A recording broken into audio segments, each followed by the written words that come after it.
Hey guys, welcome. Welcome.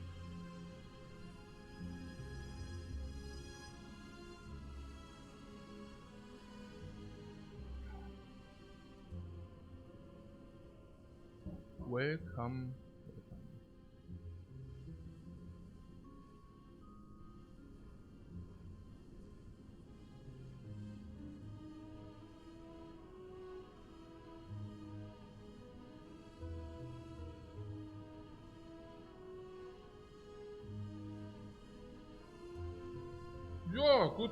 I thought maybe I can talk a little bit. Hey Grizzly, what's up, man? Thanks very much for your sub, man. Yeah, here maybe a little bit small. I was small. No, maybe a little bit talk about the time on vacation, and yeah, until more people are dripping in, but for a little bit social talk. Yeah, I went to Thailand. When I go to Thailand, I'm usually on Koh Samui. Simply because my teacher is there, and I'm not talking about a Buddhist or Zen teacher, but I'm talking about a Thai teacher. Yeah, so I think learning a language and how difficult it is or how fast you learn a language stands and falls with your teacher. Kind of. I mean, of course you can still learn if your teacher is not that great, but the speed of learning and the quality of learning, that's what I'm talking about. And yeah, finding a good teacher is very important. Huh? It's also, of course, that he needs to be suitable for you as well. But yeah, I mean, good teachers are usually also suitable as well, because if you want to learn a language, well, you know, if you find a good teacher, chances that you also like that teacher are realistically high, because well, you want to learn a language and there's a good teacher. So yes, also. Now what I'm saying is I don't agree with everything he thinks, but I just shrug it off and draw a card. No, I just shrug it off and learn the language with him anyways, because hey, it's a great teacher, you know. That's the only thing which matters for me in this regard. So yeah, it was good. I mean, that's I went 3 months in total. The first time, or like the last time, I already learned with a teacher 2-month period. And how I usually do it when I'm in Thailand, I try to have every day 2 hours of teaching. It's private teaching, so 1-to-1. I think that's very important. And in my case, it was also not very expensive, because in Thailand usually the wages are not that high, and because also of the amount of hours I booked. Yeah, so it was actually pretty interesting, because I think he didn't anticipate that somebody would ever book the big package, because he charges for 1 hour around 28 euros, like 1,000 baht, which is like around 28 euros, or like respectively whatever, $35. But if you take whatever, you know, then there are discounts. So if you take 100 hours, like it's not 100. I mean, usually like if you book 50 hours, you get a little 10% discount, or 20% or 15%. If you book 100, it doesn't matter now. But if you book 100 hours, you basically get it for like 30% discount, and then you can book 200 and 300 hours. And the 300-hour package comes for 450 baht per hour. So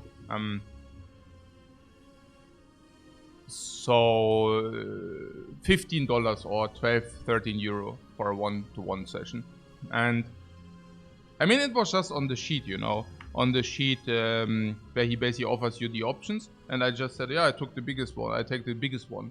And he was very surprised, because in the 20 years of teaching, nobody has ever booked the biggest one-on-one package. I don't even know why. I mean, it's such good value. I'm currently around 150 hours in of these 300 hours. Yeah, it's amazing value. I mean, yeah, I paid 3,600 euro. At the moment, I'm at half of that, so 1,800, and I'm nearly fluent in the language. Also I can small talk, like understand all the small talk. I can speak all the small talk, or most of it. Yeah, I can have normal conversations. Pretty much that. Oh yeah, I wanted to talk about how I actually learn. Yeah, I learn 2 hours per day with him, and afterwards I take roughly 2 hours for vocabulary, like learning with cards, also, you know. Then 2 hours of conversations with Thai people aroundish. Just talk with everybody if I'm there. And then another 2 hours of watching romance Thai movies. Why romance Thai movies? Yeah, because in romances you talk very, very much. Really, yeah, really. I mean, I tried Ong Bak as a fighting movie. Like, there's a little bit of talking, but you know. Then there are horror movies. I don't even like horror movies. And then there are romance movies with a lot of talking. You know. It's good. It's good because very often there's also a lot of explanation. You know, in the sentences, like why somebody cannot do things, why somebody can do things, stuff like that, right? So that's pretty cool. So my summary of it, and this is also, of course, a very, very shortcut story. I will probably elaborate further in the future. But I think after another 5 months, after another 7 months, I'm basically certainly fluent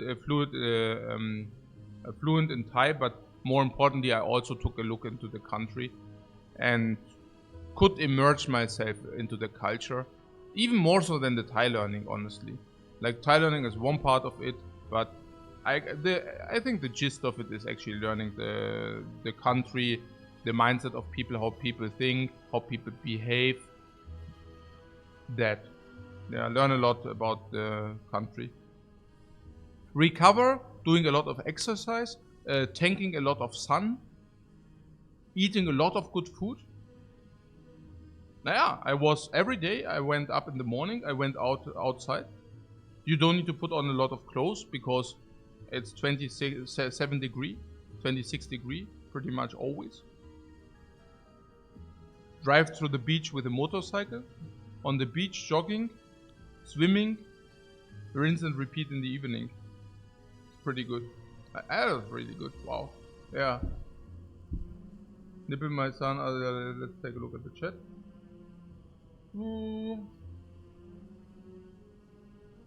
Yeah, Frodo Sheriff it says maybe some social time until people tune in. This is quite early for most. Yeah, exactly. Hey, Kato, thanks very much for your sub, man.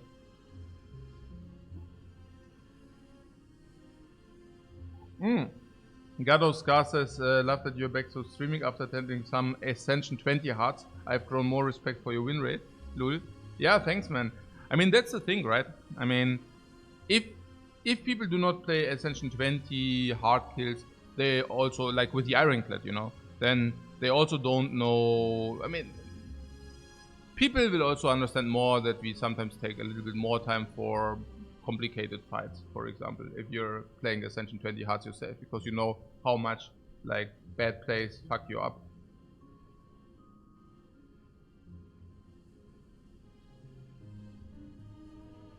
What, do I live in a resort or something like that? Asked Nipple, my son.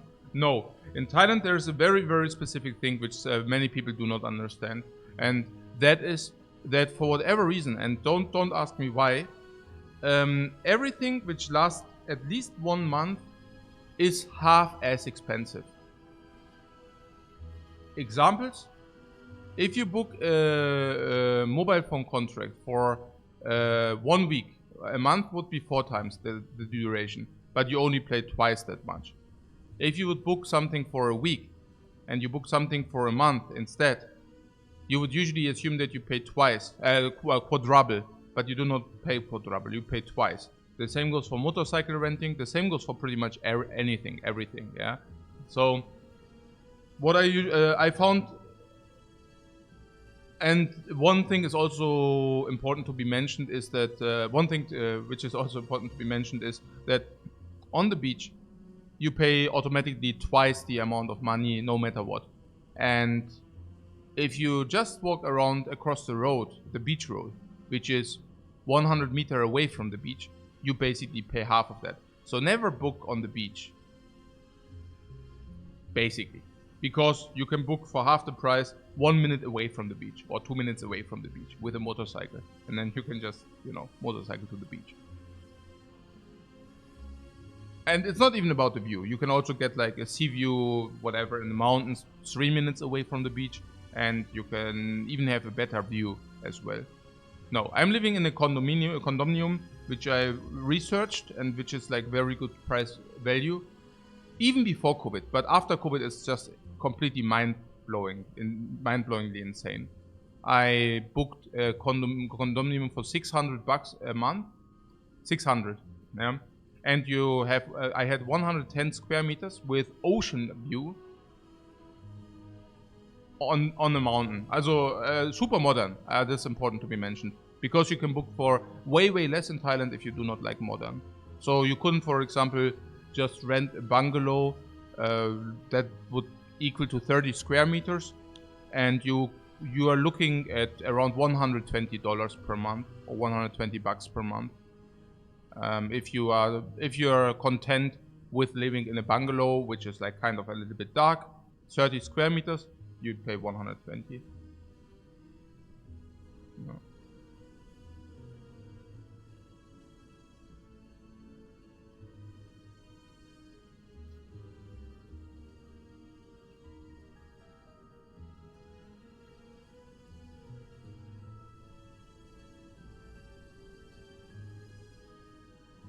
Did I have a favorite dish there?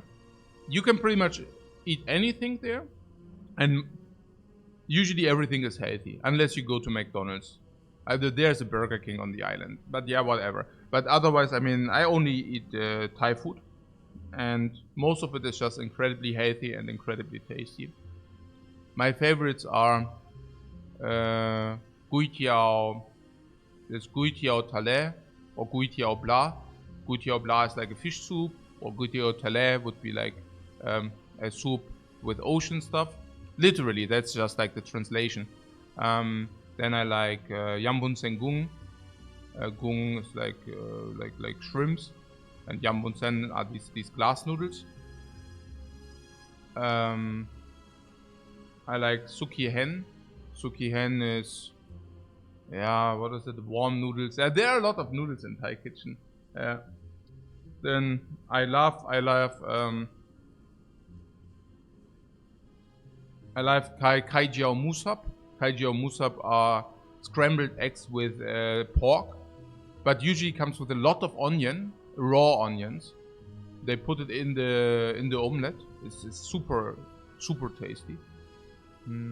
Yeah, and a lot of stuff like shakes. Shakes are usually very good there. I usually take them without sugar because I usually do not eat sugar. The shakes are sweet by themselves because the fruits are just directly from the island. Saparot ban, like pineapple juice, gloe ban, like banana juice, are very tasty. Like this.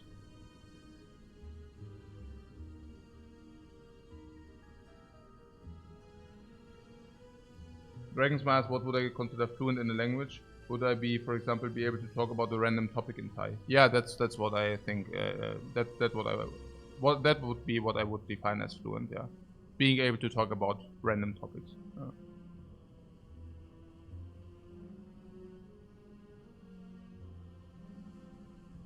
And not only the small talk.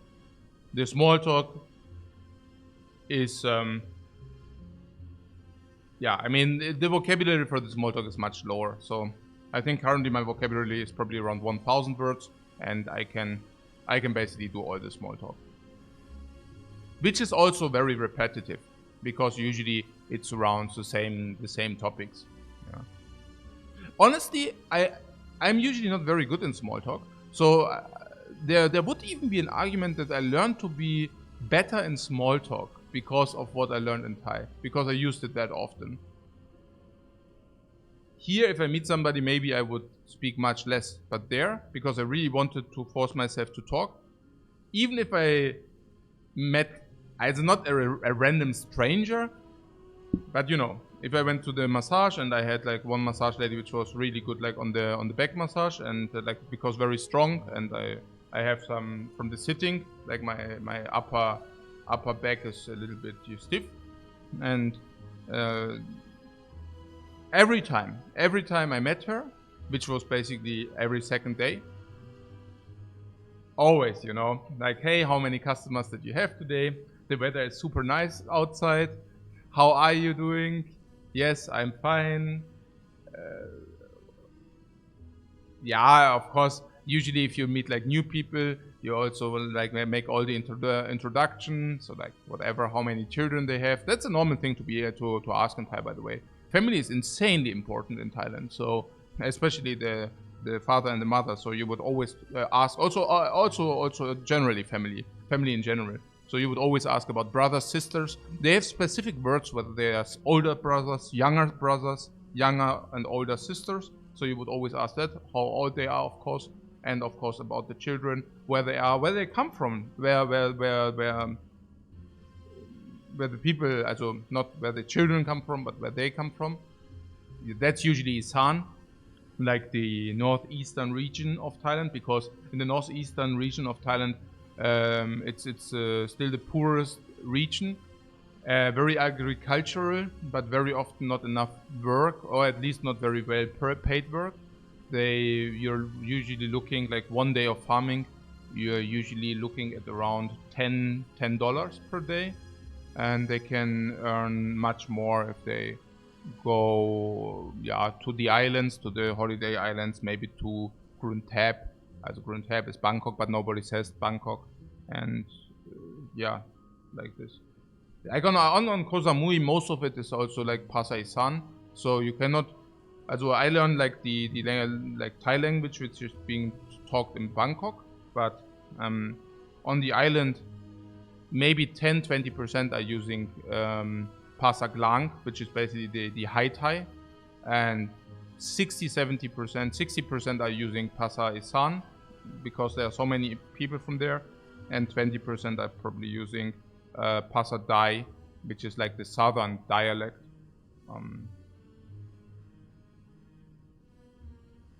It's just very interesting, because all of those things you're usually not aware if you come the first time or the second time, or just like if you're a, if you're a tourist.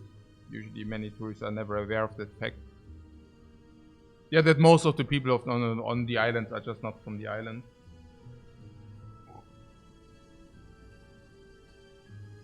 Frodo Sherry says, focusing on the Ironclad for long stints after your stream made me appreciate how diverse this game is.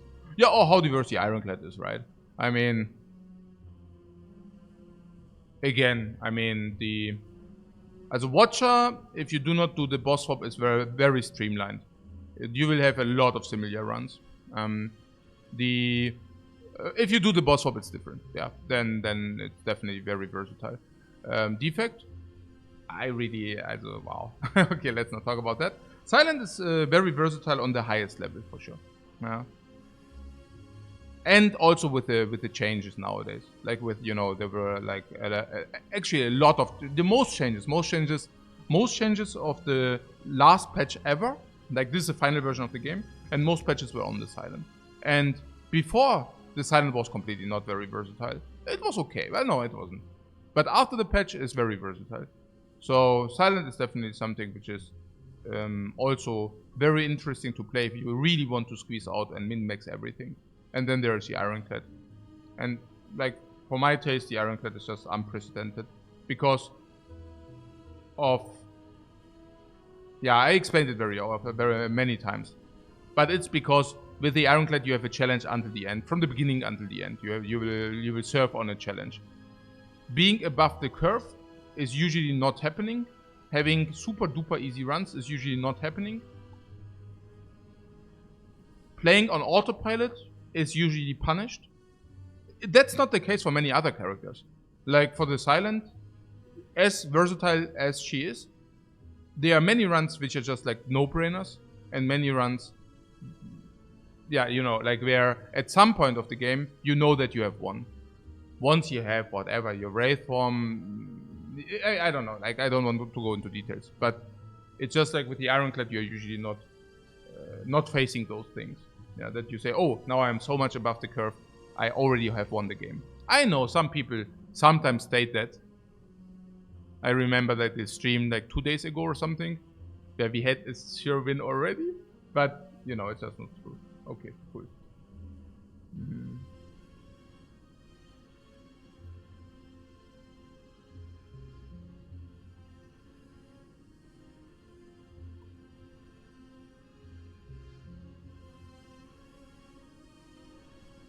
The SPW says about the first percentage, yeah. With good level of gameplay, you get a very high percentage very quickly, and then all the additional percentages are really, really difficult to accomplish.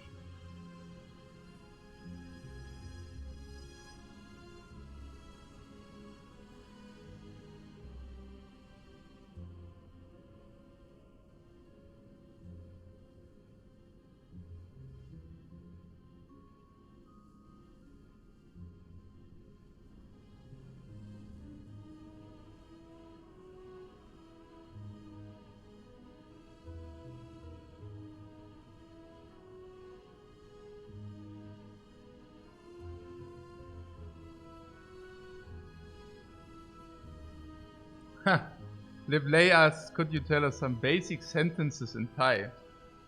Yeah, basic sentences. I don't know, like, yeah, I mean, Savati Kap is, usually you use krab at the end of every sentence if you're male. If you're female, you use ka or ka. Yeah, it's they do very specific, like, there's a high tone, there are different tones in Thai, and this ka.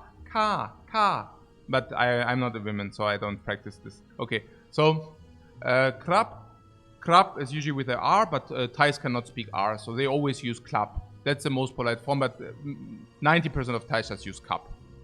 That's why, like, what you learn is krab, but fortunately I do have a native. This is something I found very important. I have a native talker, right? So he teaches me that I should say kap and not krab, because if I say krab, probably not many people can always understand, and also they will not use krab. They just use kap, and very quickly as well.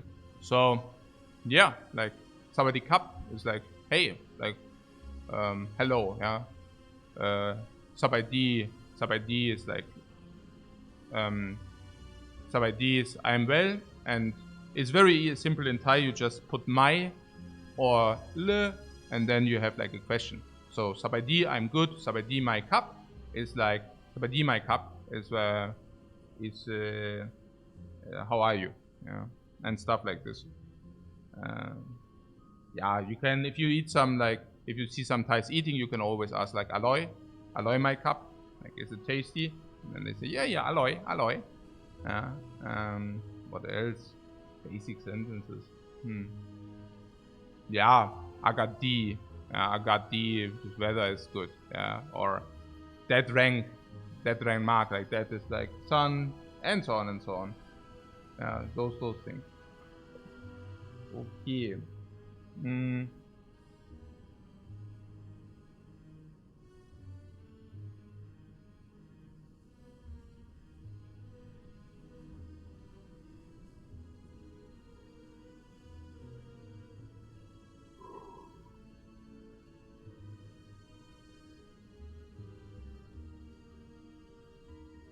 What corpus anime says, I bet they don't even have words for bad weather there. That's an interesting point. Actually, they do, but if they say, I got my D, like, the weather is, I got my D. Yeah, it's a low tone. Yeah, there are 5 different tones.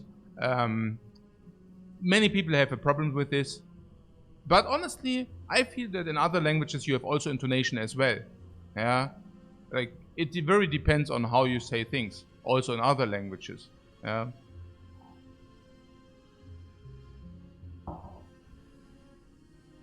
So, the intonations are low tone, which is basically low, high, middle, and then there are these question tones and these high tones. And question tones is like a rising tone, but doesn't necessarily mean that it's a question. Yeah, it can also be just a rising tone in general. But yeah, it's pretty. Well, I wanted to say something about bad weather. Yeah, sorry. The bad weather on Samui is being considered if it's too hot.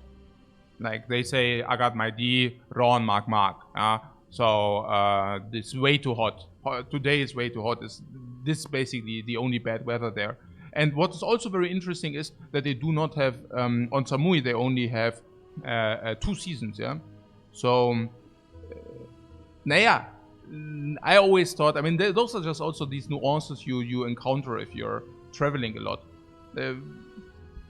For me, it's normal to have spring, summer, autumn, and winter, right? That's just freaking normal. And they have exactly 2 seasons on Samui. Yeah, it's the, and now you would say, yeah, it's, yeah, exactly. Wet and dry. It's not even hot and cold, but it's wet and dry. But if you go to Isan, they actually have 3 seasons. Yeah, they have cold season, warm season, and dry and wet season. Yeah, so and wet and dry is I don't think it's wet and dry, but it's like hot, and was it hot and wet? I don't know. Yeah, but yeah, you get the gist. Yeah, so interesting. I don't know whether it's dry and rainy. This is a good question. Also, it's definitely rainy season, but I wonder whether the other season is the hot season. I think it's a hot season. It's not the dry season, but I don't know. Yeah. So like what they say to it. Yeah. Maybe they say to it hot season, but whatever. Okay. Don't want to say anything wrong. Right. What else did I learn? I learned a lot about the Charlies over there, the tourists. It's interesting, you know, like many people come over to Thailand for like the sex tourism. So if you would assume, like, especially like if it's, I meant not especially because of me, I've never been to Pattaya. I would just not know what to do there, probably. But it's it's like if you see the Thai tourists, right? You can basically split them into like maybe 1/3, 1/3, 1/3. From what I saw, so 1/3 are going there for sex tourism. Yeah, you can have cheap sex there, but not only that, but you can also get like a girlfriend package, which is something very specific to Thailand, which is not. It's basically, yeah, I come to that later, but yeah, they come for sex tourism. Then 1/3 goes there for having party, drinking a lot, beach. Plus the sex tourism, but they don't come there only for the sex. But it's rather like the Mallorca feeling or the Ballermann feeling, plus of course women, like which they pay for.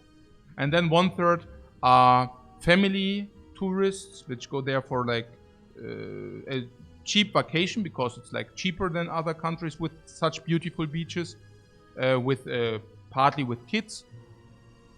Basically, the last 1/3 are all the others. They are hippies, which go there because they want to meditate. Aussteiger, people like me who want to learn the language and immerse myself into the culture.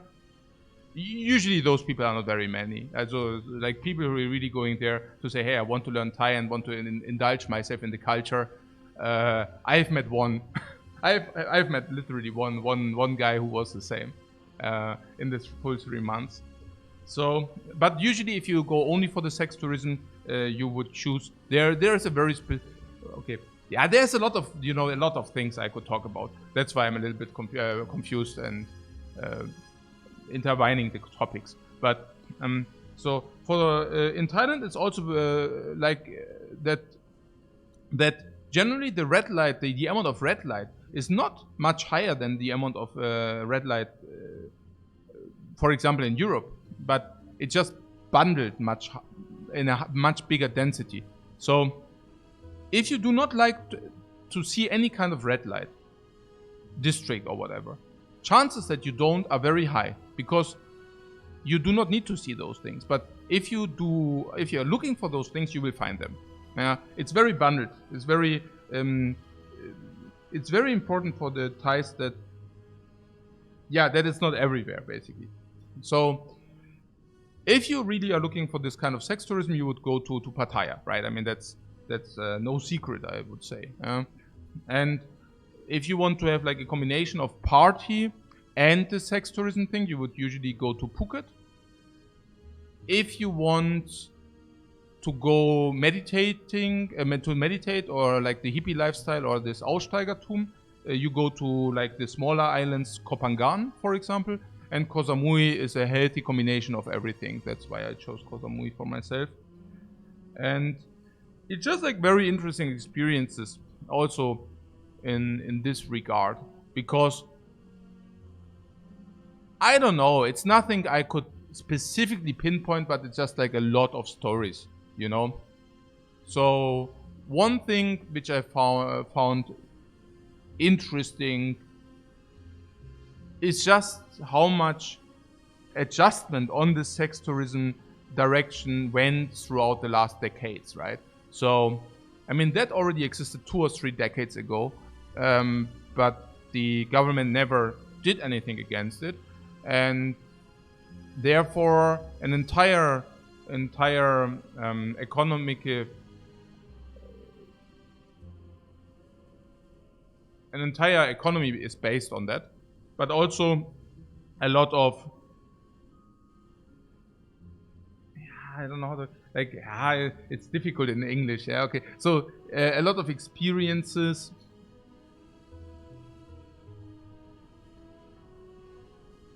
like it's kind of a business which developed over the last 20-30 years. Not only this with the sex tourism, in industry, yeah, industry, enterprise, but for me it's important that it's basically also from generation to generation. It's basically like a craftsmanship which developed over the last 2-3 decades in kind of a way that they are really, really adjusted to Western people and to fulfill their needs.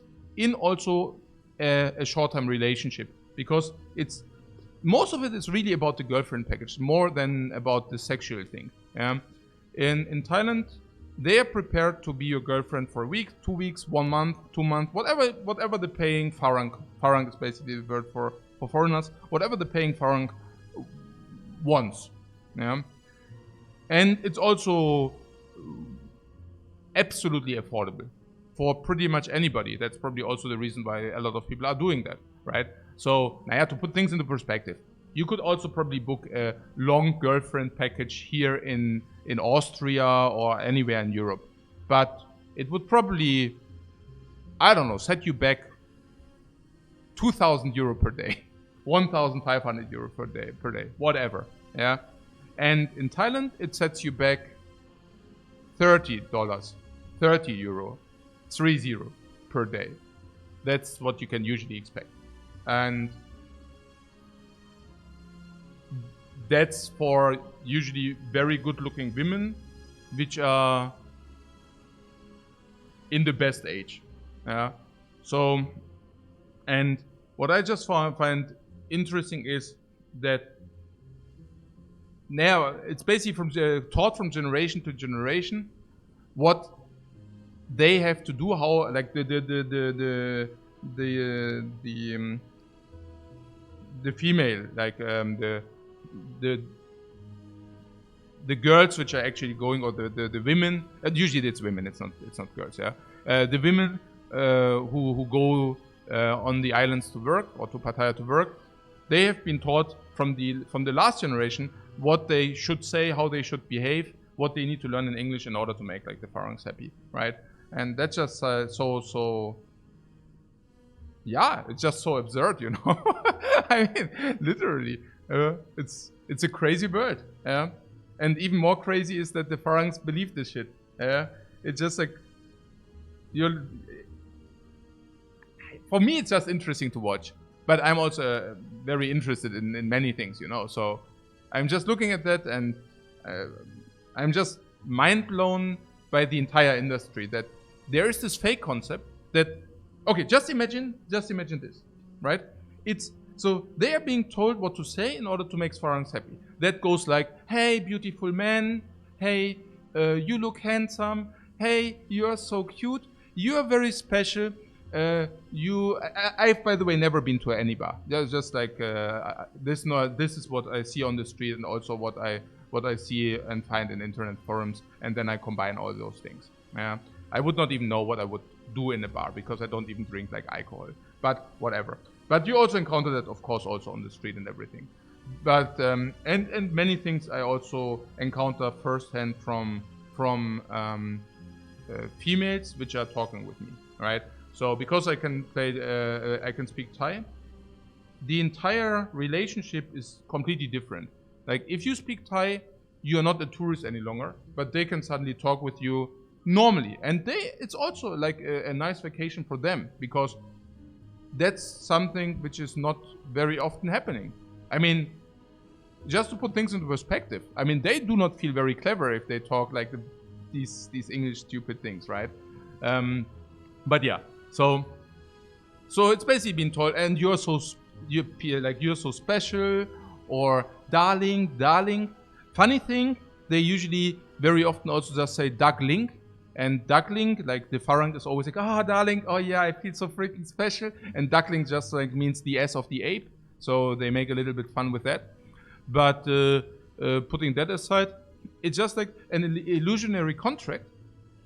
And now you would say, yeah, okay, I mean, that's okay, right? I mean, lonely Farangs are paying money for women who don't have enough money. It's like, of course, it's prostitution. So there's, of course, a big discussion. Okay, is prostitution cool or is it not?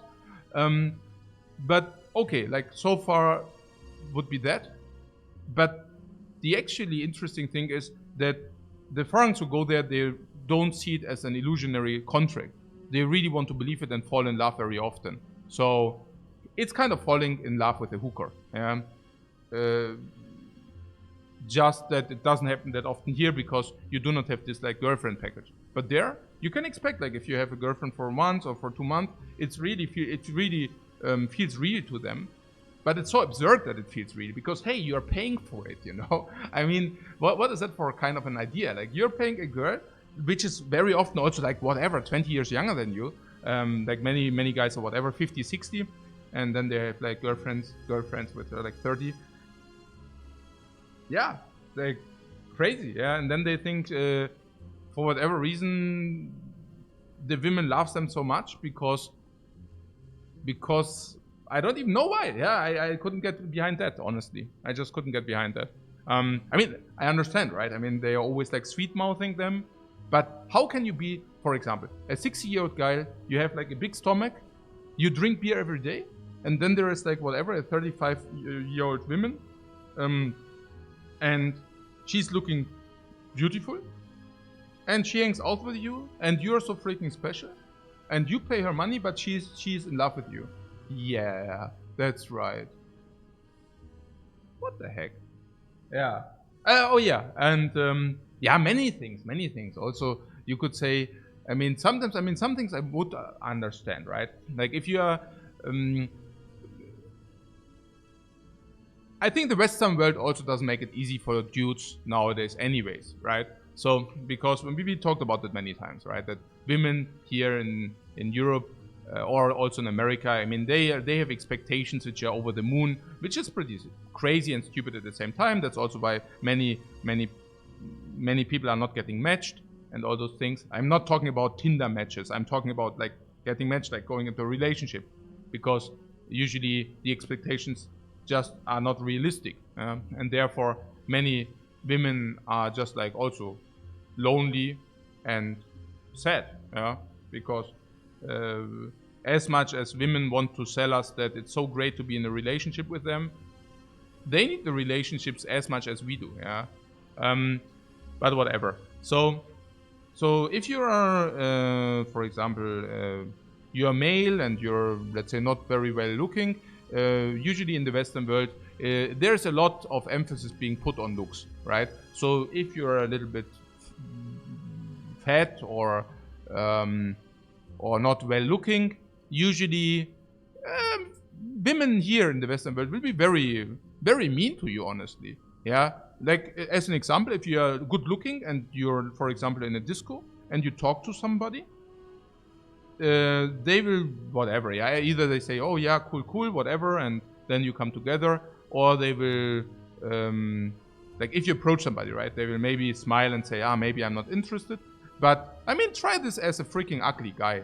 Yeah, you go, you approach a woman, and they can be very mean. And it's so absurd, you know. kind of in a way, if you're very well looking and you're approaching girls, it's like a compliment. And if you're ugly and you're approaching girls, it's like an offense. You know what I'm saying? Like, it's not normal, but whatever. Yeah. And maybe it is normal, but it's cruel at the same time. Now, these guys have the opportunity to, for example, go to a country like Thailand, where your looks are much less important, but what you have in your pouch, in your money pouch, is much more important. And to put things into perspective, it's not a deal where you always lose, because if you really have enough sufficient financial resources, now I'm not talking about being a millionaire, I'm talking about being able to support a woman, they will care for you as long as you want. I mean, if you commit yourself, you can also have a relationship for 20 years. That's of course not a pure love relationship, but it's a relationship of some kind, right? Those guys which are not able to find a woman here in Western Europe, for example, could be very happy to go there and have a much higher value in the market. Like, I'm just using those words because I don't know what to use otherwise. But what also nobody looks at them from the female part. Once they are in Thailand, they get a lot of attention and recognition, right? So some would assume that those guys are suddenly insanely happy and are very fair to women. Just to put things into perspective, I mean, if I'm here and nobody like appreciates anything of me, and I go to such a country, and suddenly it's okay to be a little bit not that well looking, but other values are appreciated. I mean, that would be so cool. But the absurdity is that those guys, also I would be very thankful if I would be in such a situation, but the absurdity is that suddenly those guys are also very mean to the people there, like to the women there. So instead of saying, wow, that's amazing, now I found a spot where I can actually blossom or bloom, they are suddenly very mean to, suddenly they have many different women, they lie a lot and play the games, also play with the feelings of them. I cannot really put into words, but there are a lot of phenomenons there which are interesting and which I also feel are very unique for that specific setting there, which you would not encounter otherwise, but where you can definitely learn the one thing or the other. Okay. A lot of talk, guys. I look at the chat. I just wanted to close that.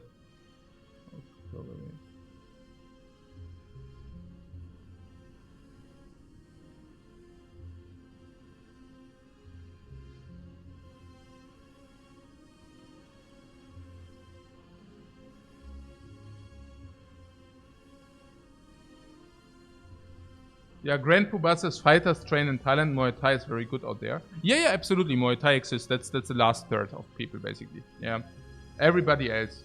Some are going there for like mental exercise. Some are going there for physical exercising, like Muay Thai. Absolutely, sure. But it's not many, like in comparison, you know. Hey, Ryopack, thanks very much for the sub, man.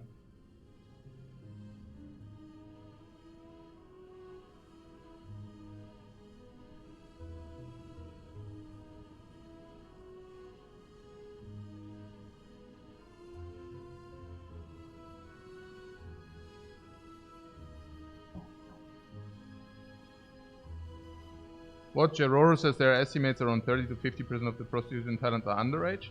30 to 50, I mean, that's a broad range. But that is very surprising to me. Like, I can only tell you on Samui that's not the case. Usually the average, I mean, it's also prostitute is like also a little bit hard word. I can give you like an overview about the like most of the women in this industry you will find on Samui. And the usual story goes like that. They grow up in Isan and they are getting married by the age of whatever, 18, 19, something around this magnitude.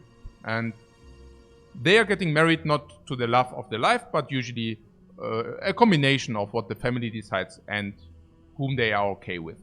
Yeah, the family is okay with, but also, I mean, there's of course a little bit of saying, but not much from your side. It was also the same in Europe. a century ago. But yeah, so they get married and usually have children. 2, 3 children. Okay.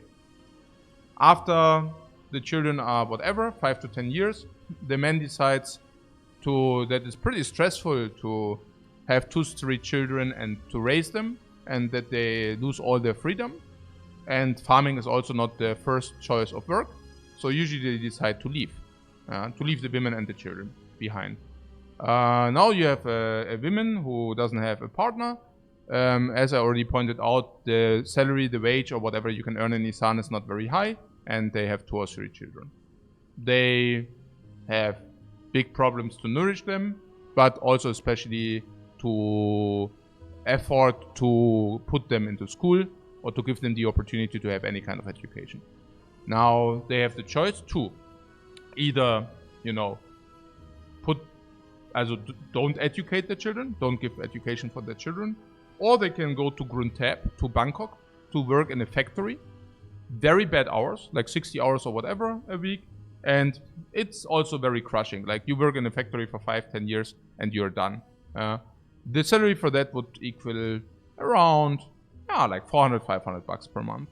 Yeah, it's better than in Isan, much better than in Isan.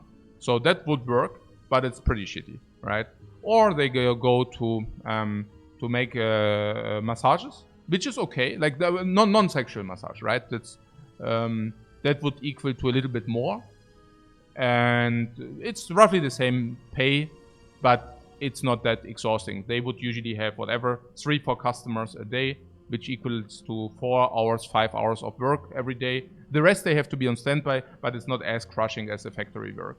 Yeah. Then they can basically make a nuance to also give hand jobs, which are basically called special massage, and they can earn a little bit more because of that, right? Then there's the next nuance where they basically say, hey, they work in a bar, and they also say sexual services, which pays, again, much more than that. And then they can also, of course, decide to go into long-term relationships. But that's not the topping on the sex sale, but it's rather like going into a long-term relationship is basically a thing which all of the women want. I mean, just imagine. I mean, you're having 2 or 3 kids and you're single, and now, yeah, the ticket out of this misery is basically to find a boyfriend who is supporting you. Who is supporting you doesn't necessarily mean who's only supporting you with money, but also support. Support doesn't mean no relationship, but it means, if the Farang also decides to live with you in Thailand, that's also as fine. So, yeah, that's basically what you can expect. And the age of those women is usually around 30, not like 18 or 16. They are usually 30, 35. In this magnitude.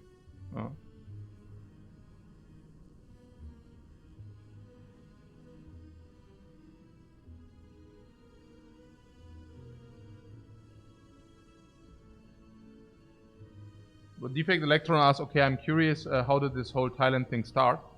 I have a friend who opened a mixed martial arts school in Koh Phangan. And also, like, I have 3 very close friends, and all of those 3 friends did find somehow like Koh Phangan for them, that they go every year or every second year to Koh Phangan for like a 2-3 week vacation on Koh Phangan, and they invited me to come as well, and I wanted to do that, but I skipped for some years. But finally I said, yeah, let's try it. I go, and I went with my wife to Koh Phangan. And it was a very, very interesting. It was just mind-blowing. The food, the massages, the ocean, the lifestyle, also the sabai, like this well-being attitude. The attitude in Thailand, I mean, the superficial attitude is making you incredibly well-feeling. And the reason for that is that it's embedded in their culture.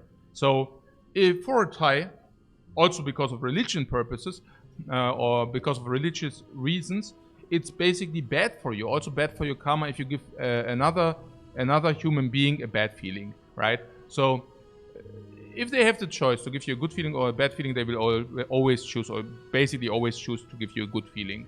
And you see that everywhere, beginning with their smiles, which are not real smiles, but they will try to give you a good feeling. So if they think you have a better feeling if they smile, and that's usually the case, they will smile. And if they think it will give you a better feeling if they say you're a handsome man, they will tell you that you're a freaking handsome man. Yeah, and this is, but also generally, also in a restaurant, if they will try to make everything so that you're happy. Yeah, no matter where, right? And that is something which is a new experience if you come from Germany, especially from Hamburg. No, I understand. It's different in other countries. Yeah, that is really something. If you are not very knowledgeable about the Thai culture, and of course, when I went the first time, I just want to try it out. So I wasn't very knowledgeable in the Thai culture. It just gives you such a good feeling. You arrive at the airport, you go out of the airplane. It's winter, but it's 27 degrees anyways. You drive with a bus, and everything is so not complicated. You can basically. Here, if you would like to take a massage, I would need to call. Then I get an appointment in 4 days at a specific time. Then I need to put my alarm clock on this specific time. Here, like in Thailand, I just go to the massage parlor and say, I want to have a massage. Yeah, it's easier. Ngai, like much easier. Like, that's like ngai is like for them. They always say that it's easy. You know, sabai. No stress. Yeah, and that's really. When I was thinking, wow, that's such a great country. Here you can learn the one thing or the other. Let's visit again. Next time I visited, I went to Chiang Mai, Bangkok. I went with the train. Chiang Mai, Bangkok, Koh Samui, and also Koh Samui with the plane, then not with the train, which is not possible because it's an island. And that was the time where I actually decided to give a closer look to everything and also learn the language. And I committed myself with the language. Like I told you, I booked 300 hours. And every time I'm there, I'm basically having around 70, 80, 90 hours in this magnitude. Okay.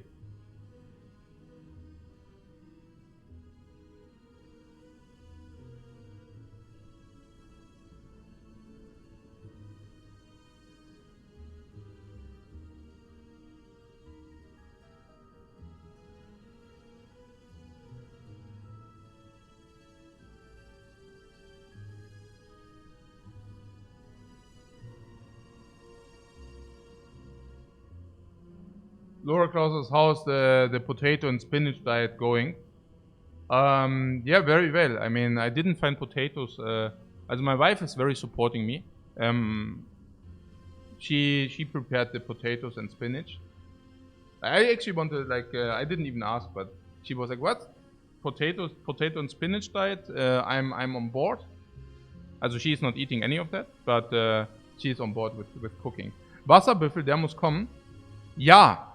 And then there's, of course, also the dark side of, the dark side. Okay. What I just said about these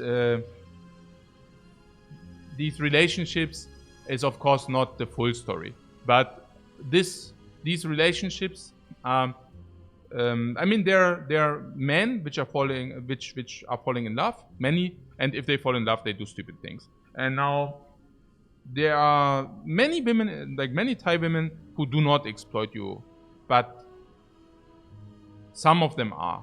And some of them is a much higher percentage if you find your girlfriend in a bar, because the bar is basically the equivalent of a brothel in Thailand, right? So if you find a girlfriend in a brothel and you have a relationship and you fall in love, you can usually expect them to exploit you. Which would go in a direction where they would, for example, ask for more money, or where they would try to increase the payment, so that you, like, if they think you're they will basically go as high as they think you're stupid. So if they think you will pay them 2,000 baht per day instead of the ongoing rate of 1,000 baht, they will try to get this 2,000 baht going. Yeah. Or there will also be a lot of sob stories. Yeah. Back in the days, these sob stories were usually, oh, my mother is ill, she needs to go to a hospital, can you send me money? Or can you give me money? My children needs to go to school, the children needs school books. The water buffalo died, and without the water buffalo, my family in Isan cannot nourish themselves. They need to buy a new water buffalo. Can you please give me money? Now, these were the old stories. And I told you about this enhancement in the business, which now grew over the last 2-3 decades. So by now, the Farangs basically catch up and realized, hey, like if you get asked like for a dead water buffalo, well, usually the chances that the story is not true is probably high. And nowadays, the stories are just like advancing quite a lot. The stories would then go to whatever, like your girlfriend calls you and suddenly everything is very urgent because when you ask her what's up, she says, yeah, I'm currently on the police station because I did this or that and now I'm facing 1 or 2 years of prison. Can you bail me out, please? Can you give me like money so that I can bribe the police officer right now? And stuff like that. So, and these are also the stories. I mean, that's the other thing, right? There's so much, guys, I could tell you. But what you will usually very often also find are these stories where then like Farangs are paying, and in the end they get betrayed or frauded, and the women runs off with their money, or they buy a house, they build a house on the women's name. The women tell them, yeah, but if you separate, I give you the house back. And when they separate, the house never goes back. And then you have these forums where the Farangs are like very sad and they are trash talking Thai women in general and say how evil the village they are, which is completely absurd because hey, if I don't go to the freaking brothel, but guys, if a friend of mine would go to the freaking brothel and would find the love of their life in the brothel, I would tell him, hey, chances that she is not the love of your life are very high because you know what, you just paid for sex on your first date. And like, what are you even talking about, man? You know, like, yeah, but good. And it's just like, you know, it's just like a setting which you would not encounter somewhere else, and the behavior also goes in the same direction. If you take a look at the foreigners in Thailand on the islands, the behavior is really partly unreal. Yeah. Egal. Let's. They are simply like they would never do stuff like that in Europe, but it's basically a license to misbehavior. I just talked about the separation, for example, of like where you find red light, where you do not find red light. So the massage parlor where I went, they do not offer any sexual services, and you can see that because they have traditional clothes, and the setting is just like traditional, you know. But the massage lady I went to, she also sometimes told me, okay, they're like foreigners, and sometimes they touch their like her ass or her boobs, just like random, you know, like in the massage. And she of course like undermines it them then. But I mean, in Europe, that's like freaking sexual assault. Like these guys would never even dare to do that anywhere remotely close, you know, here. But in Thailand, they just do, you know. It's just interesting, you know. Interesting to watch. Interesting interesting revelations, or also food for thought, of course. Also food for thought. Okay.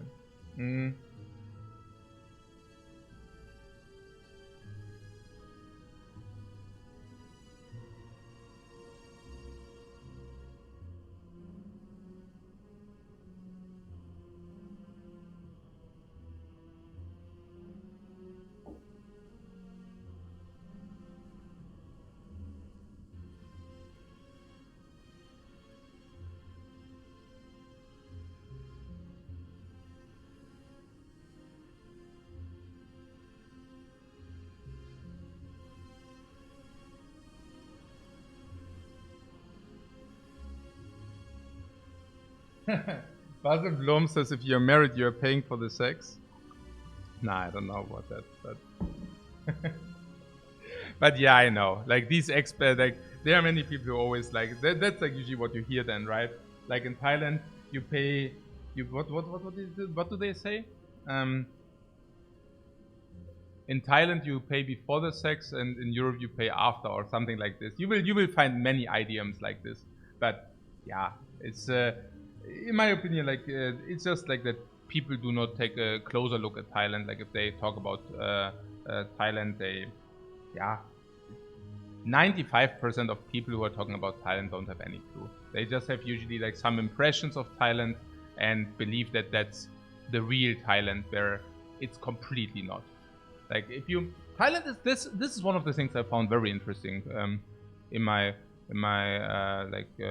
gathering of experiences in Thailand, which I also didn't have in other countries that much. So in other countries usually I take a first look, and sometimes there's a honeymoon phase if what you see like if you like what you see, and sometimes there's no honeymoon phase.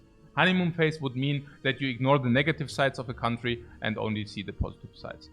Okay. So after the honeymoon phase, usually you get the second phase where you see it like more realistic. Yeah. So that's usually what you have in other countries, like a first look and the second look. Sometimes a first look is already enough, is already sufficient. But very often you will have like 2 stages. In Thailand, I have to say, for me, it's already 3 stages or maybe even 4 stages. Like the first stage where I was thinking honeymoon phase, right? Like beautiful country with very, very nice and friendly people, great ocean, great beaches, great food, great a lot, and negative sides, okay, just like not putting too much emphasis on those. Negative sides, there are also many negative sides of course, right? Like the garbage disposal, that there's not like they throw really everything anywhere, the plastic things, like that they produce a lot of plastic for pretty much anything, that a lot of things are superficial, but yeah, whatever. So the second phase was to see it more realistic, yeah, and the third phase was basically to understand that the superficial thing, like with what they display on the surface, is very much not what's like the real Thai behavior. So I mean, obviously that they are not as happy as you would think they are. Like nobody's like is always happy, but they always smile. But there are also a lot of things.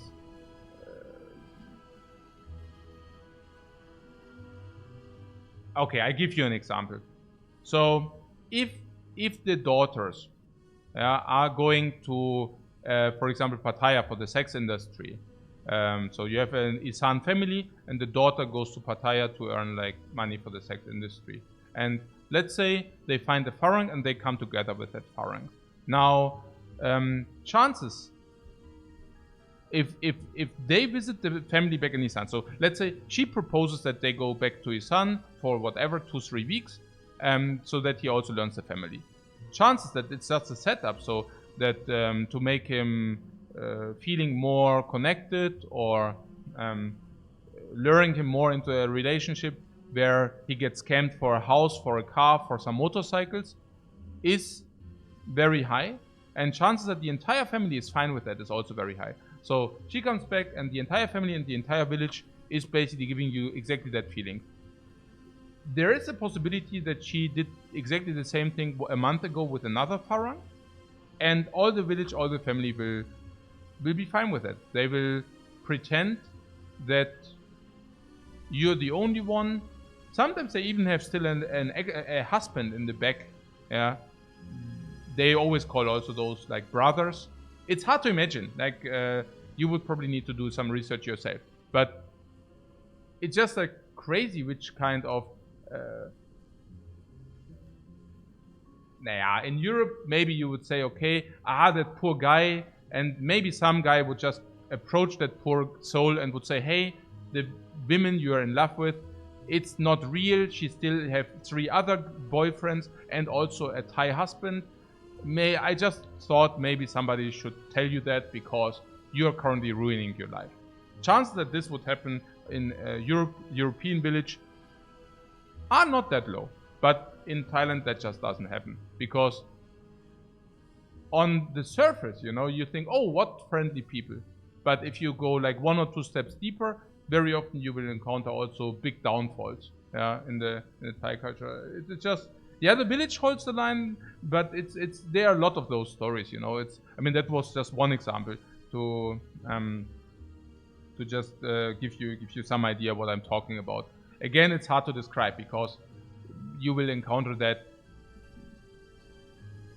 Yeah, it's you have to collect these experience yourselves. I mean, you don't need to be the scammed husband or the scammed guy, but I'm saying you need to see it yourself because there are so many things which are so much different in Thailand. If I just tell you these stories, you would think, who is so stupid to fall for that stuff? Like, why would somebody ever fall for that stuff, you know? And then you're in Thailand and you see like guys falling for that kind of behavior left and right.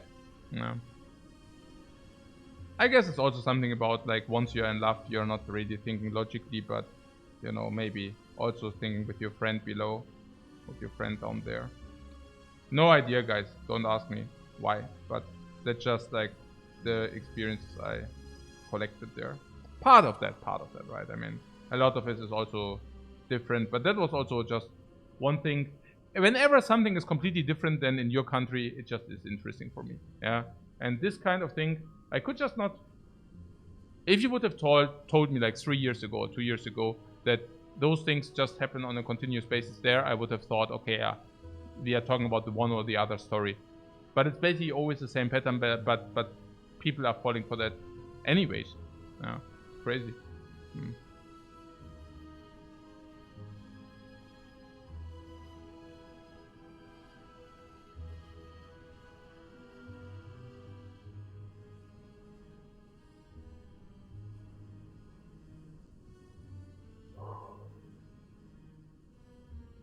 What Maholak says, any idea of moving to Thailand and starting my own garbage cleaning business?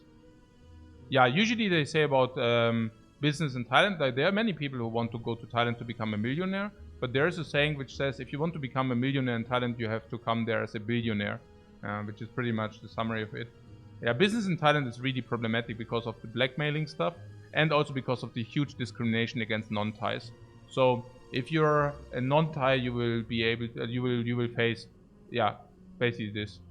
You will need to pay more for everything while being discriminated in many different areas. So extremely hard to open a business there. Extremely hard.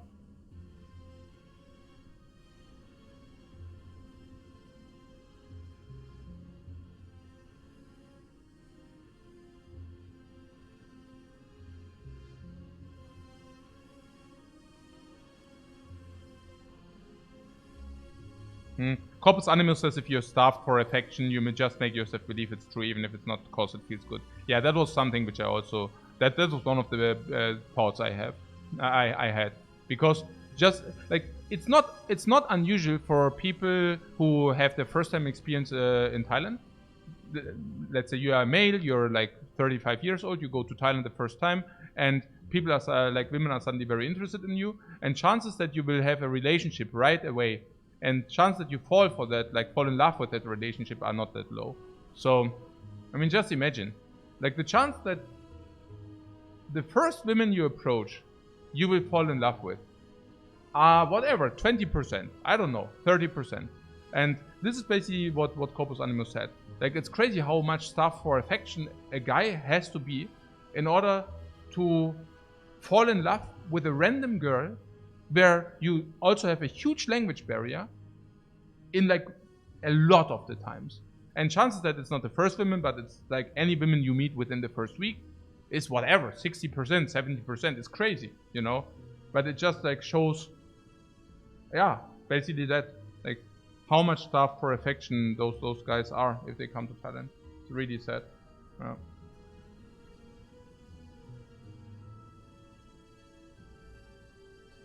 Nipple my son asked, could I talk about the potato spinach diet? Why am I doing it? No, it's not only potato spinach, it's also some soy milk. I just wanted to try to avoid animal fat whatsoever. And yeah, basically this. And there are indications that I can just like, I mean, there are many indications that it's also healthier. And I mean, we don't even need to talk about the ethical standpoint. So, if I can be, if I can find a diet which is as good for my body as a like if I can find a vegan diet, or if I can find a vegetarian or vegan diet which is as good for my body as a non-vegan diet, I would always choose the vegan diet because of ethical, moralic reasons. It's just, if that's not the case, so if I would have the choice to malnutrition myself, or if it wouldn't be good, or if I would feel much worse, I would probably not do that.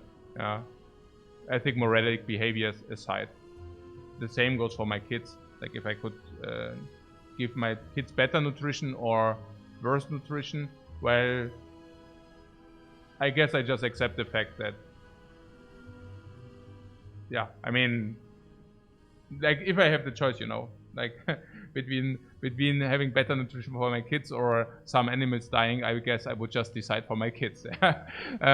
But that's why I'm trying it out. Yeah, I'm trying out like a month of like, I mean, vegan is also such like an artificial new thing, you know, like I'm vegan. I'm not talking about this like movement. It's just for me, I'm just trying it out for a month. And if I feel good with it, I probably stick with it. And that does not mean that I cannot eat eggs sometimes or whatever, or that I cannot eat animals sometimes. I'm not, I wouldn't be ultra strict on that, you know, but just as a general thought, like if, yeah, I mean, it's obvious, right? I just try it out for a month, and if everything is shitty, after the month, I will probably switch back. But if everything is still fine and okay, then I would just stay with this diet.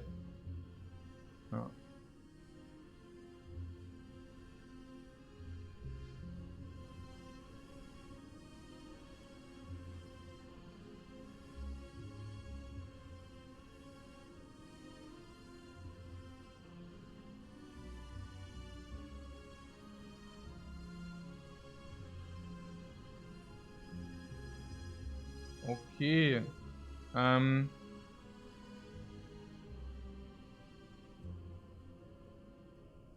Will I supplement e.g. B12? Yeah, B12 is already in my soy milk. They already added.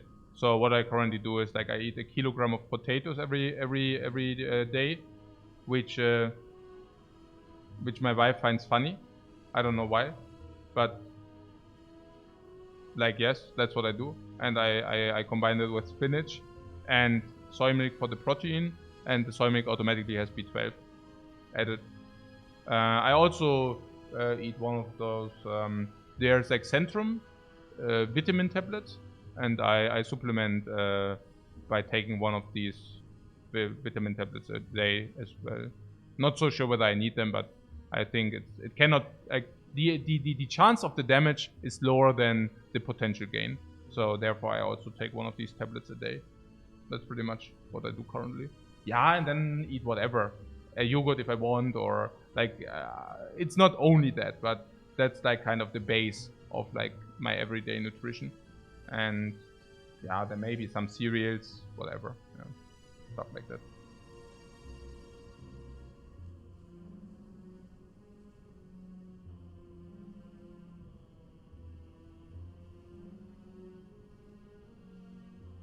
But yeah, let's not go get too much. What about whey protein isolate instead of soy protein?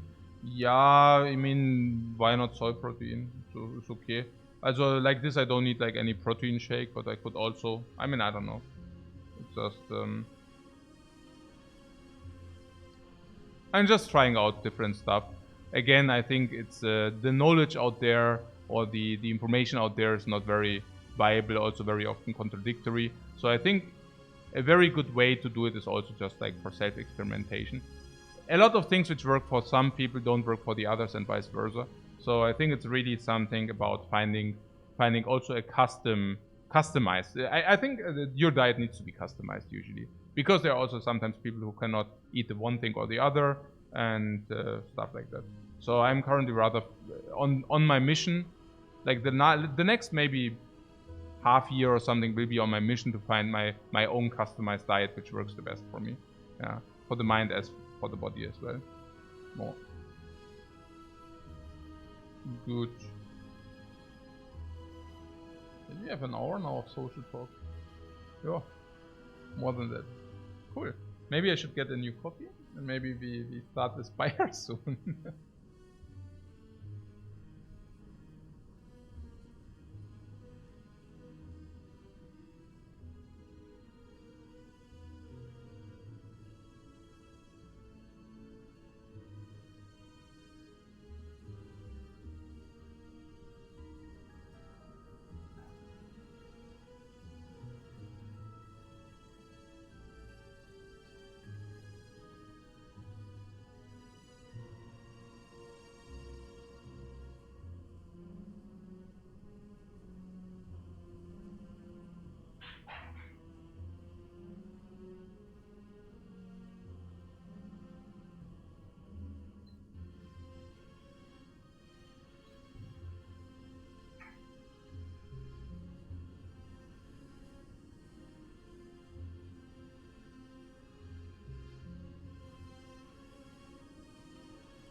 Okay.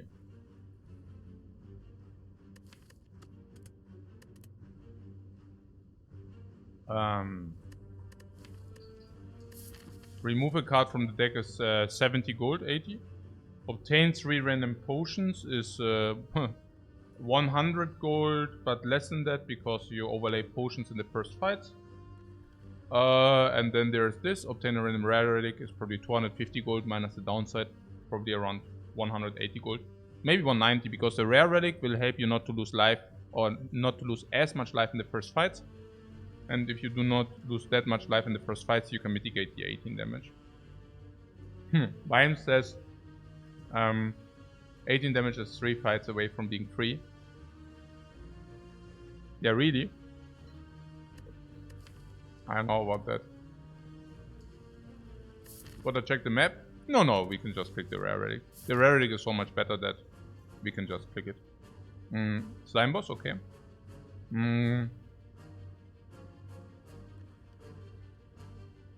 7 elites in Act 1. Yeah, 7 elites.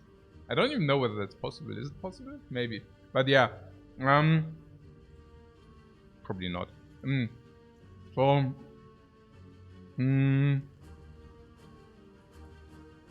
Also usually.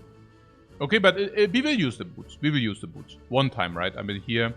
Also flying over here is like beneficial in 2 ways. The first benefit is, that we get the elite. But the secondary benefit is that we also get the fire. So this is one jump we definitely want to do on this. But yeah. The left pass is out of the question. It goes into a twirly shop with no gold. Yeah, that's out of the question. So we want to go here, yeah? We want to go here so that we get the jump here. Okay, that makes a lot of sense. So it would be here. We could increase the amount of elites by 1 by jumping from here to here, right? We could leave that option open by going here. On the other hand, fire before elite. Also, elite is not that much better than fire elite. Because fire is also very potent, especially the first one, number 1. Number 2, it would not cost us a boot charge. Number 3, we can get stronger before the first elite, which is very important. And number 4, I'm not even sure what our life total would do, like if we would do this. Yeah. Last but not least, if you go here, there's no shop. So I could see ourselves going here. Because if this is gold or serpent, this is very potent.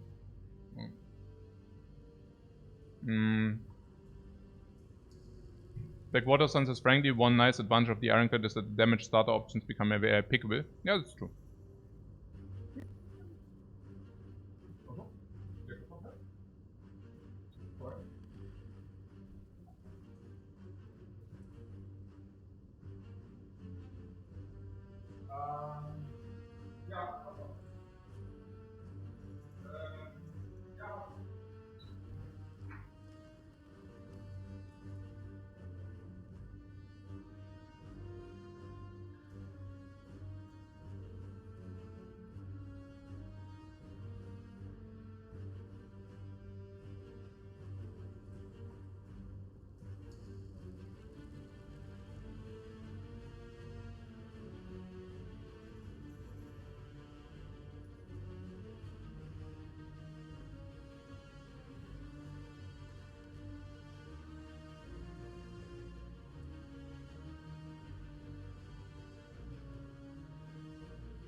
Ja, genau.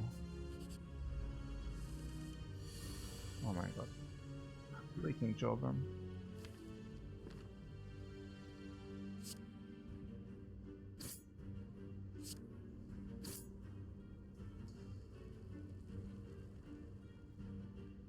Achso.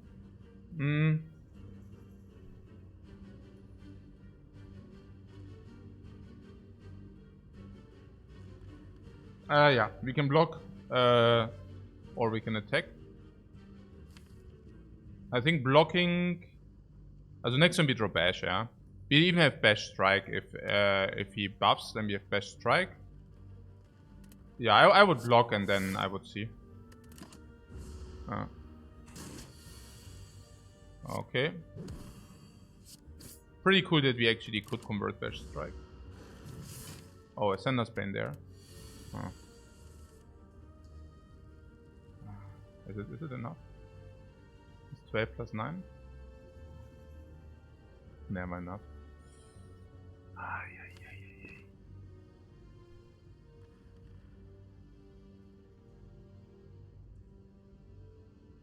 Triple Strike would have done it, by the way. Yeah, time to take another 7, oder? I mean, so cannot change it.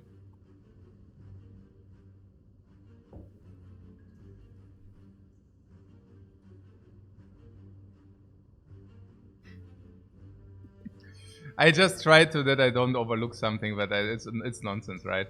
This is just 12, this is 9, it's 21, and 21 is not equal 25. Okay, cool. So the next question is, do we want to inflict 12 damage and vulnerable, or do we want to inflict 18 damage? Now, if you inflict 18... no, there were not many choices. No. Get burned. Yeah. Hey, the first fight, Jawworm is so stupid.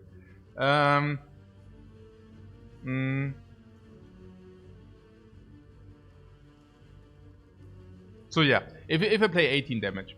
18 damage is -9, is 7, plus 5 is 12. 2 strikes kill. 2 strikes kill. If you deal the 12 damage, it goes to 13, 18, 2 strikes kill. Okay.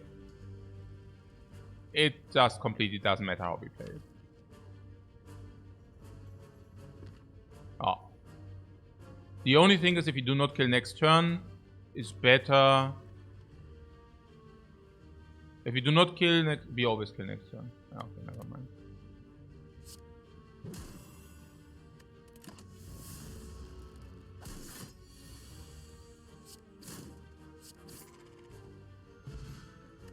$19 gold. Okay. No.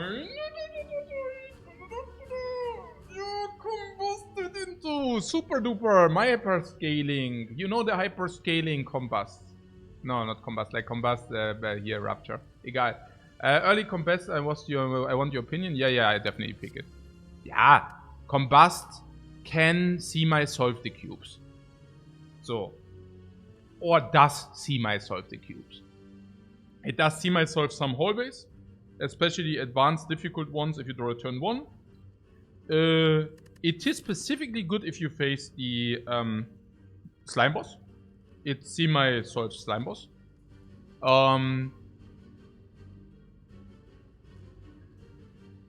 Against Hexaghost, it's single damage and you suffer too much life loss, and against Guardian is also a little bit weird. Against Slime, it's specifically good. Infernal Blade is unpickable because of Knob. Body Slam is unpickable. Combust is also good because you can set it up against Lagavulin. So it's very good against Lagavulin as well. And against the Knob, it's also acceptable. I also love that if you already picked Combust, you can, you know, Rupture. It's not, you know, always, but you can. Yeah. Yeah. Yeah, we remove a strike, that's certain. After having picked Combust, even more so. Because, attack block density.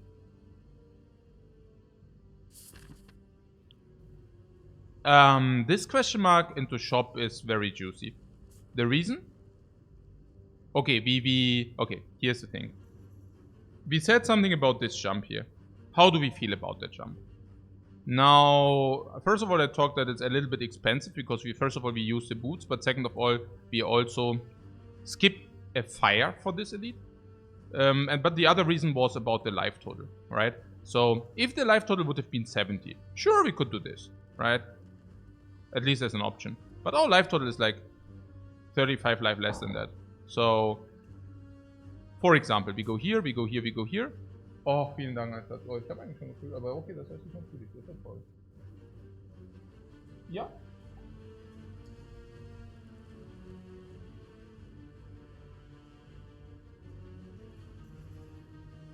I get like breakfast super amazing. Lecker. Ich kann es euch gar nicht zeigen. I cannot show you. I cannot show you. Nein, den Kühlschrank stellen. Kühlschrank stellen. Aber Avocado mit Holz ist lecker. Ich war sagen, oh, das ist mega lecker. Vielen Dank, das ist super. Oh, mega gut. Mega gut. Das ist mega lecker, auch mit dem Pfeffer und mit dem Avocado und mit dem Balsamico essen.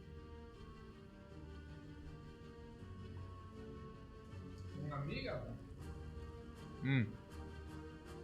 Avocado, Pepper, dann das. Und dann. Und das Banana Shake, I also have. Banana Shake, wow, geil. Was ist es? Yeah, double elite with 35 is scary, guy. We go here. Knob, Lagavulin, or cubes, and suddenly we are like at 10, and then we go here and die, yeah. Also, next thing is, if this is the case that we want to do this, we can always do this. Because if this is gold, also World of Goop, 75 gold. We go to the shop for sure. And if this is other gold, we also go to the shop for sure. But if this is cleric or whatever and we lose gold, yeah, then we just take second enemy. And we would go here. Interesting. Actually, it's not that clear. Because only here we have 3 enemies. I mean, if this is a serpent, we can also take it into shop though. And if we go here, here, here, this is 20% fight, this is 30% fight. That's also in half of the cases also 3 fights. I don't know. I guess the benefit of this is that this could be World of Goop or Serpent Fight. Yeah. I think it's okay.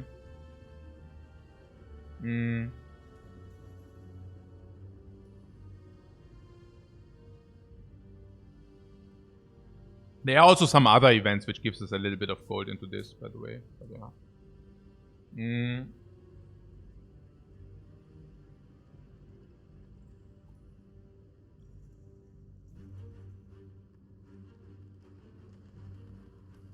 It's just too good, right? If this is one, yeah. Okay. Artistic cleric, indeed. Are we interested in his services? Also, we are definitely interested in his services.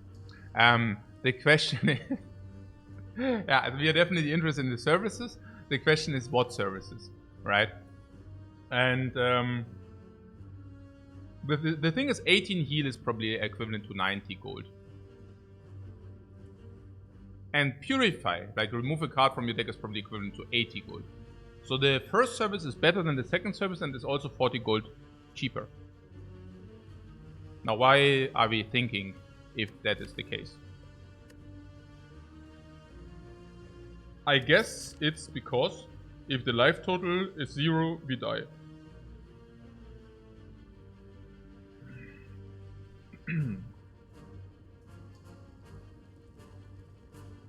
That's a fact. Yeah. It's also that the strike remove before Nob is not relevant. Also against Nob, the strike remove is not relevant. Yeah. So against Lagavulin, the strike remove is also not relevant. And against the cube, the strike remove is also not relevant. Yeah, because even if you remove a strike to 10 cards, 11 cards, if you do not remove the strike, we draw more real cards in the third draw. So... it's interesting, honestly. Oh yeah, we need to pay a jump to even have 3 elites with the boots. That's also interesting. Defend remove. No! The question is whether we want to remove or whether we want to heal. And if we remove, the question is how much the remove will... Also if you remove, we are still at 35 life. We go into this enemy. What about that enemy? Well, usually the enemies are break even in life total. Now, if we remove a strike, we do have a combust. But I would say that the chance that we go out of that fight with, for example, 35 is not unlikely. We can find a potion, sometimes we don't find a potion. This question mark cannot be heal. The reason why it cannot be heal is because this is heal already. So, unlikely to be healed. So 35's there. If it's like something like Shimmering Light, super bad, then we cannot take it, Shimmering Light. World of Goop. World of Goop is 10 gold per HP. And there is a chance that this is a shop. 3, 6, 9, 12. There's also a chance that this is a shop, by the way. Which would also speak for the heal. 3, 6, 9, 12. So 20% that... actually more. Actually 35% that the gold matters. So if this is World of Good, I would probably also try to take it. Because of the 20% that these might be a shop.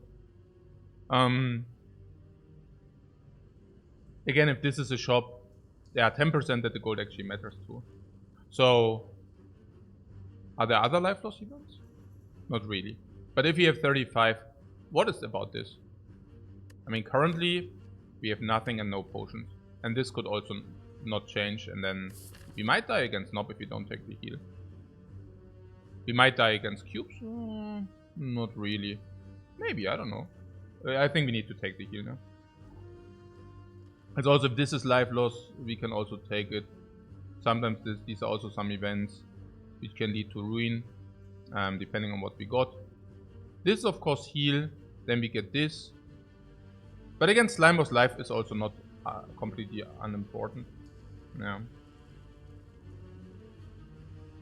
So, what does it look like?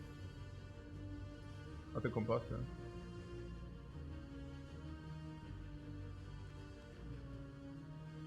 Yeah, no potions so far. Yeah, let's take the heal. It's okay. Cleric is the best healer they just announced. Interesting.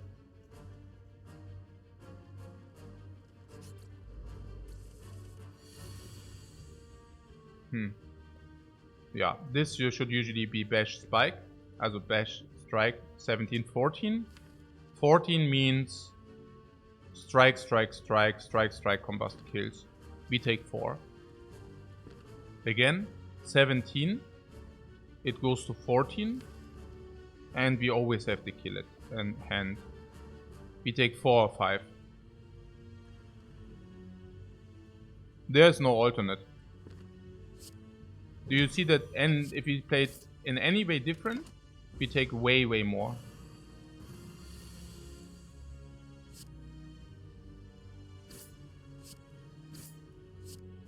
Because we are also frail at the same time. I consider this a good fight, by the way. No potion again, wow. Wow, what? Okay.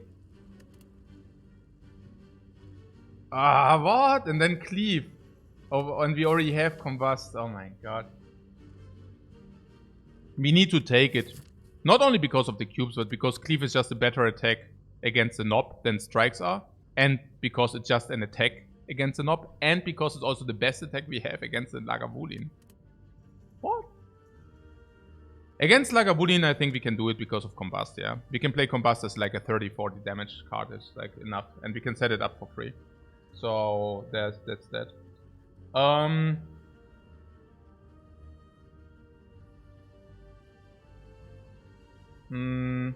Garbage cards. Yeah, cleave is usually. I mean, cleave is usually absolutely okay, especially if you're going up against a slime boss. Cleave is usually absolutely okay, but not necessarily if you already pick combust into your deck. You know? So yeah.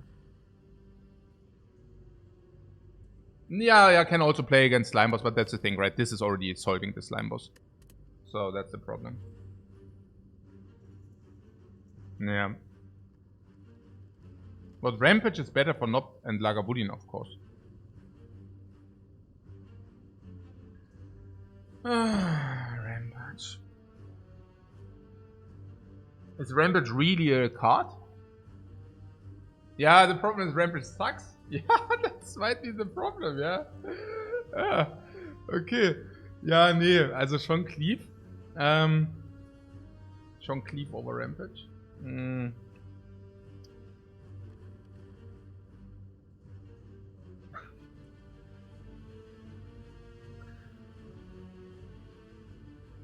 The only question would be if you tell me that we do not need it. I don't know, it's also against cubes. It's an 8 damage card. It also deals more damage than what we currently do have. Yeah, so it also accelerates against the cubes. We do have no potions, 0. I mean, what's the deal with the cleave? Also the cleave is probably break even, but against the cubes super needed, against not needed. Yeah, like I guess. Took it too early. Maybe it's okay. Oh yeah, cleave. Oh.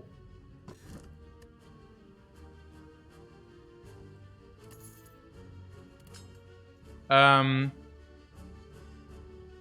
was just thinking about the cleave in hallways. Also, okay, 1 advanced hallway, maybe 2. Cleave, if he didn't draw combust, is definitely very useful. And then there are definitely some uses against the slime boss as well. And then there are, even with the combust already. Just saves, like makes it safe that we have win against slime boss. And then also especially if each I don't know, whatever. It's also probably I don't know, we will see. So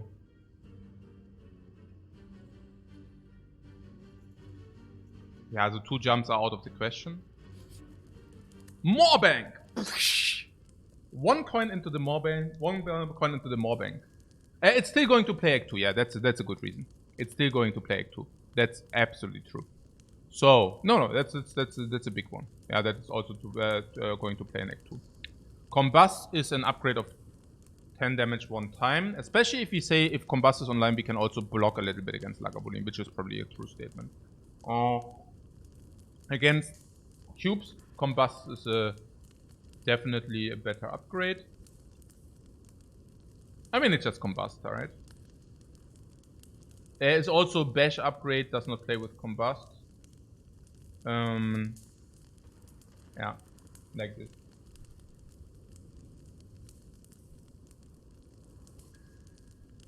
Or is there something where we say we get another upgrade soon? Here.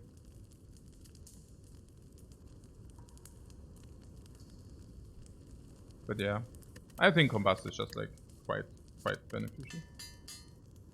It's also even against hallways, it's like beneficial. Yeah, that's an ideal hand or what? I mean, Combust is clear. Combusted. Clear.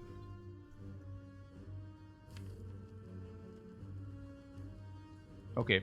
So we have 14 from the Combusters, this is 20. So we would bring 14, like 14, 20, 20, 14.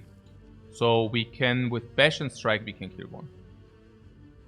It would mean that we need to draw Bash and also the Strike. If we kill 1, we do not block. Super sad, right? We definitely rather block. Is it so?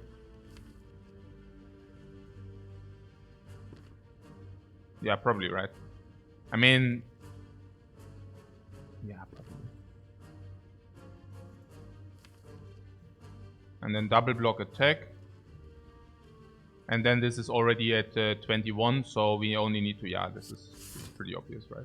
Let's do it. 7 AoE.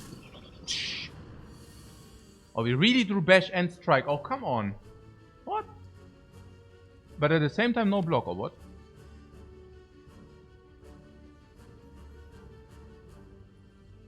Also not 2 blocks. Schon sad. What, killing 1 blocks for 10, but not really. Because it does not block for 10. It blocks for 10 minus what you would block anyways. Just assume we draw Bash, Strike, Triple Defend. You cannot even play Bash, Strike because we want to play Triple Defend. But yeah, like this sucks now. I mean, that's like that. I'm very certain our play was correct. So defend. So we... okay, this is 21, this is 21. So we bring this to 21, this to 21. Then we have guaranteed block next turn. And that's about it.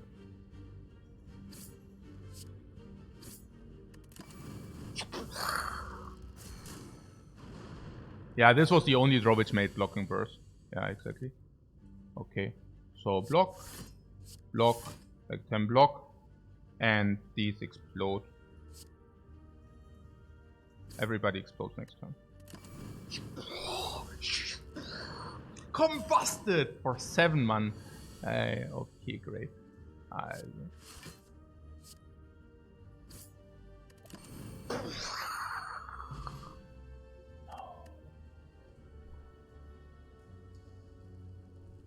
No. No, the worst potion with Cleave Combust. The worst potion. No, a Regal Pillow.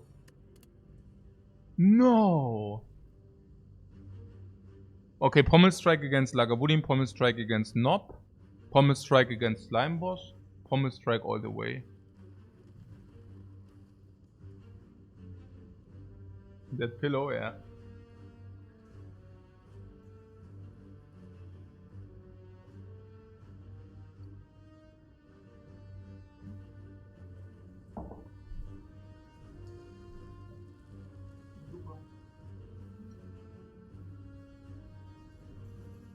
Yeah. Oh.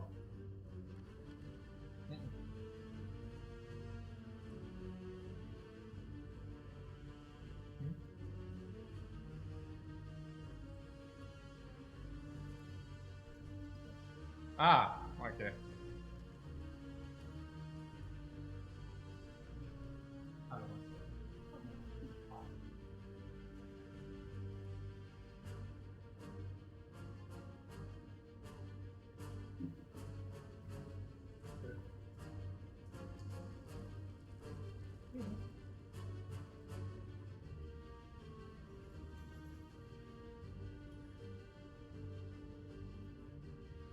So, what pillow not as bad as it usually is, actually? The pillow! Complete crap, oder?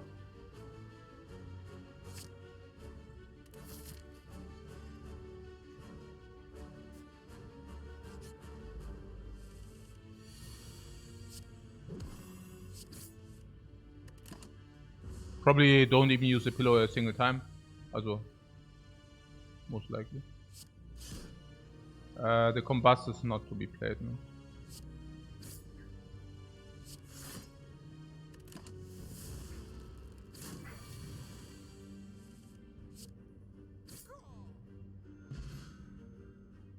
Yeah, potion in third fight. 4 fights, 2 potions, it's standard. Shrug Off is certainly stronger than Flame Barrier. Blocks for the same. This throws a little bit back. Throwing back is way less worse because we already have Combust as a permanent damage source. Also want to deal damage with like Strength, for example. Shrug Off generally better than Flame Barrier, putting that aside. Shrug Off just very good. Before Knob, not a problem. We already picked a lot of attacks. We still have this power. At the same time, this draws us. At the same time, we didn't pick any other blocks yet. At the same time, even if you would take too much damage, there's Regal Pillow, which I don't believe. We also have Reach Potion and Strength Potion against Knob, respective. And against the Slime Boss, we can even split earlier, even if it's not a clean split, because we have Combust Plus and Cleave in the deck. Combust Plus running on a permanent base.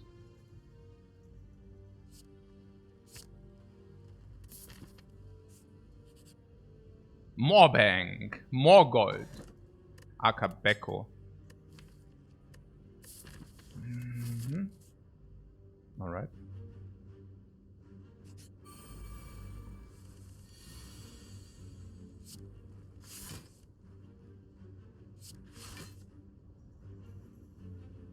Can combust.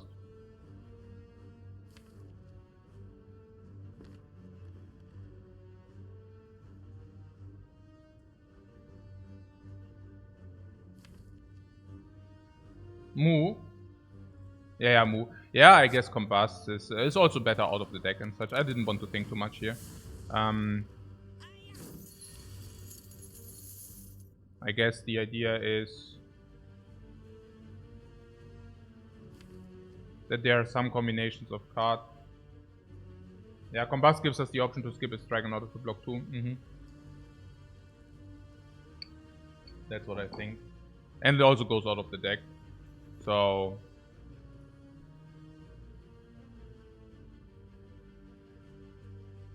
what I'm saying is there are definitely iterations where this plays better. What is that? 16 plus 12, 28, 35. What a pity. Also okay. 16 plus 12 is 28, 35. Ever explode potion and kill? Yeah, we could explode potion and kill if you wanted. It doesn't matter how we play it, right? It always, anything kills, right? This is like 12 plus 8, 20. What am I saying? Also 60 plus 12, 28, ja genau. Das wird auch killen. Everything kills basically. If we block, we lose 7 damage. Potion is not crazy, something like 40% now, exactly. And Explosion Potion sucks anyways. Yeah, usually it doesn't suck, but in our case with Cleave and Combust it sucks indeed. Yeah.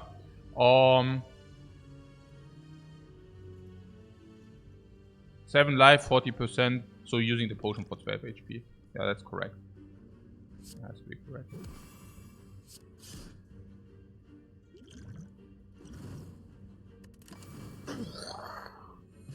Yeah, got another potion. Speed potion though. Heavy blade, no strength. Sword boomerang, no strength, but Akabeko. Yeah, the cow boomerang. Paparato spots it immediately. But the thing is, naja, really? Is in one of 3 cases you get the cow bonus.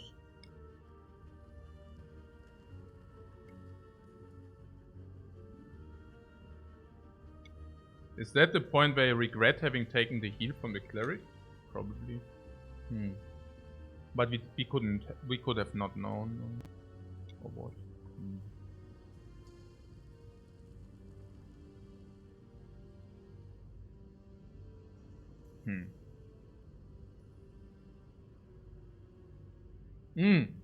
At the point where we faced the cleric, we already removed the strike though, right? So we already removed the strike, and then there's cleric, so we didn't remove it at the cleric. We didn't go to any shop yet, right? Funky. Yeah, we know that we will go to shop, 2 strike removes, then 1 from event, 1, yeah, interesting. Yeah, we already had 1 strike remove, that's fine. So what about the cow boomerang? Boomerang is something which is usually break even.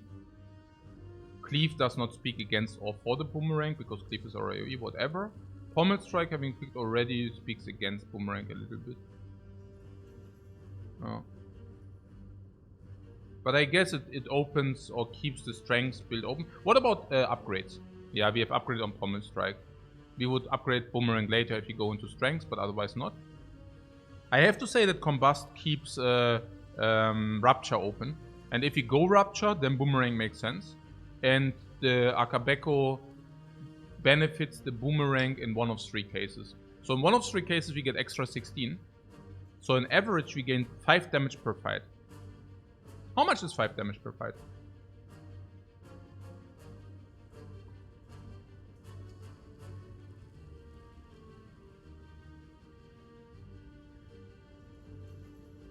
Yeah, it's probably good enough to pick it. Yeah, I like it.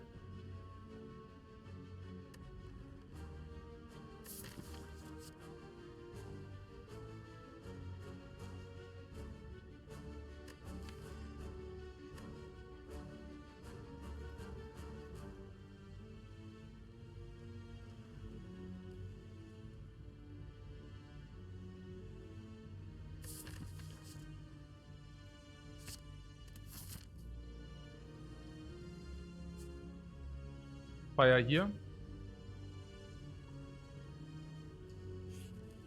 More bang. More gold. Okay. So this is plus 3 damage and plus 2.7 plus 3, plus 5.7 damage. So we can either plus 5.7 damage. Arguably against Lagavulin, and whenever we can stall is also a little bit more. We can plus 1 damage and a card. Or we can bash. But bash wears off the first moment we see any kind of shockwave. Or even uppercut. So the moment where we see uppercut or shockwave, the bash upgrade was stupid. I'm drinking a banana shake. With soy milk. Okay. So, the thing is about the card draw. What? We already have card draw here.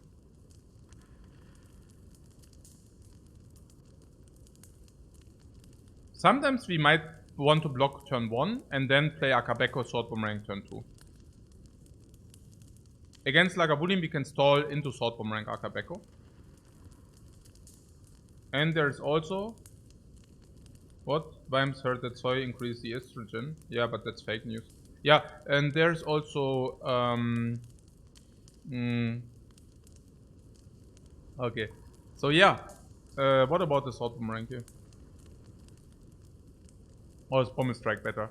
Nah, and whenever you play Pommel Strike, the extra card devalues anyways as well. Okay.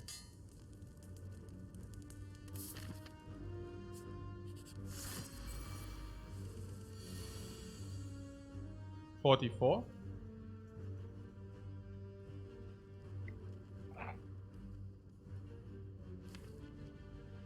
But not combust setup.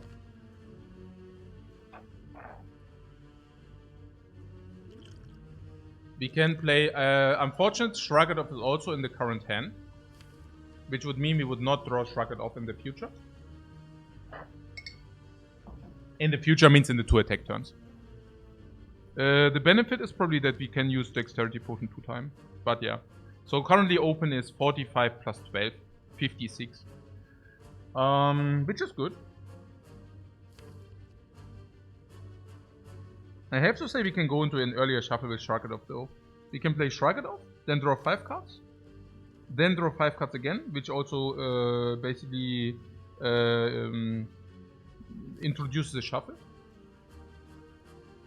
What is the 4 times 8? Well, how much more is that? Yeah, 32 more. So, is it better to deal 32 more? 32 or what? No, what am I talking? 24 more. 24 more. So is it better? Yeah, 24. 24 and this is like 6 block in the deck. 6, 7 block, whatever.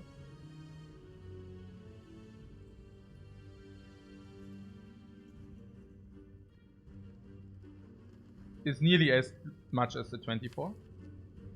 This is also probably another 15.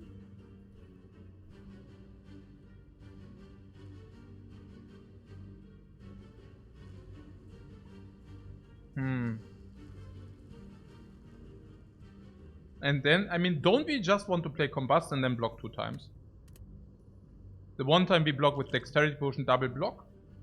The other time we block with Shrug It Off block. And then we take it from there. Right?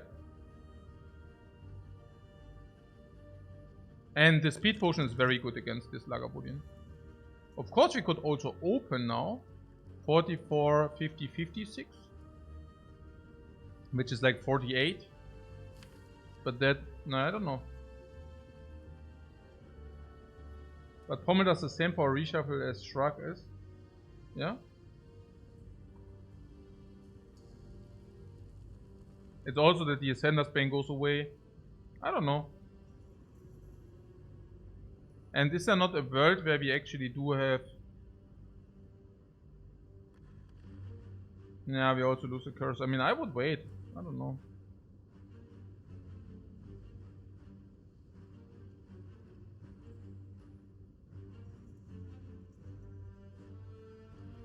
I mean, if we set up the Combust, yeah.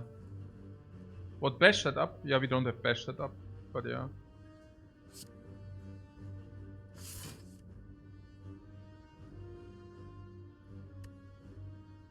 Possibly, yeah. Possibly, it's true.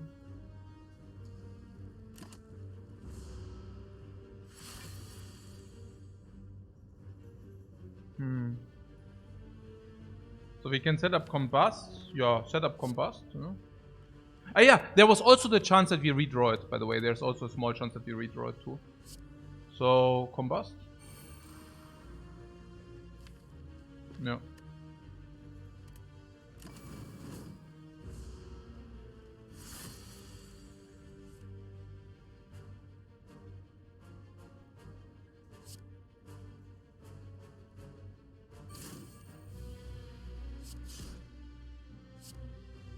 No Strength Potion, right?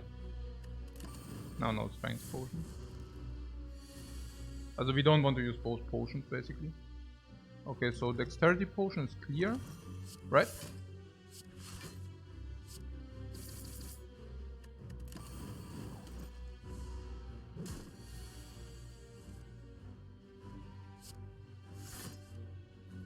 Block. 21, 44. Can we deal 44 in 2? Not really. Naja, so the 12 are more important than 5 block. Let's Combust do the work. Yeah, but 3 times, so 44.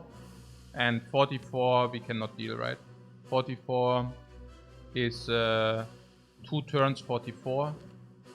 Can just not deal 2 turns 44. 21.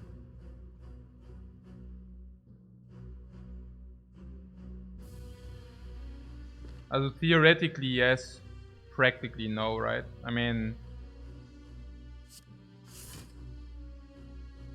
also 32 is much easier. 32 would be 17. Also 32 is always there, right? 32. Yeah.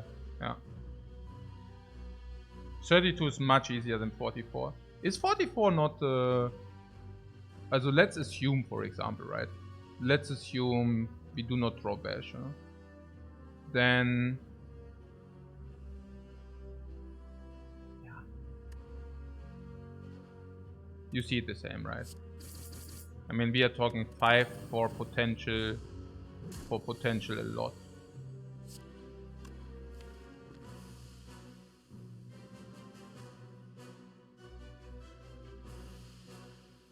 Bash, pommel strike, or bash strike. 32. This is 17 already. So I'm wondering whether we can with the cleave, you know. Yeah, I think the 12 are definitely correct. Okay. So 32. We can deal 17 now. Yeah, there were also different iterations where we played different. So there's that. So 17 would mean 15. He's on 15, this is 9. So on 59, we would need to draw 1 strike. If I play bash strike, we would need to draw 1 strike. If I play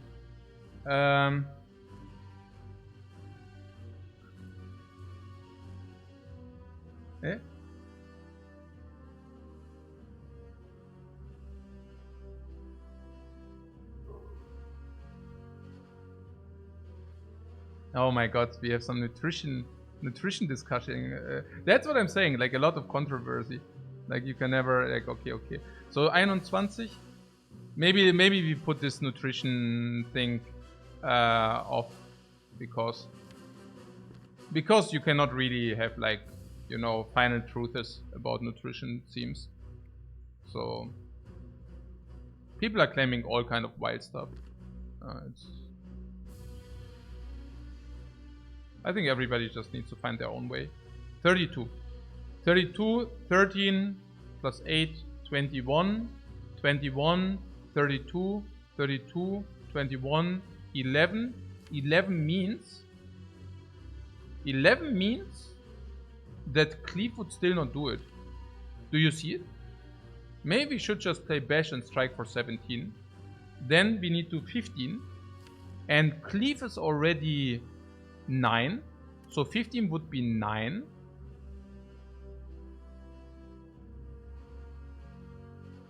Also would be 6. And then any strike solves. Does Sword Boomerang solve? 1 times 4. And the Spire doesn't round up. Hey, does the Spire round up? No, right? No, the Spire rounds down. Okay, so this is 4 damage only. So if we would draw a Sword Boomerang instead of strike, it would not solve. Yeah, any strike doesn't. Any strike solves, but the Boomerang plus does not, right? That's funky. So if you would play bash and pommel strike, this plus. Actually, if you draw cleave, it also goes on the reshuffle, right? So I think we play pommel strike. With this we also, oh my god, with this we also get Sword Boomerang out. Yeah.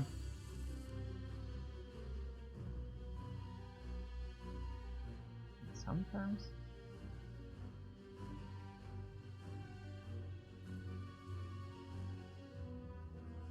I mean, if we draw the defend, we get a free Sword Boomerang out, and we also increase our chance to draw any strike or Sword Boomerang because we basically got the defend out of the shuffle. And if you really draw into cleave, not only does the cleave go back into the pile and we can eventually draw it, but we also get ourselves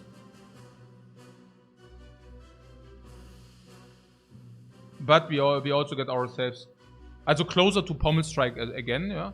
And yeah, that also, yeah. And 9 damage, also 14, also 13 damage instead of 9, also 4 more damage, yeah. Also there were some. Oh, also like this triple strike, of course, can also kill. I mean, there were some reasons to play it this way. What is enough with combust? Oh, we have enough anyways. Yeah, that's true. I don't know why I forgot about combust. This whole nutrition talking. Soul nutrition talking. Yeah, okay. So, yeah. Let's do it. Cool. Yeah, the boot. Suddenly the Sword Boomerang Plus is good in 2 ways. Wow. Wow. Now if we draw the Sword Boomerang turn 1, it's amazingly crazily good. But if we draw the Sword Boomerang turn 2 or 3, it's still good as well. So I'm still this is nonsense, yeah. So, okay, we found a potion. Clash, complete trash. War cry, we cry. Carnage, I don't find a rhyme. Carnage, not good enough. It's already at the end of the act. We already have the slime boss solved.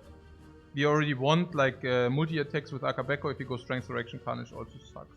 Carnage garbage. Oh my god, yeah. But I didn't want to put that into words because I wasn't sure whether we might pick Carnage.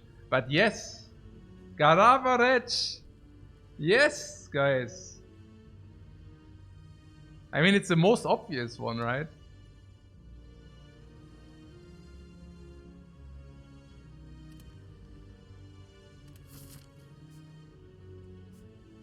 Fire over question mark? Think so? If that's the case, I don't even know. Is it the case? I mean, we do have 2 powerful potions.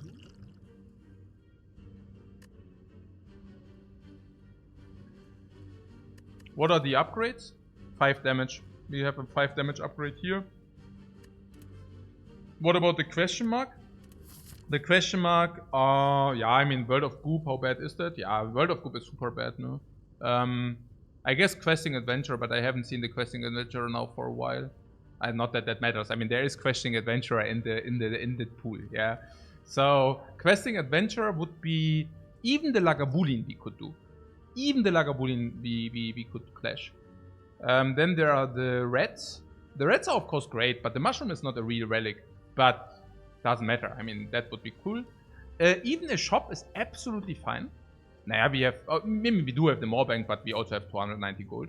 So shop would be absolutely easy as well. What about Simmering Light? We lose what? 25 HP or what? Or 26 or something, right? And that would mean we go to 13. Is 13 okay for an elite or not?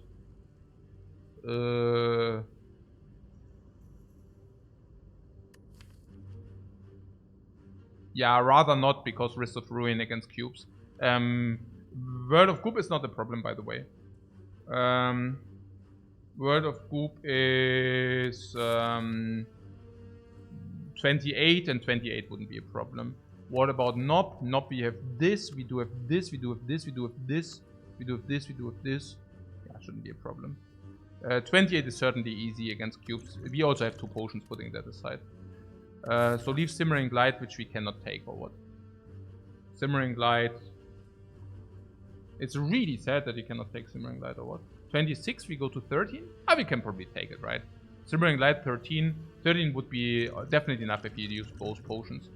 If this is really the cubes, and we use both potions, then that would be fine. Scrap Ooze? No, Scrap Ooze is okay. We can also spend probably around the same magnitude of life. We go here. If we use 2 potions, 13 HP should never be Risk of Ruin. And if we go out of the fight and we have 10 HP, we can still use the Regal Pillow if you really think that's mandatory or that's like important.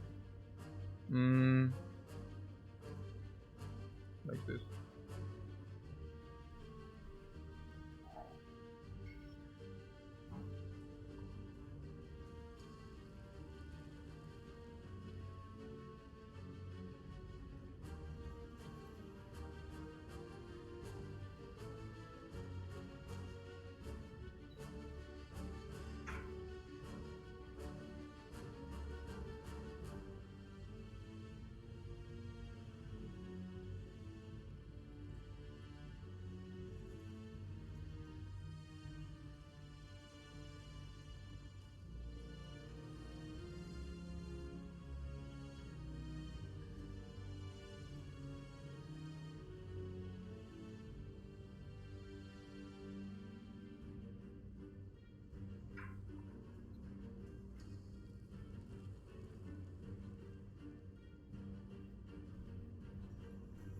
You're wondering whether we the pommel upgrade is not better.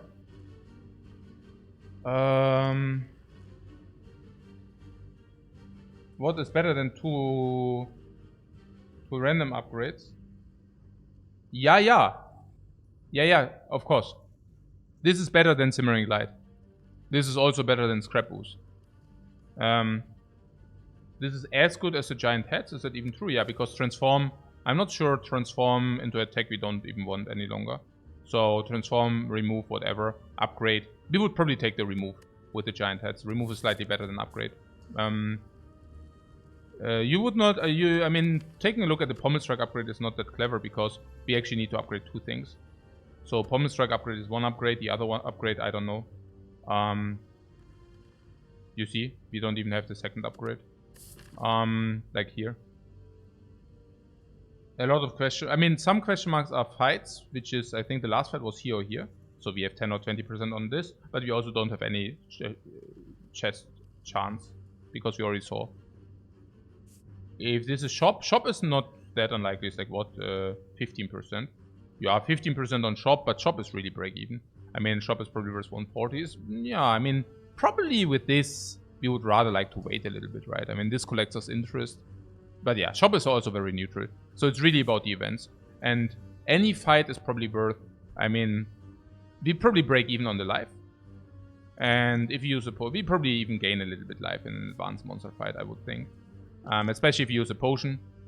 But yeah, we cannot also gain more potions than we currently have. So it's usually a card. How is a card? Not very good, right? Don't need a card. Oh, by the way, with the boots it was actually clever to take Cleave. Because we were anticipating that we take more elites in Act 2. And against the elites in Act 2, we actually do need AoE. Okay. So, so yeah. A fight is around whatever, you know, 60 gold, 70 gold. Something like this. If it's a fight, this is better. If it's an event, yeah, maybe we should just take the fire. I guess I'm...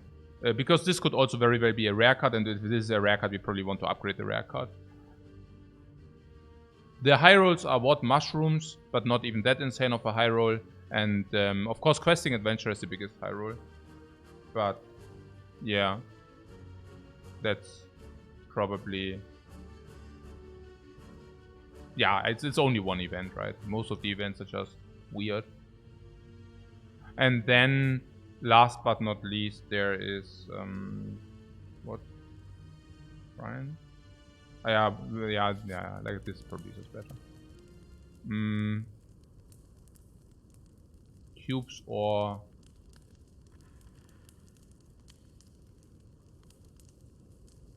I like this one. What, Golden Idol would be nice? No, Golden Idol wouldn't be nice. Golden Idol, what do you take? You take damage, like max HP. It's not even a good trade. And then... Living is better than Fire? No, marginally. And no Golden Idol. I think Fire might even be better than Golden Idol. And... yeah, and even with the chest, we also have suddenly Wrist of Ruin if you take the chest. So also not the biggest fan of that.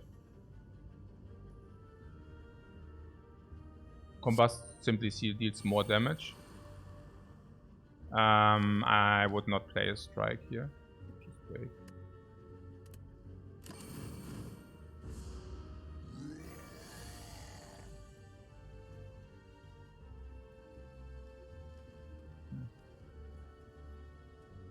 I actually clicked the wait very quickly. Maybe I should have taken the 6.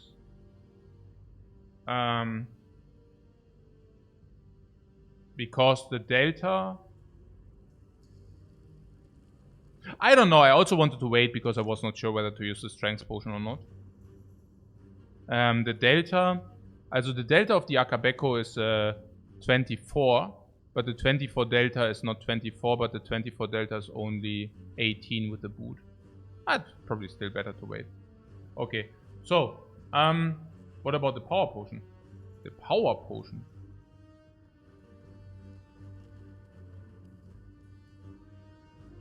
Yeah, no, because we did have a good chance that we basically farmed the knob without anything.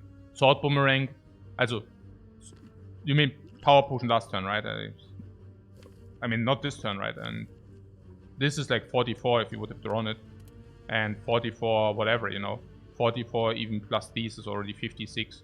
Plus 14 is already 70. And then we need 12 in one turn. Easy. Yeah, so... No. No, last turn was not... Couldn't do that. Couldn't do it last turn. And this turn... Can definitely not do it. Yeah, because against no power potion is not even good, and it's also rather for longer fights where this is a short-lived fight. If anything, we could use the strength potion here.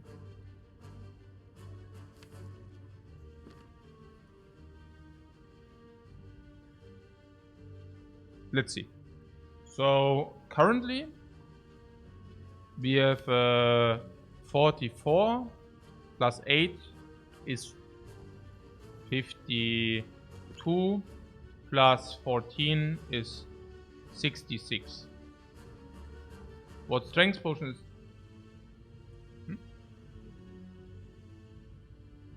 66. I say again. So we have double combust 14, 44, 52. 42, 66. Wait. Okay. Also. Sword Boomerang is 44. Cleave is 8, so 52. 66. 44. 52, 66. If you use Strength Potion, we increase by 10, so it's 76. And then a strike would kill.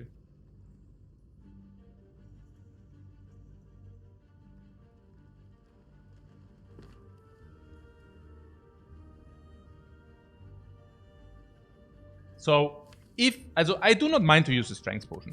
We might find a new potion, and the Strength Potion in our case is not insanely valuable. Yeah, we have Sword Boomerang, but that's about it. And we have 40% potion drop, so I do not mind using a Strength Potion in this fight. So we could use the Strength Potion, and if you use the Strength Potion, we can next turn solve with any kind of 1 energy attack. Which is 1, 2, 3, 4, 5 of our deck of 10. Okay. So... Yeah, Strength Potion only helps Sword Boomerang with Akabeko, yeah. Otherwise not. Also with the... I mean, maybe sometimes with Vulnerable. But that's about it.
Okay, the alternate play is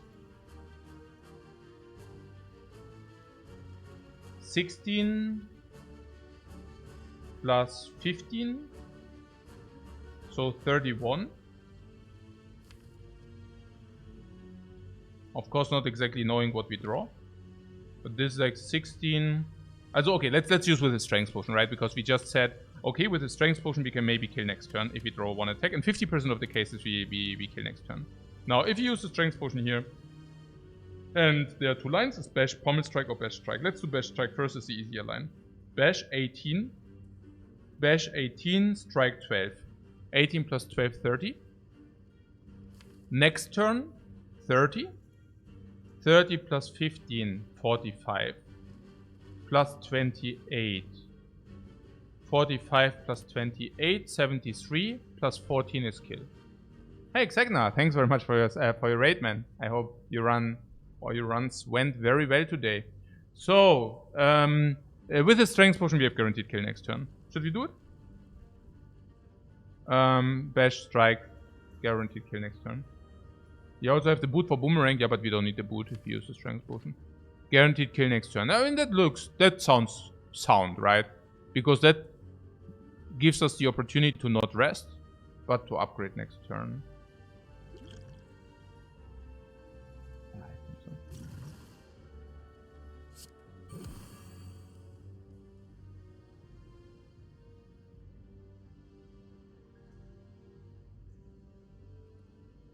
Just to double check again. 52, 38, kill. Okay, cool.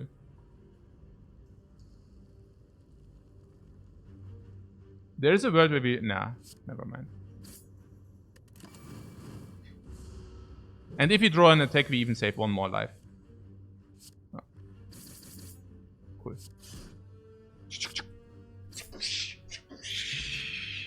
Meal ticket. Yeah, meal ticket boot. Also meal ticket regal pillar. So now meal ticket makes the regal pillar complete trash. Pommel strike. If we pick pommel strike, we could upgrade pommel strike. That's about it.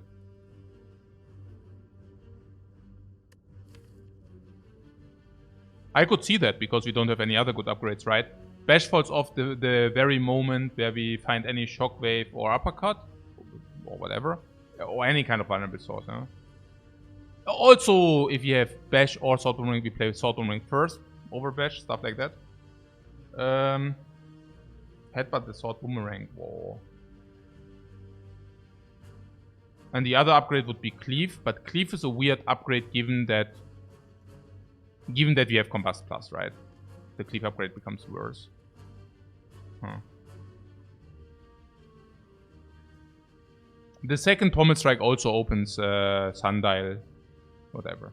Yeah, I don't know. Cleave upgrade plays versus Slavers and Gremlin Leader.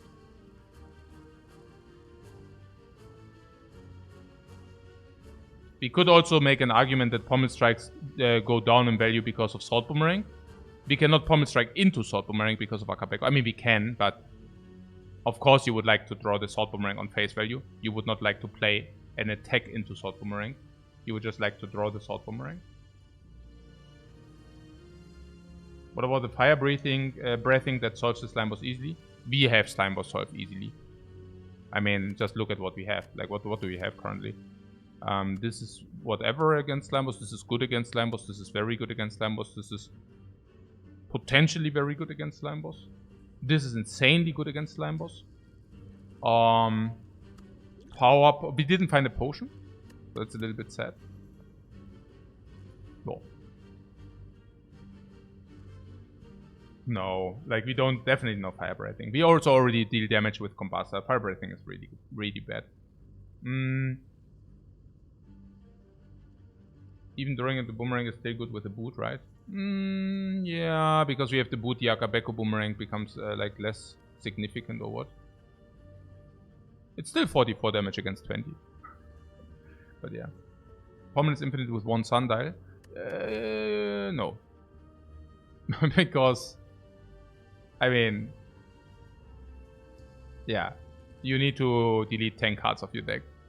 But yeah, if you like 8 cards or something. But okay, you always think of the chance of finding Pommel later.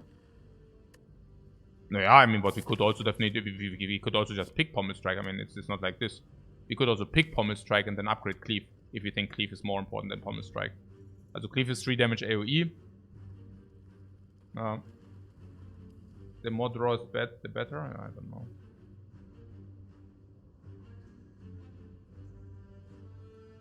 What can Headbutt Boomerang or Headbutt Cleave with card utility is underrated?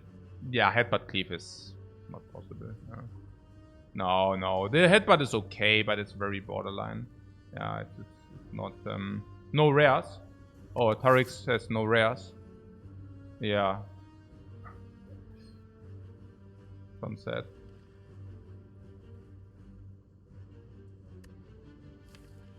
With Combust, we would like to be able to stall.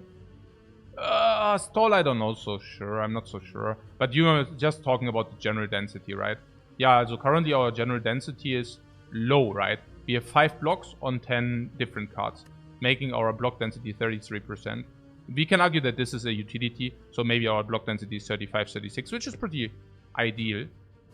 I can see the cleave upgrade. It's okay. Cleave upgrade also works against Slime Boss. I could see the cleave upgrade. Works against Slime Boss, works against all Act 2 elites. In Act 2 we probably go farming 4 or 5 elites. If we do farm 4 or 5 elites, we will be very happy to have the cleave plus as a bridge into Combust. Once Combust is online, we don't need to care about Gremlin, Lord of Gremlins any longer. And cleave will give us a necessity front load AoE. I can see that. If you would upgrade cleave, would you pick Pommel Strike or not? No.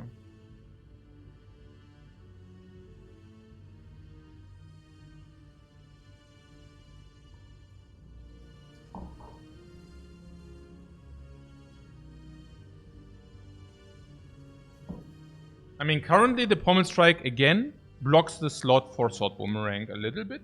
Like, a little bit. It's marginal, right?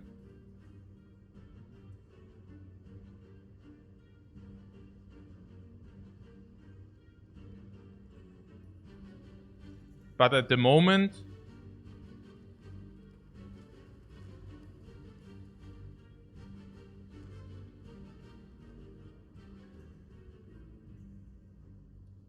Huh.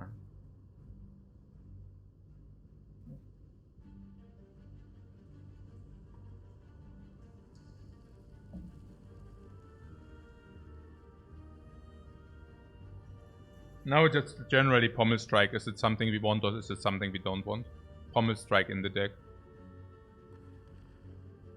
There would be an argument that that Pommel Strike helps us to upgrade something. But I believe the upgrade thing goes a little bit lower. Okay, let's see. Do we want to go into a shop in the next act? We will have how much gold? 380, 480, 500 into shop. Yeah, so we want to go to a shop. The shop will also give us probably max HP or nearly max HP. Fine. If we go to a shop, do we increase or decrease the chance of campfire? I don't know. We want to max elites, or we want to jump into... We want to higher likelihood to go into elites than not go into elites. So, now what I said about the shop is basically... Usually we would partly avoid fires. And because of the shop, we can partly not avoid the fires. But then again, if we really jump into elites, we probably decrease our density of fires. Yeah. And even if, we can still upgrade Bash, right? So, Pommel Strike is really just 9 damage and draw a card. We should not assume that Pommel Strike is upgraded. But even if this is the case, 9 damage and draw a card. How is 9 damage and draw a card?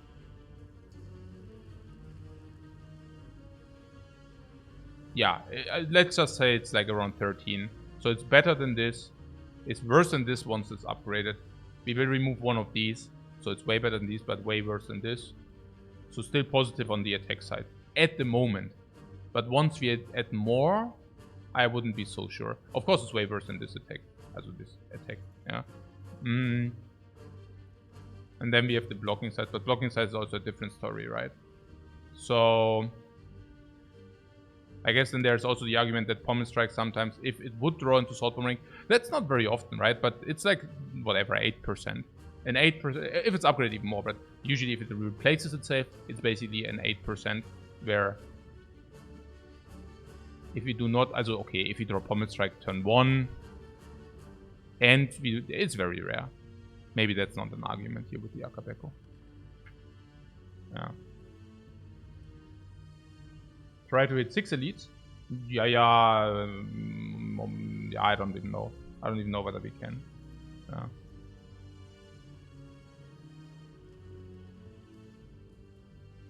What is better long term? A non-upgraded... Ah, yeah, the upgraded cleave. Or the Pommel Strike and the upgraded Pommel Strike, right? Yeah, Pommel Strike is also better in the Slime Boss fight, putting that aside. But, yeah, I don't know.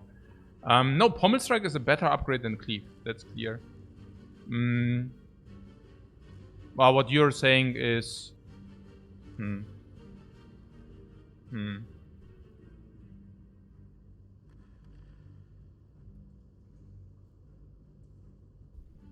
Okay, against Slavers, the 3 extra damage from the Cleave doesn't matter too much. Against something like Birds, 1 Cleave is already half of the AoE we need against the 3 Birds. And Combust will also come down, whatever. So, if that is true, the Cleave upgrade also doesn't matter. It's really only Lord of Gremlins, right?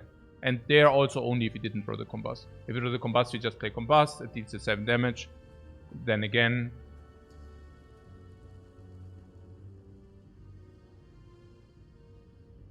Yeah, maybe we just take the Pommel Strike. Upgrade the Pommel Strike. And Cleave is still a potential remove in the late game. If you really transform 2, remove, and we have a lot of gold, we can even remove Cleave if you do that. Yeah, that's fine. More Pommel to draw into Combust makes Cleave worse as well, that's true. Okay. As Smith, right? Like there's no world where we do the rest. Given that what? Given that we can just go all out with our attacks, and once we split them, we also have Combust. We even have a power potion to bail out or sometimes, but not really required, right? Or what are our things doing here? Akabeko deals a little bit more extra damage in the beginning. If you have Sword Boomerang, we guarantee the split. If you have Sword Boomerang, if you don't have the Sword Boomerang, it's still 20 damage, right? It's still super good. Yeah. And the Pommel Strike also draws extra, which is also super good. Yeah, we just play Sword Boomerang, Pommel Strike. Oh, that's clear, right? Because even with this, we can still set up Combust. We really want to play Combust. So if I don't do this, it's weird. 6 is 90, and then we have 2 turns to split. So let's play Strike instead.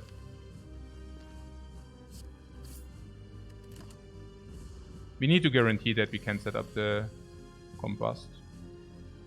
Yeah, we play the Strikes. 78.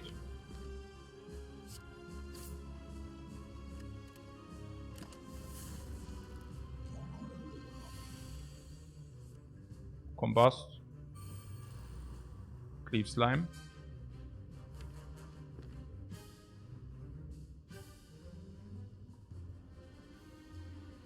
$70.63 is the split. How is it? 63? Sad split, you say? 63 is the sad split.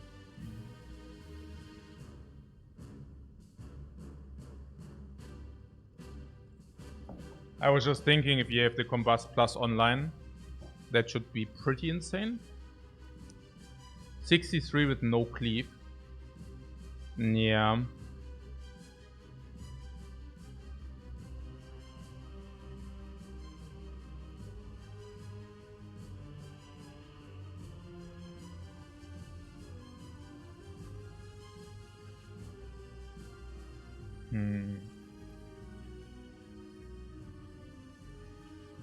What? The last turn strike was a bit important after all? What do you mean?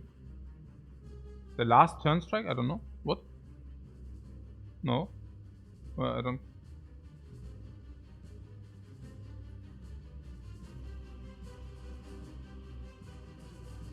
Oh, you mean that we tanked the hit or what? No, what? What? Also, no. Also, that's definitely not. That's like never. Is it now taken to beat that? No. It's a power potion, guys, we are talking about. The strike last turn was definitely correct. We are never tanking the 38. Also that's super clear. No, I'm wondering whether we have Wrist of Ruin. And if we have Wrist of Ruin, if we have Wrist of Ruin, we should use the power potion here. And if we don't have Wrist of Ruin, we should not use the power potion here. It's pretty simple. And the question is whether a 63 split is okay or not.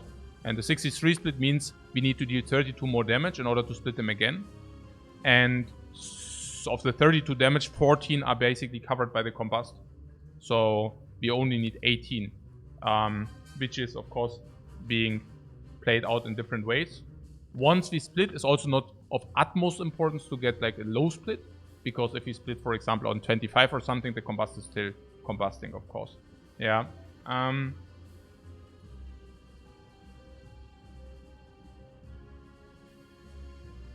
And the other thing is also that we only need to take care of the delta. So we need to take care to say, hey, Mocktool, thanks very much for your raid, man. It's appreciated. The question is, do we want... I mean, there was also the option to draw something, right? I mean, and so far I should not use Power Potion last turn, because there was the option that, for example, we draw whatever, Salt Boomerang, and then suddenly we split 20 lower, and if we split 20 lower, there was definitely... there are no use for that potion. So...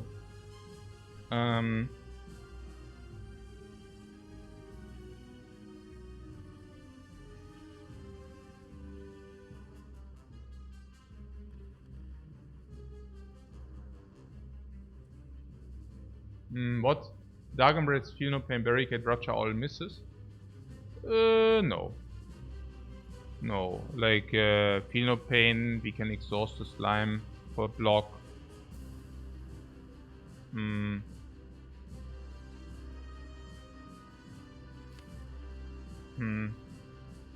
Yeah, Fire Breathing is of course like solves. No, like the Power Potion solves, that's clear. I mean, that's not... the question is, do we need it? That's literally the only question. And I feel it difficult because the slimes are having like weird patterns.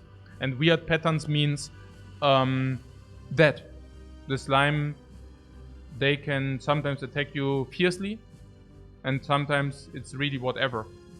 And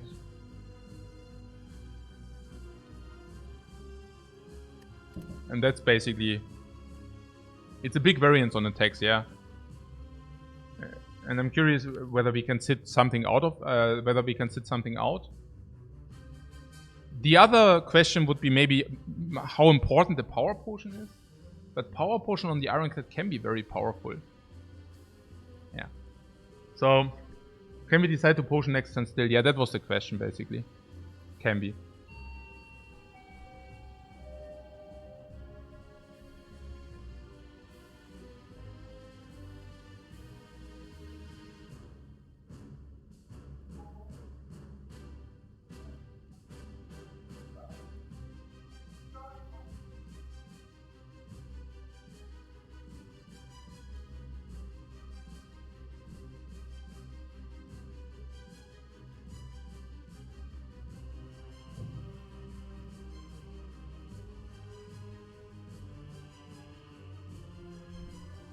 Jojo, man kann nicht sagen.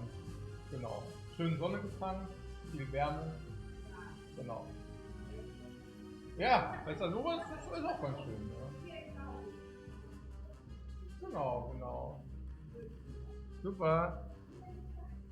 Die kommt später. Eine Stunde oder so.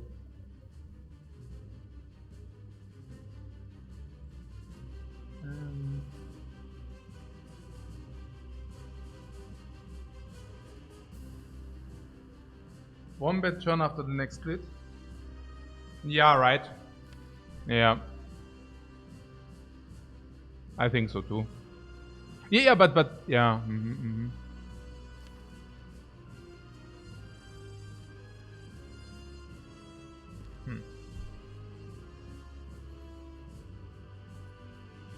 Also, yeah, Rupture.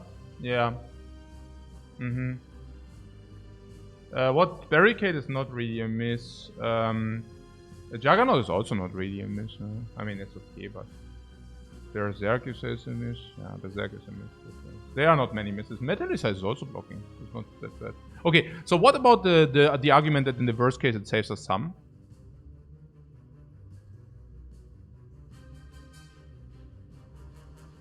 Which could be an argument, right? We could say, hey, this can also save us 10, 12 life now.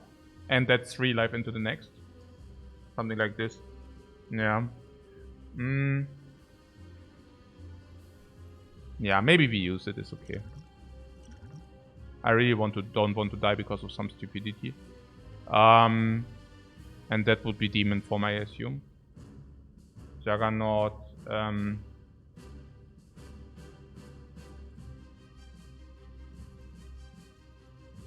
Yeah, Demon Form needs to be better, right? Juggernaut is like 5 damage per turn. Demon Form certainly more. No.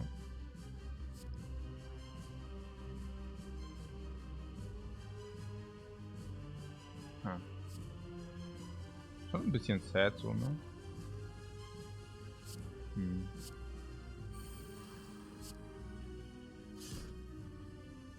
Hm. Hm.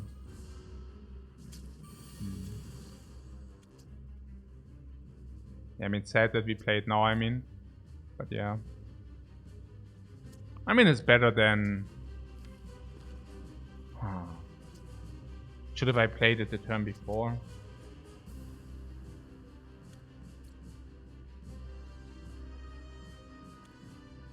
Again, there were some draws which would have probably led me to believe that we should not. Sword Boomerang definitely being one where we should have not played it before. Also Sword... Mann, oh Mann, oh Mann.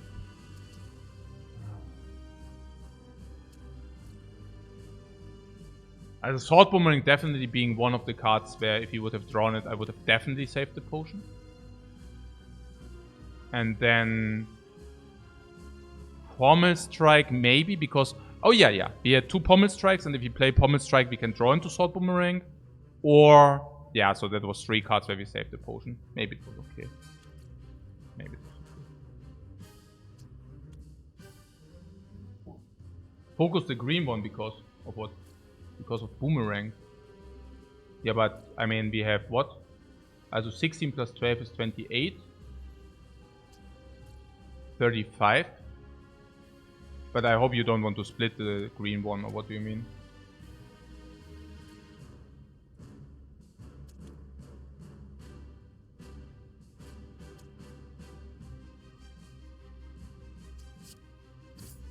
But you are saying if he draws out Boomerang... So this goes to 34, so we want to do this, no?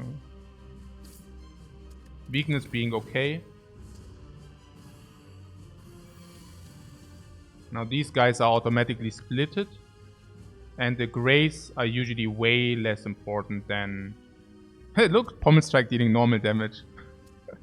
Okay, so... Yeah, I mean, these gray slimes are usually not very important later. 31 is a split. So, let's do this. And we can basically kill this with double attack. Yeah.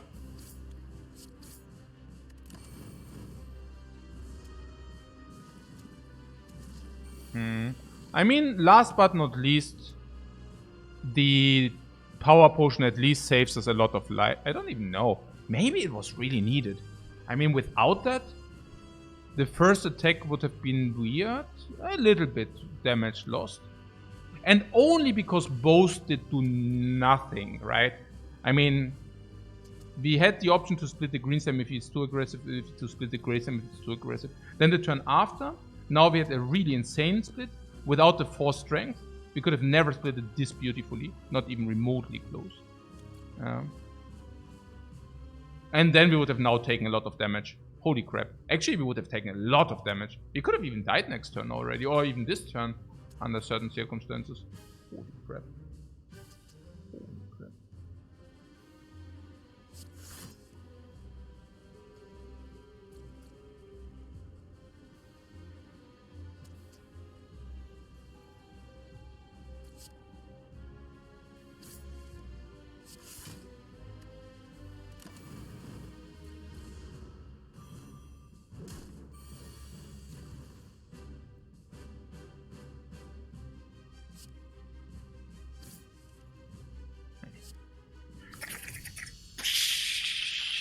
No potion, what?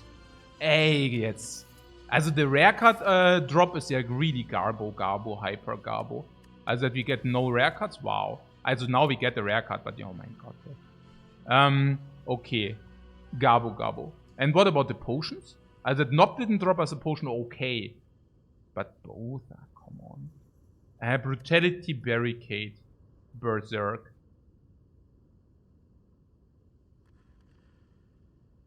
Berserk is complete trash. Brutality is weird because of Sword Boomerang. Yeah. If you pick it. We have Rupture. Rupture, Combust. Yeah, it's basically for Rupture, ne? If you go Brutality, we have Rupture. Rupture, Strength, build Sword Boomerang. Strength, Pommel Strike, Synergetic. Is okay. Hey.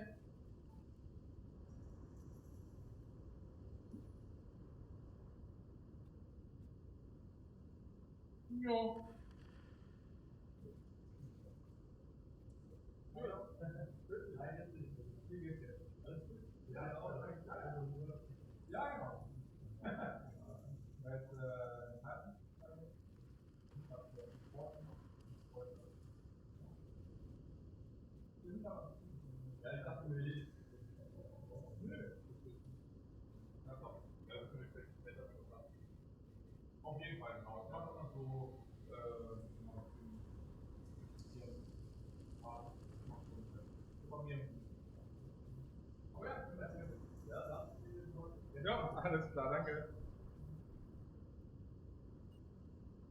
What I'm saying is, if we take the Brutality and we upgrade the Brutality, we are one Rupture away from upgrading the Rupture into a Demon form. And then we will have a Demon form in the deck which only costs 1 energy. And then we have a double Demon form once we also played Combust.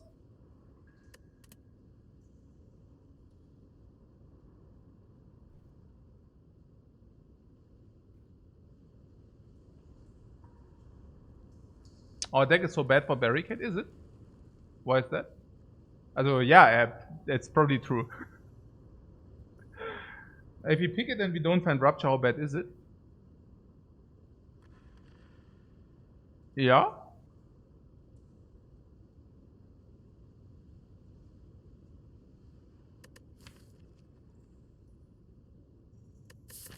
Bad.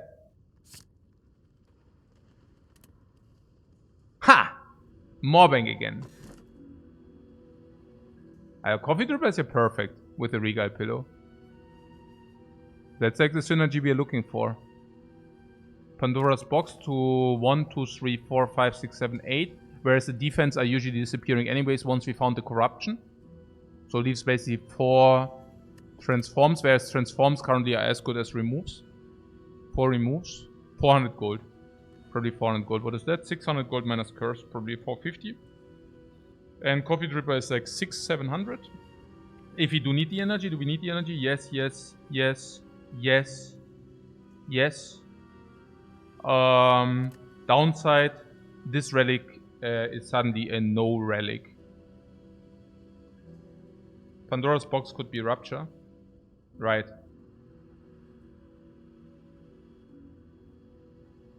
But with a meal ticket, we can ignore the pillow. Oh, yeah. I don't know about that. I mean, meal ticket is 1 time 5, 15. It's a big bird, but I'm not the biggest fan of resting anyways. And maybe with the Coffee Dripper, we also need to rest less. That being said, if you take 5 or 6 Act 2 elites, 5. Probably 5. Maybe we don't even need to take 5. Maybe only take 4. I don't know. But, yeah, it's probably also like if you get apparitions. Apparitions usually with Coffee Dripper is a take. And yeah, like this. So I guess we can also always save it for Act 3 too, that's right. I mean, I'm just looking at, I mean, we don't even have the Burning Elite. So, yeah, if you get, let's say we go really meal ticket out of 60, 65 life, what is our deck doing against enemies? Yeah, Akabeko Sword Boomerang can solve some. And the rest is very mediocre. I wouldn't expect like to have like super easy hallways, even with 4 energy. But let's say we go with 60 HP into elite fight with no potions. 1 potion found maybe. Then we go to 30, we go second elite fight, we nearly die. And if question marks cost us life, it's also the same. I mean, I just take the coffee dripper here because I just think it's very good. It's also like once you're in a position where you need to rest, it's also weird. But yeah.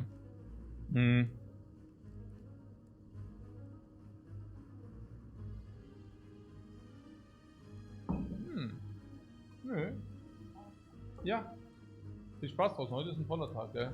Schön windig und schön trocken warm.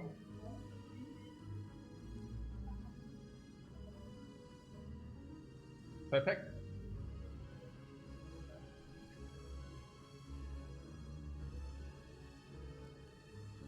All we need is Rupture and Reaper.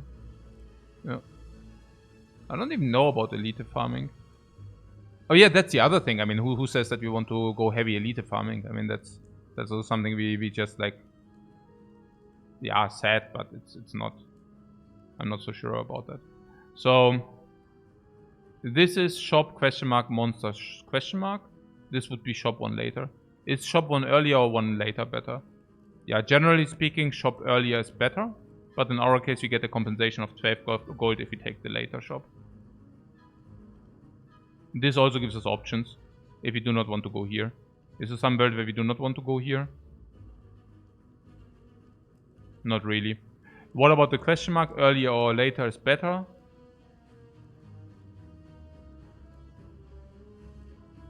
Earlier is better because of dagger. Earlier is better because it makes you stronger in different ways. So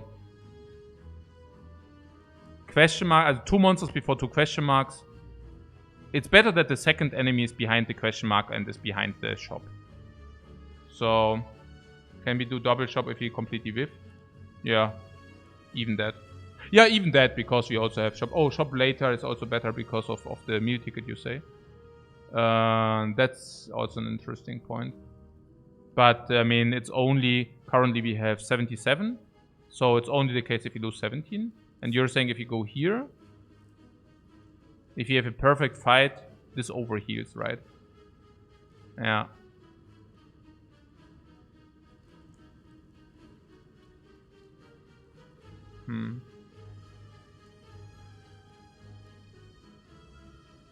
Yeah, later shop is less risk of overhealing and 12 gold.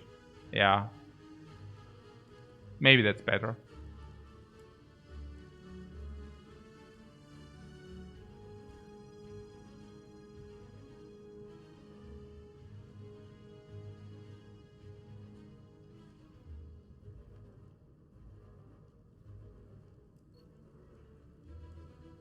And if we completely whiff, we could still... Nah, that's nonsense. Yeah, but yeah. Okay. So what did you say? 77? So we can here lose up to 17 HP, so that this heals us full. Yeah, okay. Yeah, sword boomerang halt.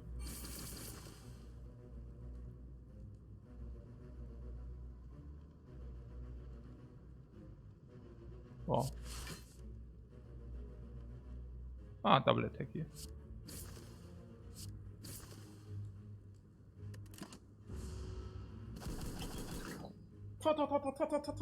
For energy! 4 energy! We would have suffered so much without this 4 energy already, guys.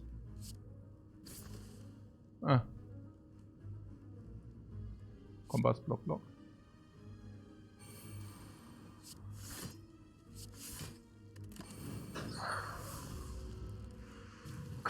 Cool.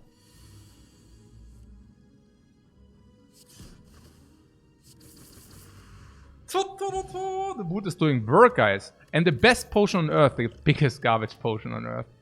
Wow, the biggest garbage potion on Earth. Anger, Rampage, Sword Boomerang. Naja, if it's anything, it's Sword Boomerang. And the reason why it could be Sword Boomerang is twofold. The first reason is, after we utilize the Akabeko, Sword Boomerang is still upgraded or double upgrade because of the boot. And the second reason is, if you draw it really like turn 1, it's basically hyper upgrade because of Akabeko. It's also the best upgrade. For sure. As long as we didn't find Rupture. Once we find Rupture, Brutality is the best upgrade.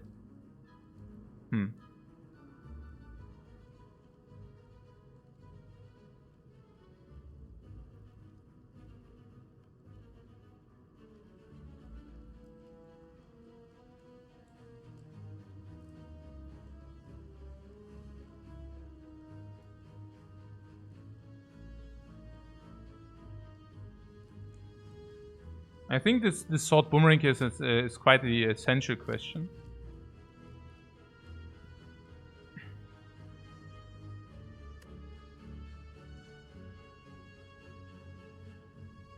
I would assume the sword boomerang is better than bash. It's definitely better than cleave.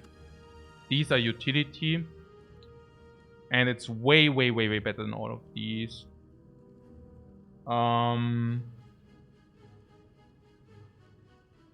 Honestly, I don't know. I really don't know. In Act 2, you usually do not find upgraded cards. Only 12% of the cards are upgraded. So you usually do not find upgraded cards. Now, if you do not find upgraded cards, Sword Boomerang is probably one of the better ones.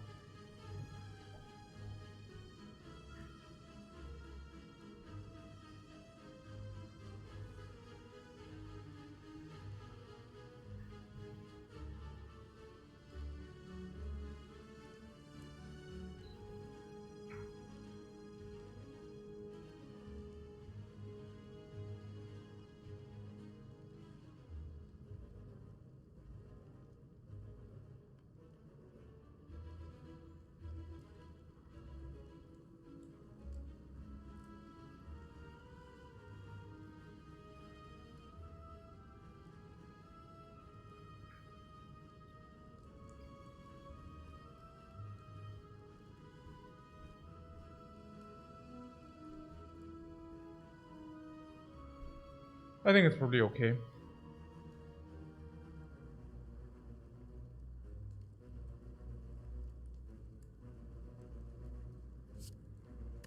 What random damage is not good against Slavers and Gremlin?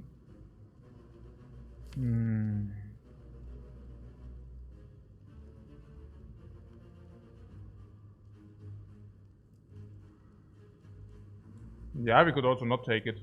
It's very... Are we forced into a fire or what? It's elite into fire, or it's fire into elite. The question is it worth one charge to jump from elite to elite? Like, is elite so much better than fire elite that we choose to utilize one charge?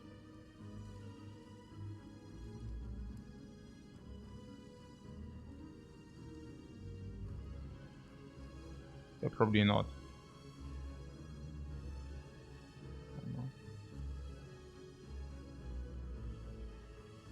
The boots are really not value. I don't know, man.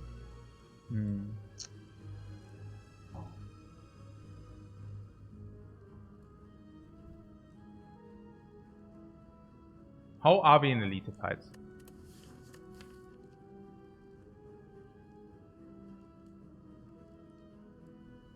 Right side with burning elite is not an option. Here. And then you want to tackle the burning elite? No, that's weaker because you can still jump. No, that's not an option, no. If this elite goes very well, we could even think about this. Yeah.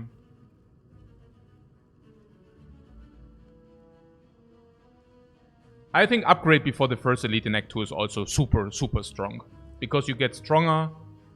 It means much less life loss. Yeah. Oh, we also get like a lot of stuff here. So what about the sword boomerang? I cannot wrap my mind around it. I don't know, but it's also the best upgrade, right? Simply that. Okay.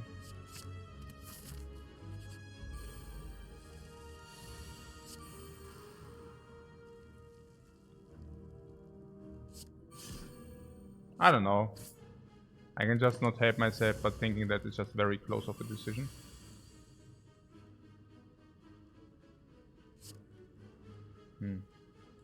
Ja, Pommelstrike oder was? Nochmal Pommelstrike oder was? Nee. Der hat auch nochmal Combo Strike halt. Und die Bash oder Sword Boomerang, das ist 15. Haben wir nochmal Sword Boomerang, das ist 14. Yeah, I'm playing it this way because I don't know.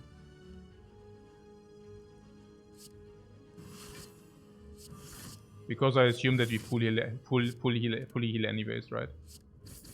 Or did we have kill? Not really, right? No. We just fully heal anyways, right? So whatever.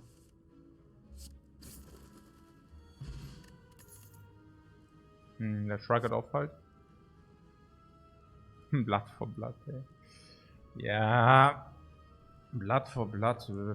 Ja. Yeah, not upgraded now. Yeah, also not against Shrug it off. Also. Shrug it off is this. Also, our blocking cards are currently Shrug it off, so this as good as this. And it's infinitely better than all our other blocking cards. On top of that, we currently have 5 blocks in 18. And that would mean 6 blocks in 18 plus utility, which is like perfect distribution. And before, like if you take any kind of attack, it's complete garbage distribution. Yeah. Also, Blood for Blood is complete garbage. Before we upgrade it, once we upgrade it, it's still bad. Even if you play 1 power, 1 time ping, even then. Yeah, like this.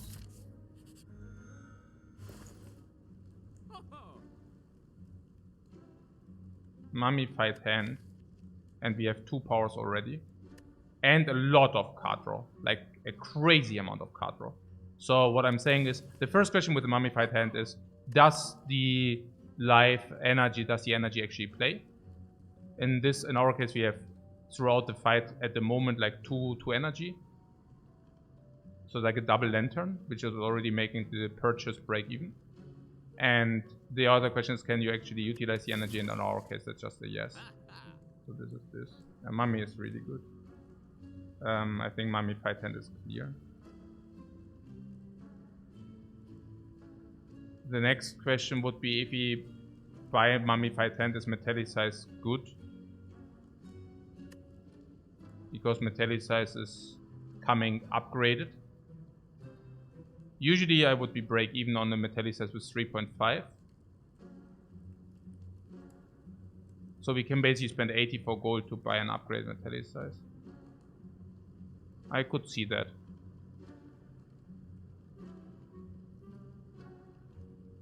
I would buy it if we have leftover money. And we simply have leftover money, right? So let's buy this. Let's talk about the leftover money after we removed everything. So we want to definitely take the remove. And the remove definitely goes on the strikes. Strikes in our case are the incarnation of evil. Like, they're so bad. Okay. So Chemical X Dreamcatcher cannot be purchased. Dark Shackles would be an option. But for 100 gold, yeah, it would be an option. Blood Potion makes sense, says Peter. Yes. Blood Potion is 15 HP for 4 gold each HP. 4 gold each HP makes a lot of sense because it's relatively cheap. We also already have a useless potion, so we could also just ditch this. If we cannot heal and we find a potion. But if we can heal and we find a potion, we can just drink that on demand. So Blood Potion does make a lot of sense. It also makes specifically sense if you say we want to also maybe go against a lot of elites. I mean, that is an option, so we can never have enough life.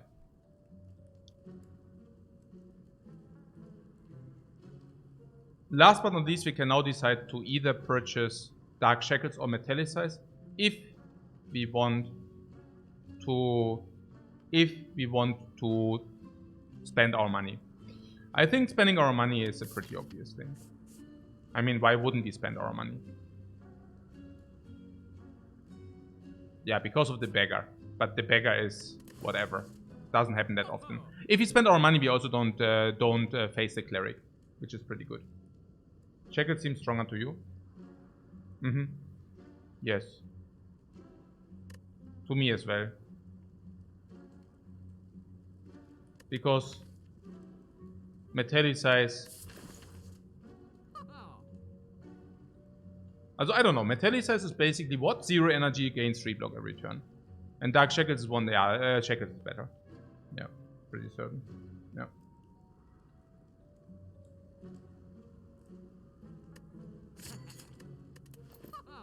Also helps to stall into sword boomerangs.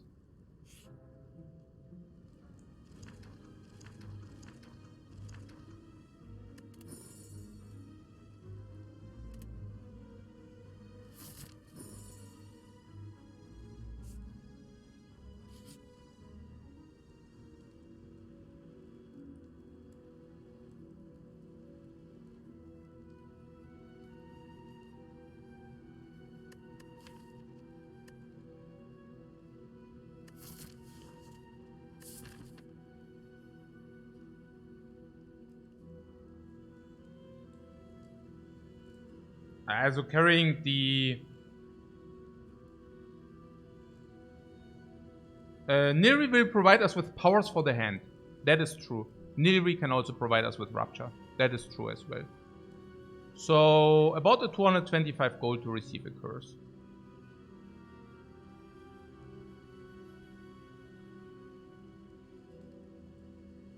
Not the biggest fan, right? 225 gold is already 125 for the remove and 100 gold for the curse or like for the pain.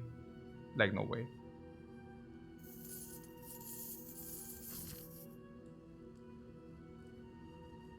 So, I mean, I also have to say that one charge on the winged boots is not only stylish, but it's very, I mean, it's diminishing returns, right? So one charge can even give you, yeah, up to 2 more elites, but usually 1 more elite. But the second charge is weird, right? So if we go here, is the idea not simply go here, make the stronger sword boomerang stronger, go here, see how good or bad this fight goes, see what we receive as a card reward, see what kind of potion or not we receive, and then make a decision on this Burning Elite.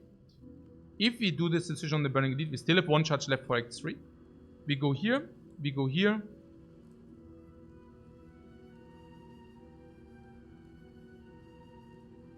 Yeah, fire, question mark, elite, question mark or something, right? Alternatively, you could also question mark, question mark, question mark, question mark, by the way. Also possible. Well.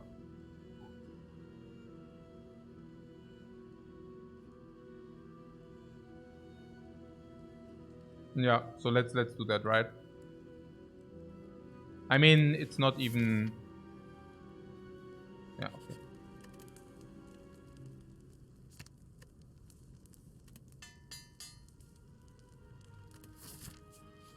It's also quite a strong upgrade, by the way. Yeah, if we hit this guy twice...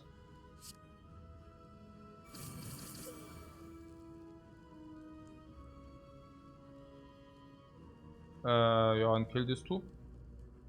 So perfect, oder?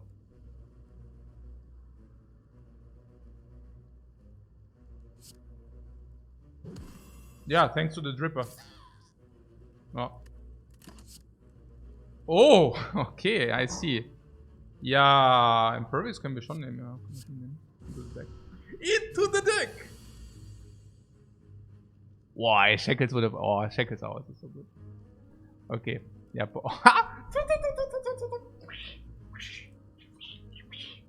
we are the freaking masters.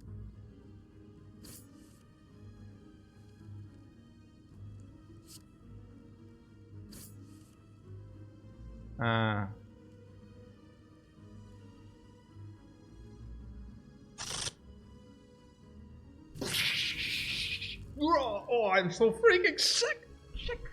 Shackled. Neo D1. Thanks very much for your sub, man. Oh, I'm so freaking shackled. I don't know what to do. I'm so freaking shackled. This is 20. And combust is if you think we cannot make it in time. Do we have a potion? No. If we find a new potion, we can do that. Or is the hand so bad that we would like to potion that?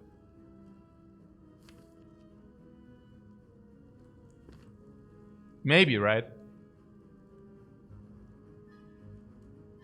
What combust gives us hand value? Yeah, hand value, that's right. That's right.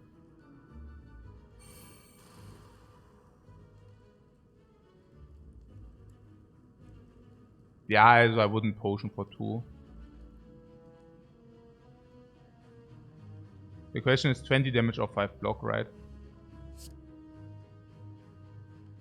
Yeah, also combust going out of the deck is also definitely beneficial. So next turn is brutality into cleave. And if you are unlucky, this guy attacks again, but the 20 is not the break-even threshold, especially not if you have impervious, right? So I would even play the block here. Correct? Codex gives us something too.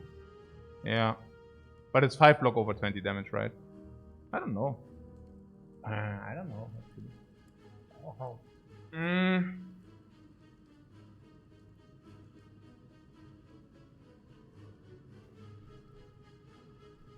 If you're unlucky, she attacks again. That's like a hit of 8 or 9, but not if you draw the Impervious. If you draw the Impervious, we just play Impervious. Can also Pommel Strike into Impervious. Can also block in different ways. And that's only if she attacks again.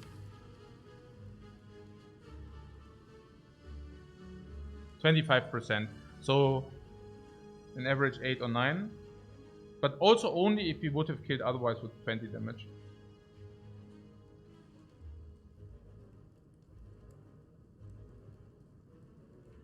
Which is also not even necessarily true. Skip. We could Sever Soul. Because next turn I cannot spend any energy. Sever Soul would exhaust this garbage here. Could play... Yeah, could play Sever Soul, yeah. Okay, Sever Soul is actually probably positive. No.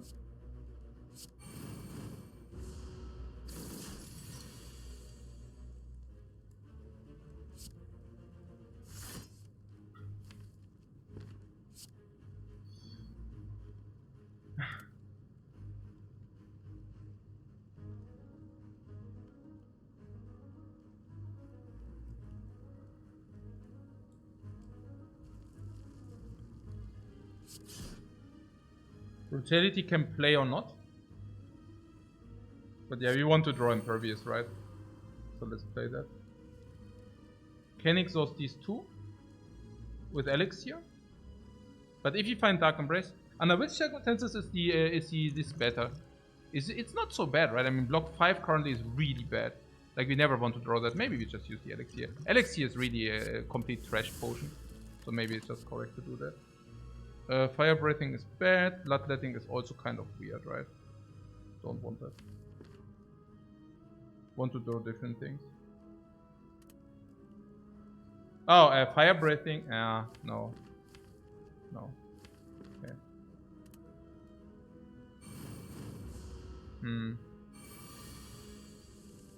Okay. So she does decide not to attack. It's appreciated. Now, we could just try a boomerang and see what kind of targets we hit. Is that true?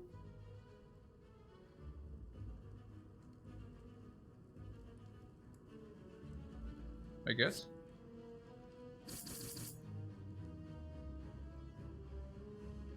Now we can pommel this.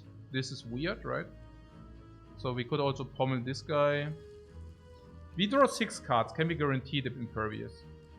We can guarantee the Impervious next turn, if you want that. So, how do we guarantee the Impervious? By... Yeah, it's weird, right? Because this guy wants to be Pommel Strike. Sword Boomerang is weird because these hits do not count. And if we don't hit this guy twice, we still need to play something else. So why not Pommel Strike? Because then maybe we draw Impervious and that's bad. And otherwise we can guarantee Impervious. We draw 6 cards. 7, 8, 9 Impervious. Have definite block. Against how much? Against 48. 8 plus 30 is 38. But we can also block, block, block, then it's 43.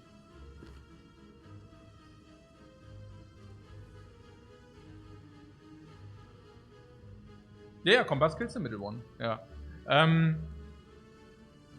There is a world where if you draw the Impervious, how bad is it? Because you could also this, and then Sever Soul. I mean, Sever Soul comes down, yeah? If you play this on this. And we could also Sever Soul first.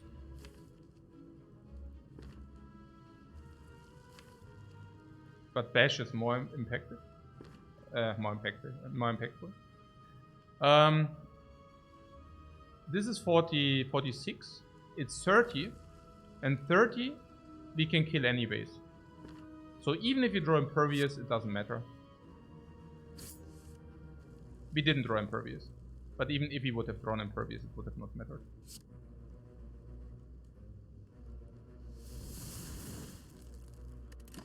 Oh, okay. Oh, Pummel. 20. If we draw Pummel, we kill, right? We draw everything anyways.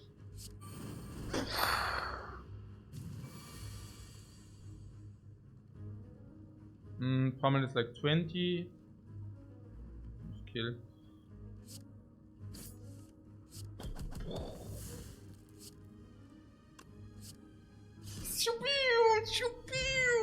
Oh mein Gott, Sundial. Ah, nein, nein, nein. Echt jetzt, oder? Ah, jetzt regret ich den Sword Boomerang halt schon, ne? No, not this. And seeing red is bad because we have not only do we have 4 energy, but with a mummified hand, our powers also go really up in value. I mean, honestly, seeing red is fine. Seeing red is fine because we have a lot of draw, but I think we even have. Yeah, I think because of the mummified hand we cannot, because if you draw a power, it takes away 1 card of our hand.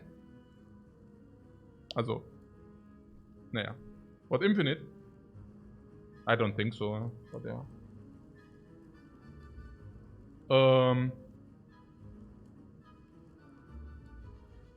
No.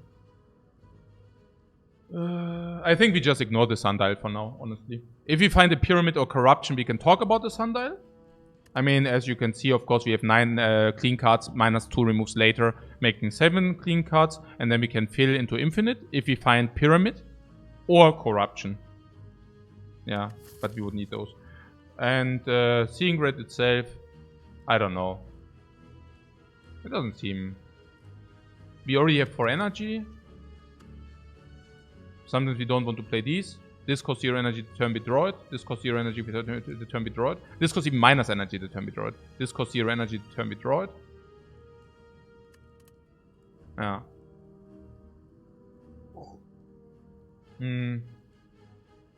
But the only thing about seeing red is Codex, maybe. Even with so much draw? Yeah, what means so much draw? Also currently... Also first of all, the question... we didn't find a potion. Right? And because we didn't find a potion... This is 15 life, which brings us to 69. So we have full HP into Burning Elite if you would like to do that. No potions though. How is that? Akabeko can help. The boot helps a little bit. This helps because energy. This helps because sometimes we can combine. Nilvis Codex can add. If you are lucky enough, Sundial doesn't make much of a difference. This can be burning, also this is like Book of Stabbing or Slavers. Now against Slavers, this is not dealing pinpointed damage. These are also not very potent. This is potent, but yeah. Combust only if you draw it. Earlier. It doesn't look that pretty. I don't know, by the way, with the seeing red is weird. Because we want to draw a real card. Also Sword Boomerang turn 1. I guess against the Slavers, if you have like Sword Boomerang turn 1, it's very good, but otherwise not so much. Against the Book of Stabbing, Sword Boomerang turn 1, otherwise also not so good. Currently the scaling is also not really there. Where's the scaling? Also this doesn't give us... Oh, do we have some power? No. This doesn't really give us scaling. This doesn't give us scaling. I mean, it gave us some gold, sure. Regal Pillar was a dead relic. Akabeko doesn't give us scaling at least. Boot doesn't give us scaling. I mean, at least the Sword Boomerang is dealing a lot of damage, so there's that. Meal Ticket doesn't give us scaling. Mummified Hand not yet. Sundial is not doing anything. Nearest coding, I don't know. Not great.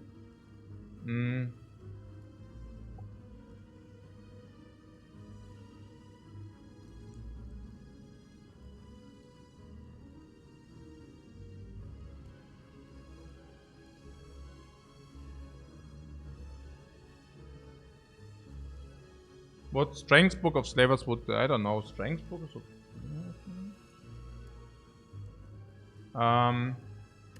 the book will provide scaling. Yeah, but that's... okay, I mean, we have the option to invest one jump onto this Burning Elite. But is that really something we are looking for? I mean, we didn't find... Okay, we found one potion, right? The other one we bought. So we had 2-3 fights, so potion drop is 50%. This is still an easy enemy or what? No. But yeah, whatever. So we can... I mean, this also costs us a jump. It's not for free. I mean, we can go here. We already said maybe it's not a good idea because against slavers, if we draw badly, we could just die. Or at least take infinite amounts of damage with a Coffee Dripper, or die. And if it's Book of Stabbing under certain iterations, it could be that we take a lot of damage anyways. Of course, depends on the draw, but it could be that we take a lot of damage anyways. I'm not even sure whether I'm more scared about you're always saying Strength Book of Stabbing. I think I'm more afraid of a like max HP Book of Stabbing, honestly. And given that this also includes like spending a charge, maybe we should just not do that. I think it would be, if it would be free, we could have a talk, but it's not free. So oh yeah, and if you get a 5th, yeah, first of all we will have more power cards, and second of all, if you get a 5th energy, it's also so bad.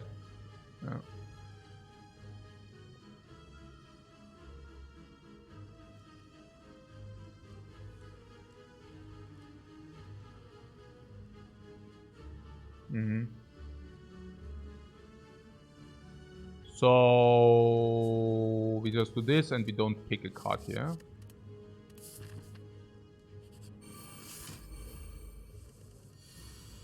It's obvious.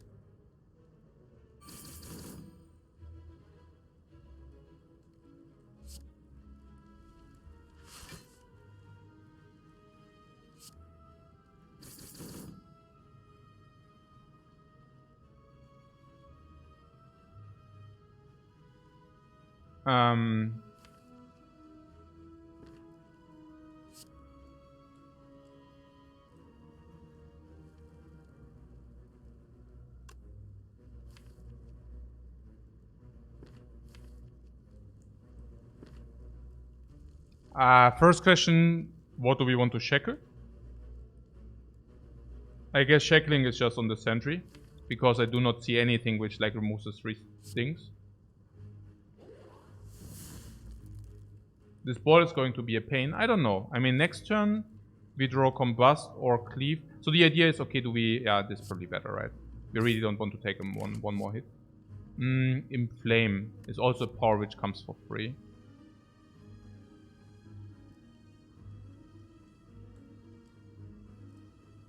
I mean, we just take it, right?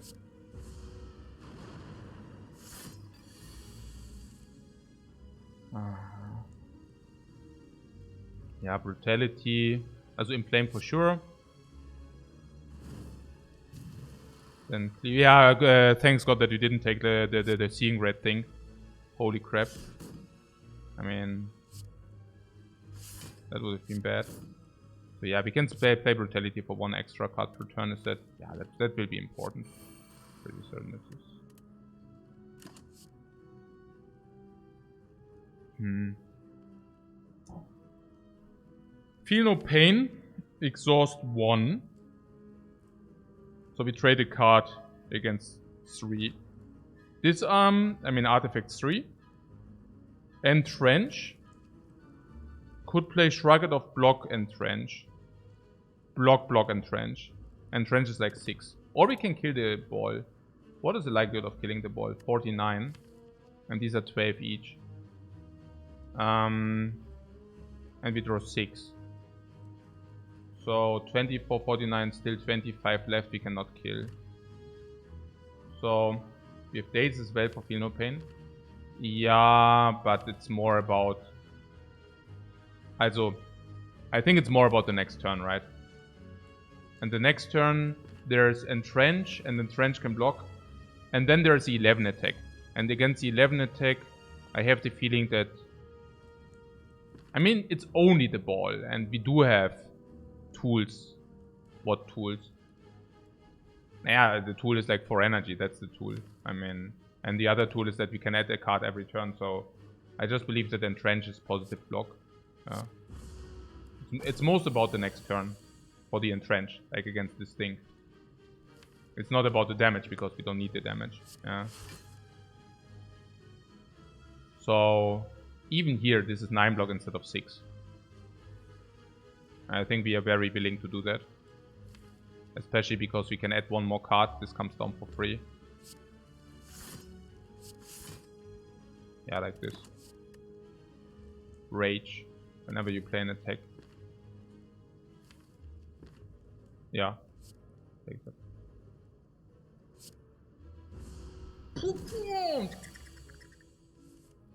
Yeah, that's Rage. Do we want to play Combust? We want to play this, we want to play this. This basically coming down for free. Do we want to play this for free? 1 life for 7 damage. I can see that.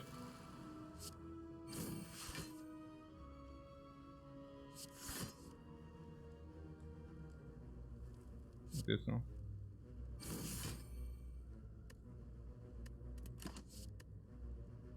Blood for Blood is just 80, is so good. No?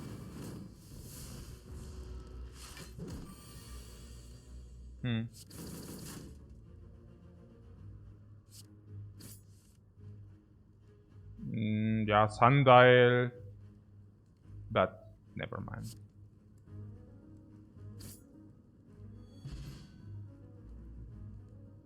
We didn't find a potion again. Potion drop should be at this moment. The potion drop should be very high. Body Slam, Shrugged of Disarm. Huh. Shrugged of at this point should be probably worth around 50 gold. Maybe 50 gold, yeah. Like what, 12 block, half an upgrade, 50 gold. Yeah, I can see 50 gold. Disarm is probably 50 to 80 because it's the first disarm. Yeah, let's do that. Take the disarm. I mean, that being said, we already do have Dark Shackles, right? So it's not 100% clear, but I still believe it's better. Take it. Oh, it's a large chest. Large chests usually have a lot of gold, guys. Here. Boom, soon, dude. Yeah, reach. Pantograph. Pantograph sick, Coffee Dripper. Pantograph sick before the boss. Pantograph sick because we already wounded. Pantograph sick because between the 2 boss fights in Act 3, we heal. And before the heart, we heal as well. Sick. Okay, question mark is certainly better than fire. Also leaves more options open.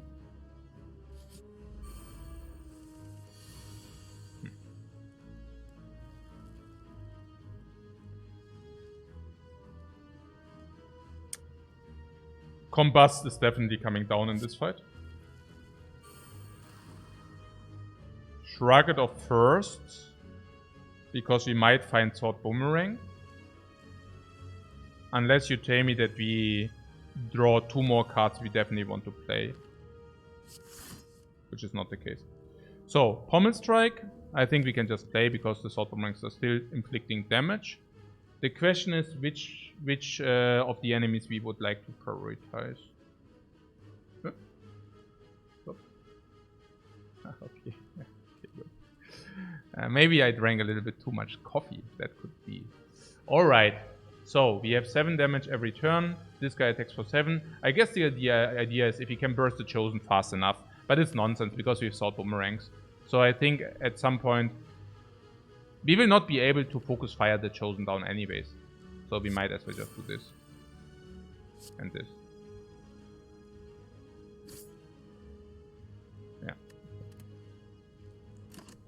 Oh, Inflame. Ah, Inflame. Inflame, if it gives us a daze, is much weaker. Sword Boomerangs are benefiting from the Inflame if we played Bash as well.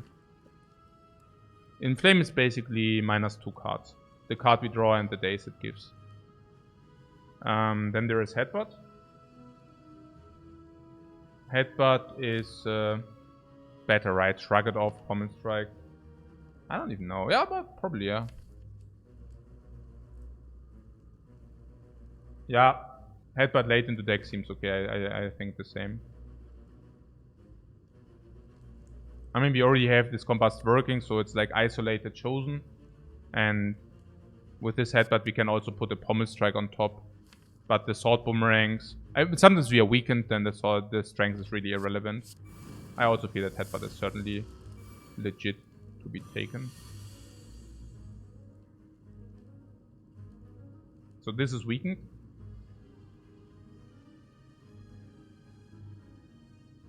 Okay, we don't have any block. So this is clear. And we can just play Hand and Brutality. And the question is... I think the bigger question is whether we even want to play Brutality. Now this is 9, so we would need to play this and this on the bird in order not to take damage. But that's something I'm very willing to accept.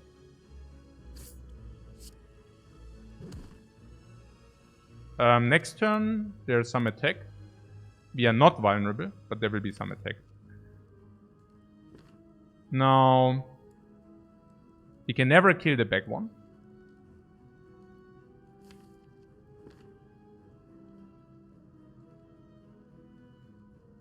We can basically effectively choose. Also Dark Shackles is of course also something. But Headbutt Shackles seems legit. Yeah, I guess so.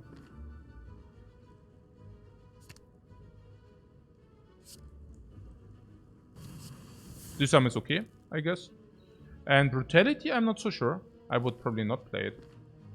Like, why would we, right? It's 5 cards. We get Shackles next turn. But it also gives us a daze and then it costs us 1 life every turn. Actually, maybe we should just play it. Yeah, I don't know. 1 extra card. I mean, the first extra card is negated. Then it's 1 extra card, we paid 1 life for that.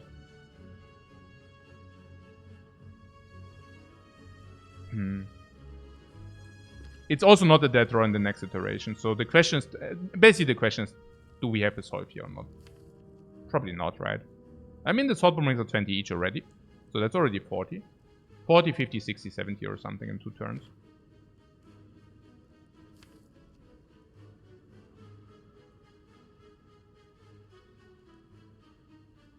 What Brutality is like your most commonly regretted not playing card? Oh, really? I didn't realize.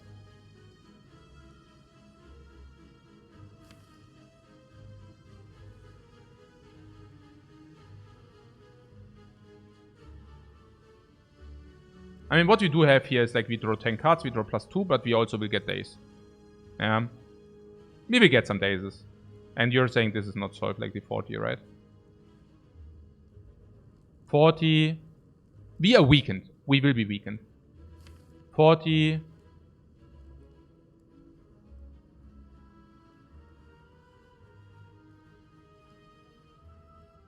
Yeah, Codex might also solve. Yeah, but this is guaranteed 40. Is a very cheap 40. But this is already not very much.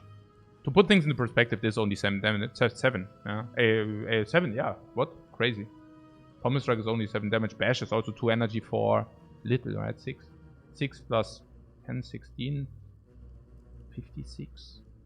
It's not a lot. But that being said, I mean, the next... Yeah, genau.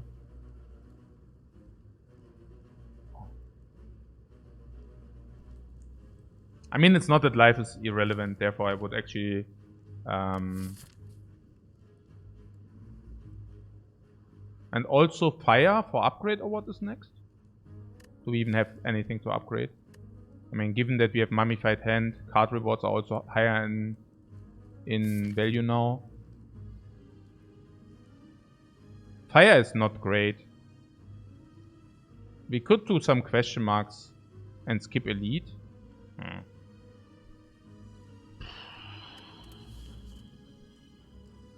So this goes to 80, she will attack. We can mitigate the attack with Dark Shackles and we attack some.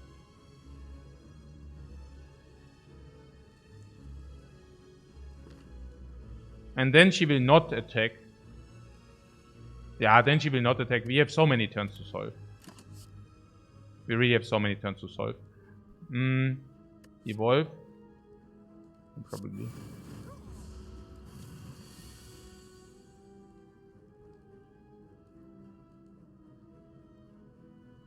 Shrug it off for Evolve. Shackles.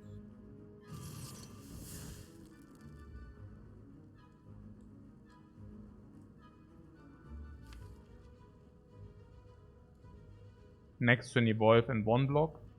Hopefully she doesn't attack, but she also is disarmed.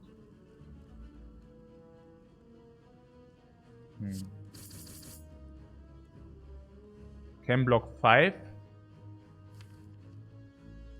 Yeah, makes sense.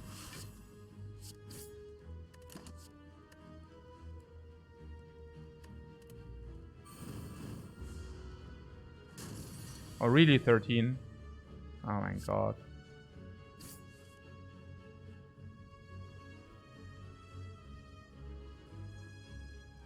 Brutality would have added 1 days, but would have also given us 1 more card draw. If the 1 card draw would have been days, like last turn, which was like whatever, very likely, then that was a break even, and now we would have drawn 1 more card, like in this very instance. Wow.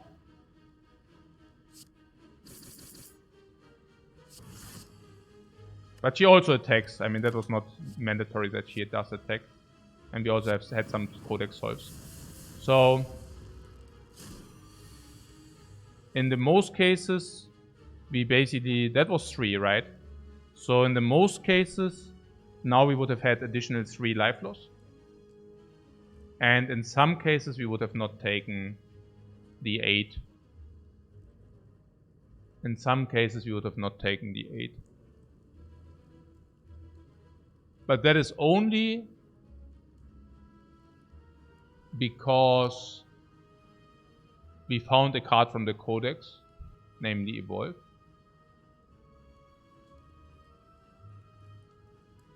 And it's also because the attack was nasty. If it would have been a multi-attack, we would have not needed to block that much. Could have more emphasized on the attacks.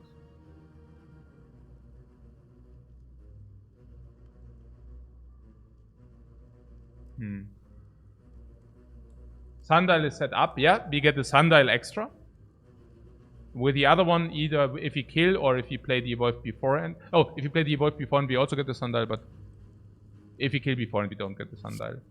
So maybe it was okay.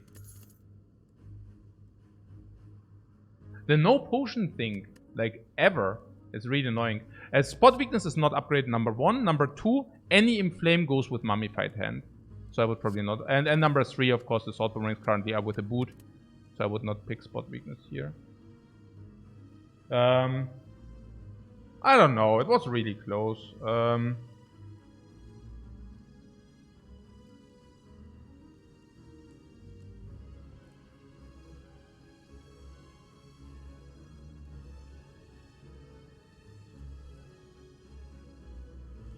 There are also some draws, like very, yeah, I mean, it's very extremely close, you know?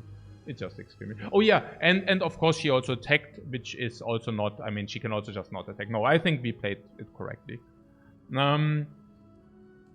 So, we do have spot weakness or nothing.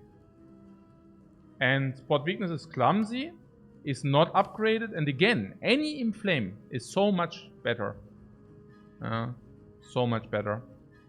And then there's the thing that we also have infinite potential, yeah? I mean, and even if it's not infinite potential, it's at least...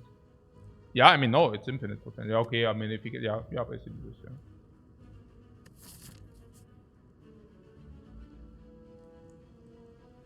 Putting aside that any demon form is also, yeah, okay, and any rupture is so infinitely better. Any inflame is infinitely, any demon form is infinitely better. Yeah, it's really weird to take the spot here. But need the strength source? No, the first is not even, I mean, that's 20 each, right? And what is the boss? It's this. Yeah, the automaton. Against the automaton, we have combust and this for a little while. And then we have these. Do we need scaling for that automaton? Boomerangs are 20 each. It's very awkward.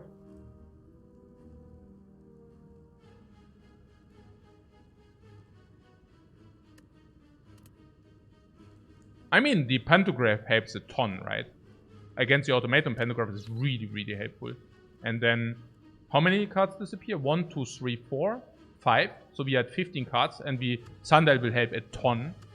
Coffee Dripper will help a ton. Brutality will help a ton. And we also have Neri's Codex. I don't think automaton is a problem. Okay.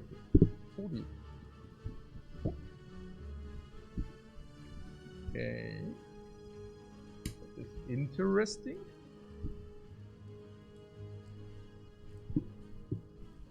Okay, what just happened? Wait. Did it happen that it... A moment, please. A moment, please. Okay, wait.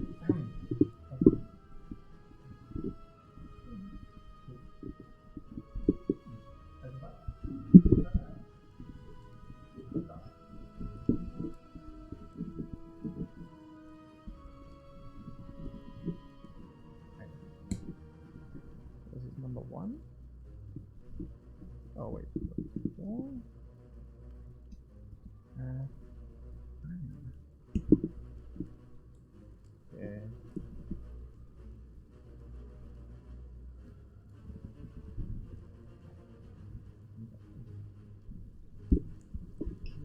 Yeah, a small intermission, guys. A small intermission. Hey, was ist denn das? Hey, okay, warte mal. Okay. Hey, maybe it's also time for a new microphone at some point. I don't know. Okay. So,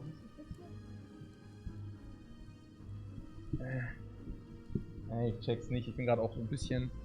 Warte mal. Also. Also das muss hier. So. Das kommt so hin.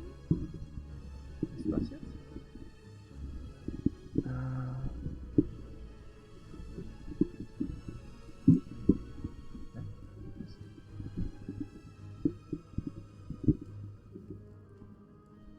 Hey, I just want to freaking play the Spire. I don't want to. Also was ist? Mann. Das ist okay jetzt, oder? Ah.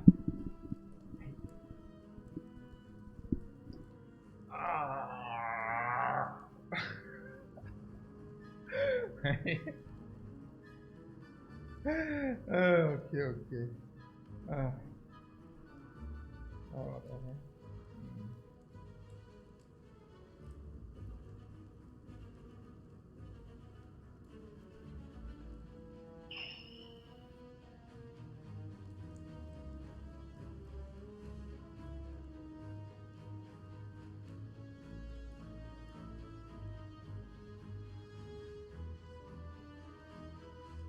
Mir, guck mal, das Mikrofon hat sich gerade irgendwie...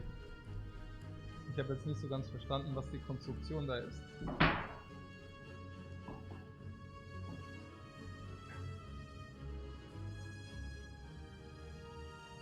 Hahaha, I will just let my wife fix it, because I have no clue, but I certainly need a shortcut.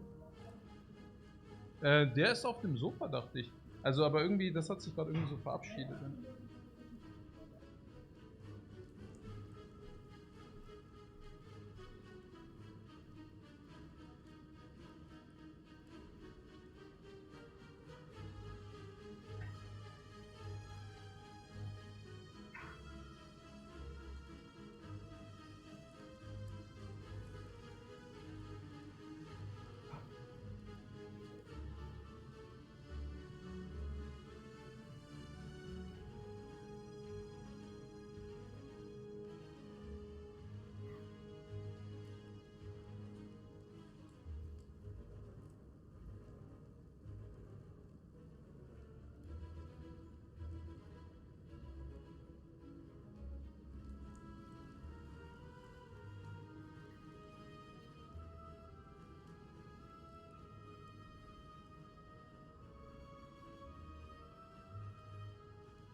gesamte Konstruktion irgendwie nicht so ganz.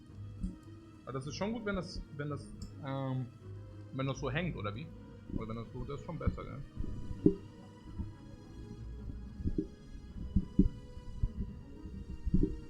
Ja, so. Ne, ein bisschen tiefer wahrscheinlich. Ja. So, ja. Und so. Oh. So. Alles gut, oder was? Ne, ein bisschen tiefer, oder? Ich weiß nicht. Weiß nicht.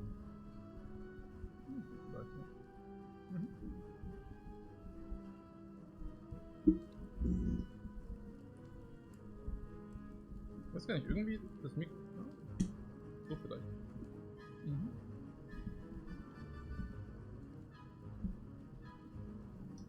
Wie war es denn davor? Die Beine haben einfach gehalten davor, oder wie war das?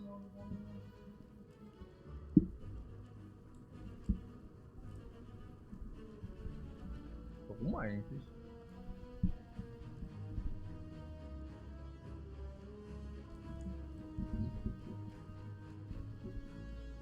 So ihr Trick, damit die dann neu nachkaufen müssen, die Leute, gell?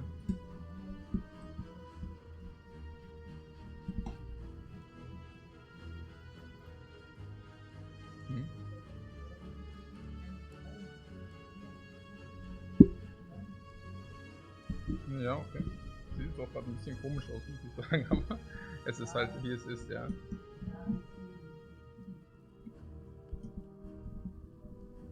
So, ja.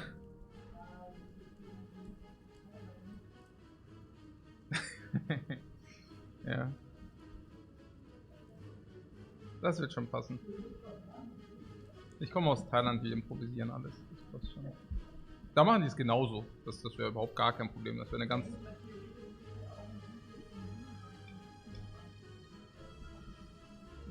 Right.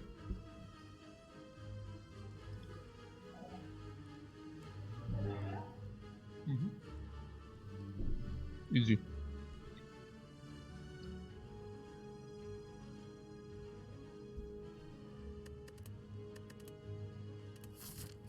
Where do we walk?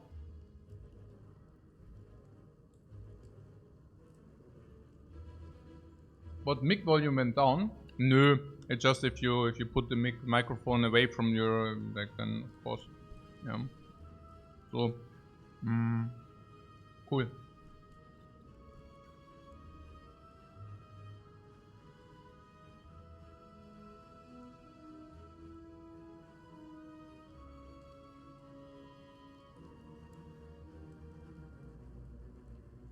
But it will be better if we pick corruption, yeah, but then we need to pick corruption first. And we also have codex anyways. So there's that. So what was the upgrade? We just faced? Which elite? This was the last elite. Oh, we only took one elite or what? Oh my god, okay. Yeah, oh yeah. So next elite is Slavers or book, yeah? Dark Shackles is a decent upgrade. Dark Shackles is, yeah, it's okay. It's not phenomenal though, right?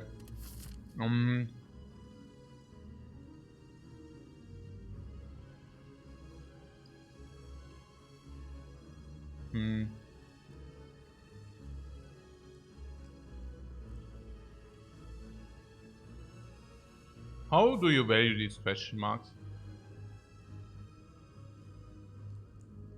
I was certain that the question marks are worse than elite. Because I currently think we might have a better shot. I mean, even shops are not dead. Which basically means if this is chess, it's also very much better than this crap. And I'm not certain in comparison with the elites.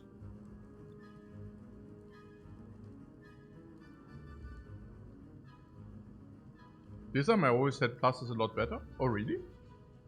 I don't know. It shouldn't be much better.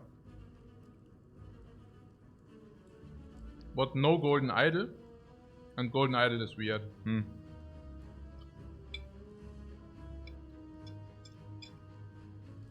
And we already saw the book, right?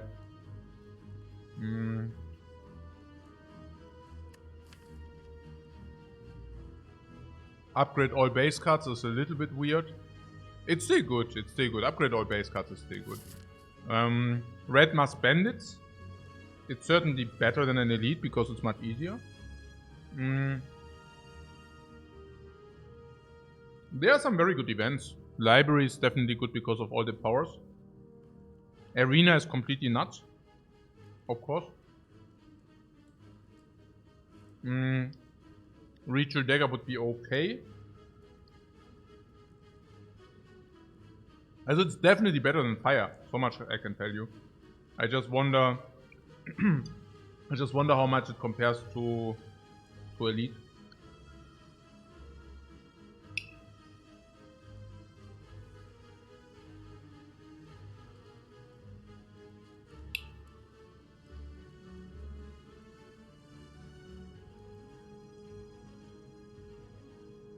Are we using jumps this act? Yeah, rather not, no? Rather not. Fire Elite must be better than double question mark. Yeah, really? I don't know. Also upgrade all base cards. It's basically worth probably 250 gold.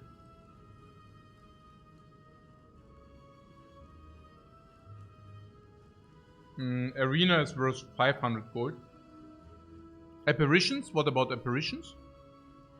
Okay, apparitions are a little bit less good because of Pantograph now.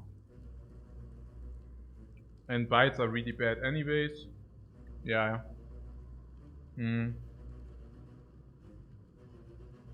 So Elite is better than question mark and you're saying Fire is just... I mean Fire is pretty garbage. Especially because we have Nilris. No? The upgrades are suddenly also much less valuable with the Nilris as well. The upgrades are also really not impactful.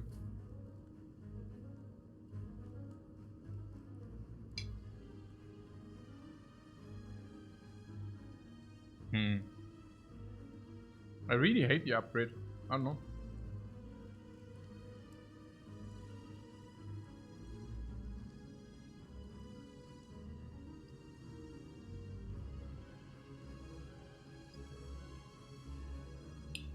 And you're saying the elite is so sick for us or what? Blood potion is 15 life and 15 life means 55. And slavers?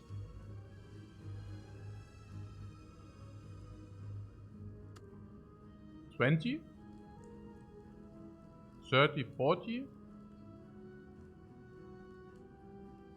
It's not even that easy. Book of Stabbing? We have Dark Shackles, we have Disarm. Book of Stabbing is not so difficult.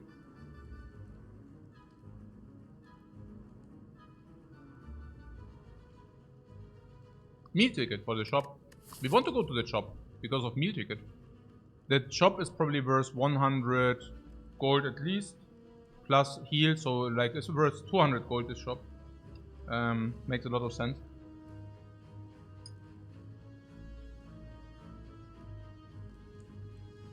Nidris can provide, Sandal can provide. Yeah, about the elite being also potion. Yeah, our potion drop is so insanely high.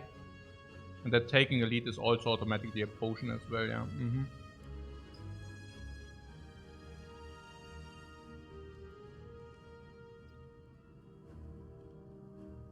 Yeah, okay.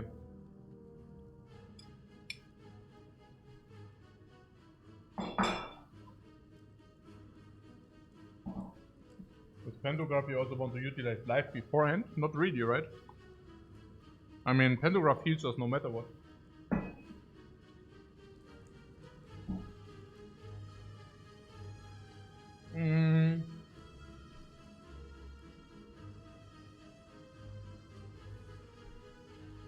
We go to the right and jump to delete and then we can decide at the next node. You want to just spend a jump in order to trade a fire for a question mark. We can recall if you really want. Recall.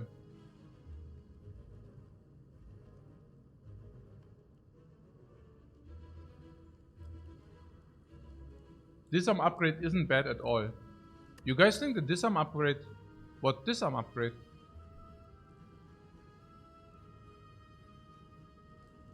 Really? Is it so...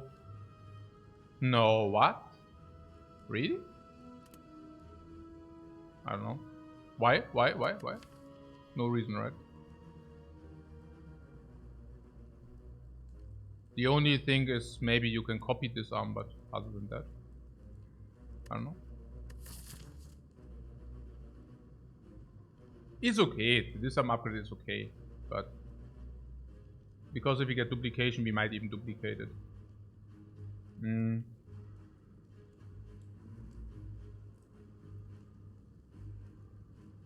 Question mark, jump to elite is also an option? Nah, not really.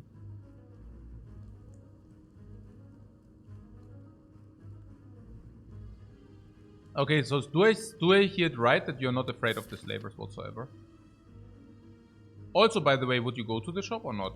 Yeah, probably right. Oh, is that so? One question mark and we probably don't find anything. This is 30 gold, is 216. We already saw the regret shrine. So 216 gold into a shop is better than question mark or not? Only because of the heal? Because the thing is, this question mark can also make us stronger.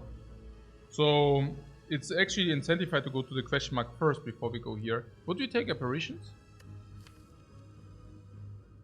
Probably not. I don't know. Bites we don't take as well.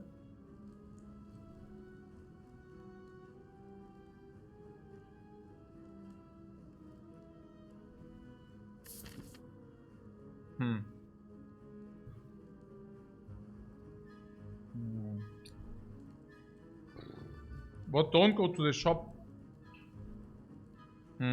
What question mark can also be a shop? Yeah, if this is a shop, that's also fine, yeah. If this is a normal enemy. This can be a normal enemy, then we got also a potion before this elite fight. That would be also important. So, a little bit chubby. What?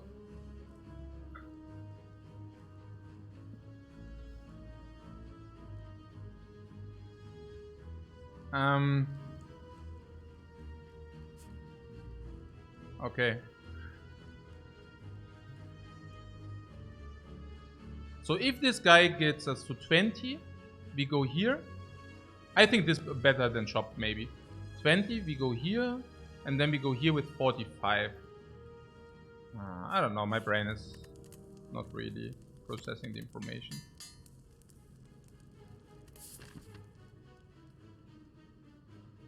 The elite is free because we overheal right now.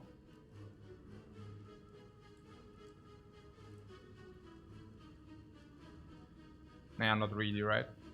I mean, we would also go here anyways. Or do you want to go here? I mean, there are some very good question marks still. Red Mask Bandits are an amazing question mark because we nearly always get the potion. And yeah, and the relic, and it's just so good. Upgrade all is also an insane question mark. Or very good, like very much gold. Arena is completely crazy. Yeah, let's go here. Can even be a shop. Can even be a chest. Ancient tea set. Whenever you enter a rest site, start the next combat with 2 more energy. Naja, in the worst case, we could even jump. Like, if you really lose all our life here, we could even jump here. But that this makes us stronger here is also important. So what is that? Whenever you enter a rest site, start the next combat with... does that count? Does it count here? Not really, right? Whenever you enter a rest site. Whenever you enter a rest site. I don't know. You want the key.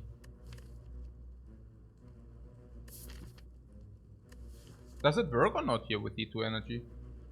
In the next... Not really, right? I feel like it should. No, it doesn't, right? Yeah. I mean, the text says it doesn't. Yeah. So... And here we don't need block. So yeah, we can probably take the key.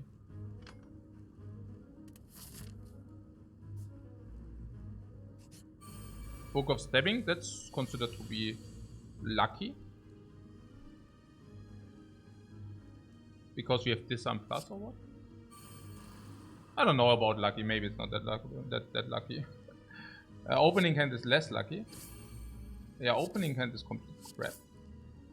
It's true.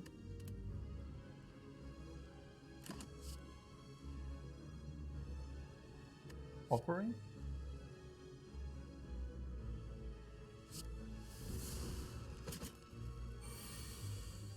And you guys want to tell me that this elite is free. I heard something about that. Free. At some point you need to tell me your definition of free.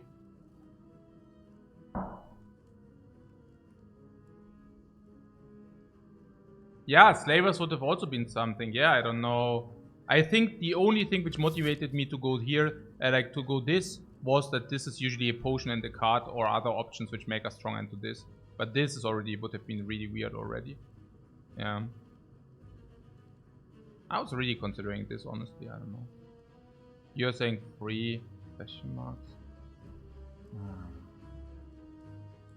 Oh no. It's just that apparition was so borderline, right? Apparition being so borderline, because we do have pantograph.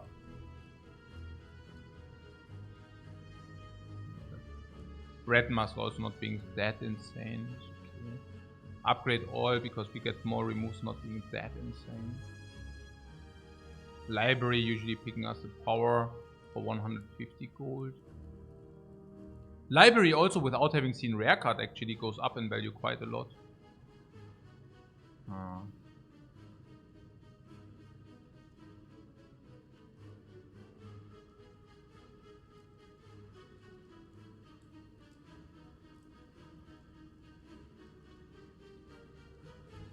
Yeah, I guess too late now. But yeah. Oh.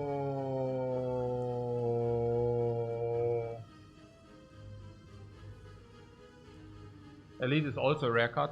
Yeah, I was just thinking maybe the library without having seen a rare card for so long is usually 1 to 2 rare cards. But you're right. Yeah, the elite is also a rare card.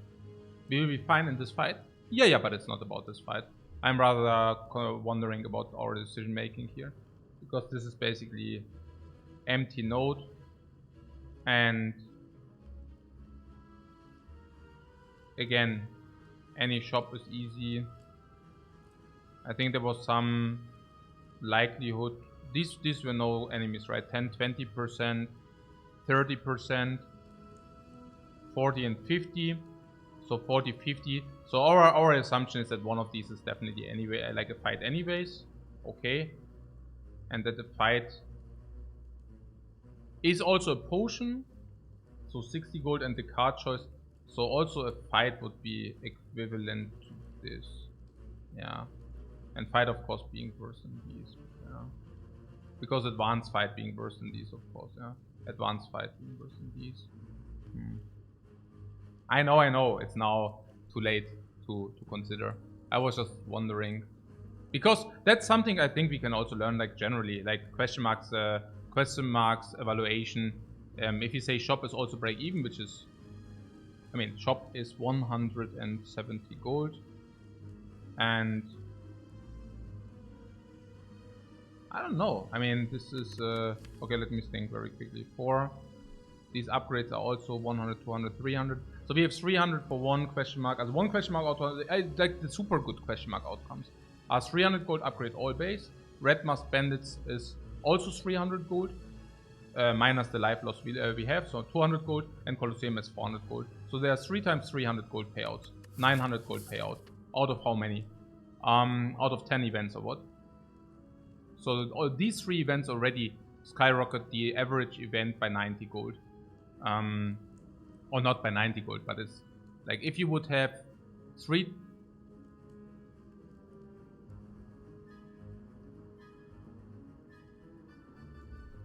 I mean, this is important for me to understand, so I just think about it very quickly. So, Elite is 200 gold from the Relic, is from the card choice we have 300 gold and potion. So 400 gold minus the life loss. And I don't know what we expected, but I thought like against the Slavers, 50 life loss, whatever. And against the Book of Stabbing, 30 life loss, whatever. So an average, probably 40 life loss, 200 gold for the Elite. And then the question was, okay, if the question mark is a shop, it's also 200 gold. If the question mark is a fight, of course, it's not 200 gold, but there are many, like if it skyrockets the value by 90 gold, yeah, whatever. Maybe it's very, very similar. It's just that this is so much better than this, right? If you say fire is only 100 gold, then this is already... If this is 150 gold, 150, it's 50 gold better than this, and 150 is 50 gold worse than that. If the question mark is 150 gold, it's already better to do this. Even more so, because it still gives us the option to do this. And here we already say that this is very equivalent to this. I think it's just very, very borderline. Do we want to play the offering or not? Well, I guess yes.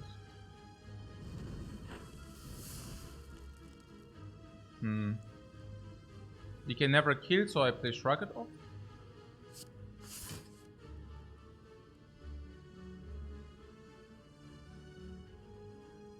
We should play Combust because it comes down for free. And now we definitely play Shrug It Off. Is the disarm a no-brainer?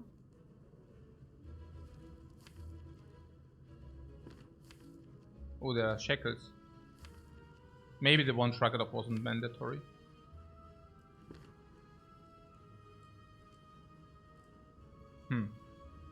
Nah, probably still okay. So, we could play Bash if this... I don't know. Not really. But yeah, we need to play one anyways. Because with the disarm, if we disarm it to 4 times X. So it is currently 4 times 4 or what? 4 times 4 is 16. And if we get the shackles, we can even shackle it now. Sundial might be pretty useful in this fight. For next turn, right? It's just like +2 energy. Yeah, I can see that. So... Bash, Sword Boomerang, block. One Pommel also gives a Sundial next turn. And a possible Bash turn. Right. Next turn we have 6 energy. And we can Bash, Sword Boomerang, right? That's the idea.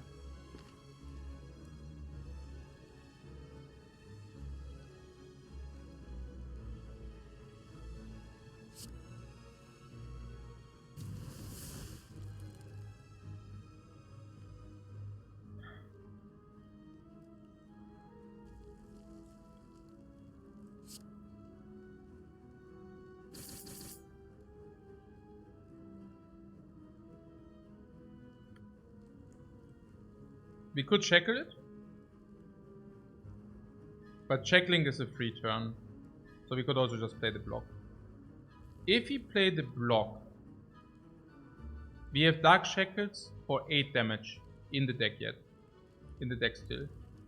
The Dark Shackles is just completely insane, right? We just keep it for 8 damage.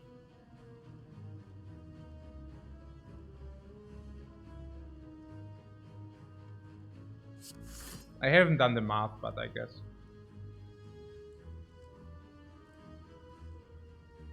What is it that important to keep Bash in the deck? We have 2 Pommel Strikes, we could use the energy most likely. Not so sure about using the energy most likely.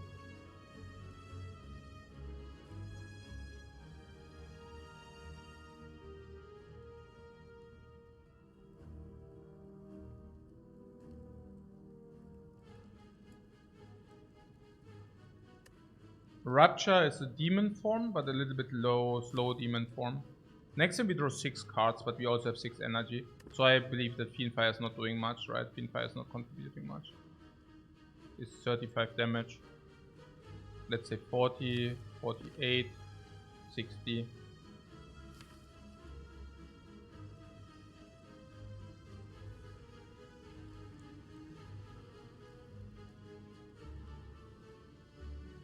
What? Cleave and Dark Shackles? Yeah, but we can draw the Dark Shackles.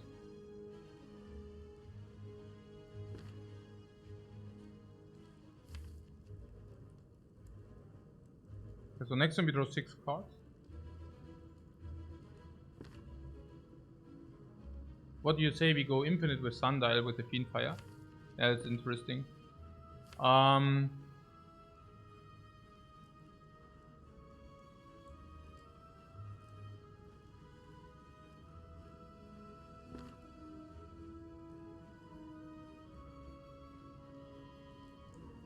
Also next time is 4 times 4. And Intimidate is basically block 4. We could also take Intimidate to block 4.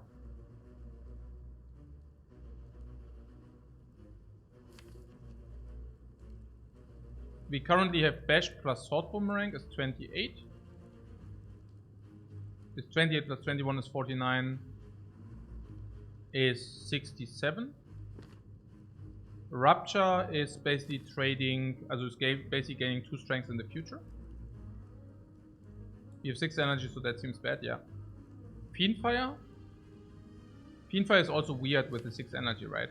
I mean, the infinite, there's not even infinite, right? Like, what is like Fiendfire infinite? Ja, not. Also, 3 plus 3 ist 12. Nee, also infinite ist auch nicht infinite.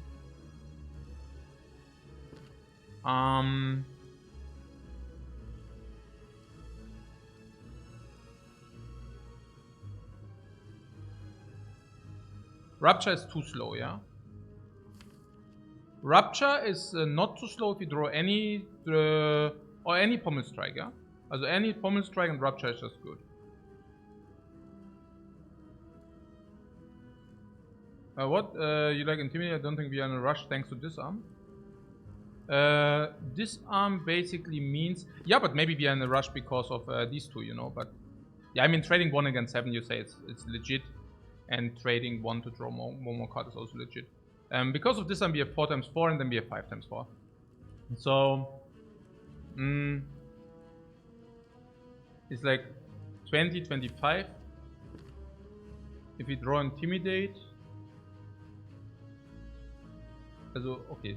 We get attacked by 16 and Intimidate reduces it to 12.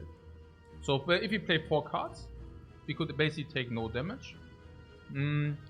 If all would be Intimidate, and the idea is that we can utilize our remaining energy, right? We currently have 4 energy here and we draw 2 cards and there we can put... I'm not so against the Intimidate, honestly. Is 4 block or is 2 strengths in the future? Is 4 block better or is 2 strengths in the future better? I don't know.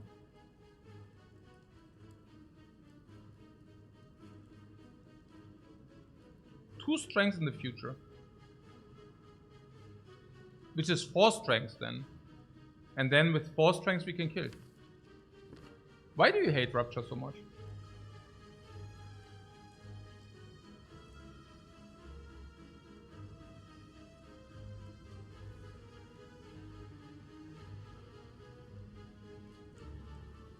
You want Rupture, right? 16, we play Defend. Also 4 block, how important is 4 block? We are already looking at 28. 28 is 21 is 49 is bringing it to 66. But we still need the 66. I just take Rupture, yeah?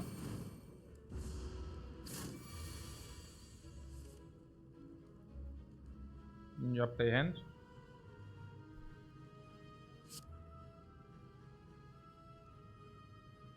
It doesn't really matter what, right?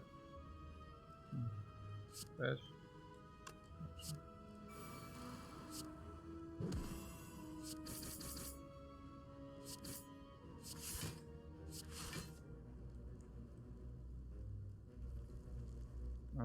Okay.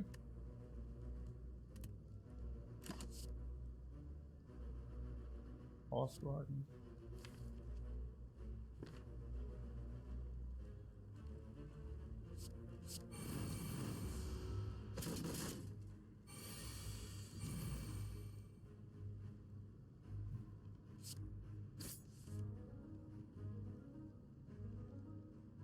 Cannot kill. Can we kill?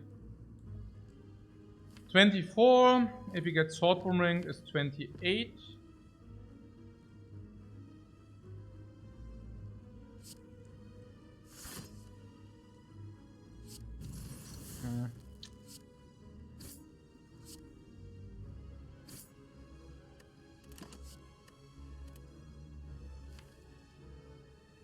Ja, next turn is kill halten.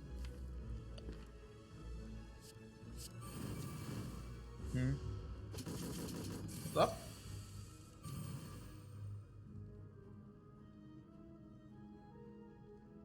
Slow. Okay. Good, guys. Very good.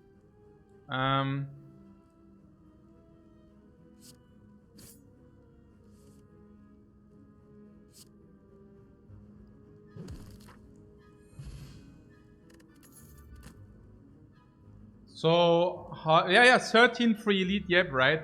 Yeah, how much did we lose? 30. Or what? Yeah, something in this magnitude. Yeah, I guess 30 was also pretty much the expectation.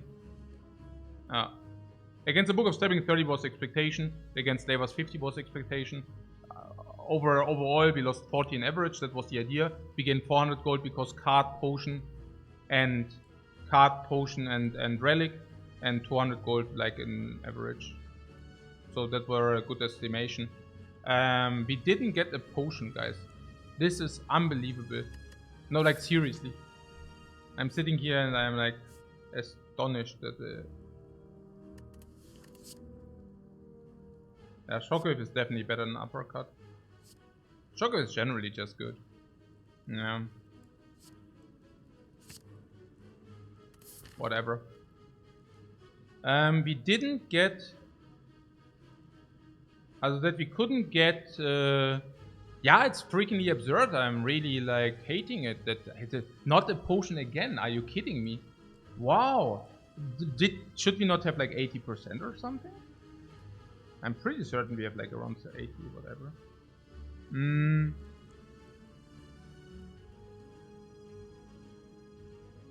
Oh man. We could shop for heal.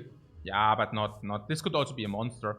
And monster gives us, also if it doesn't kill us, monster gives, which it shouldn't, we gain definite potion from the monster. I also have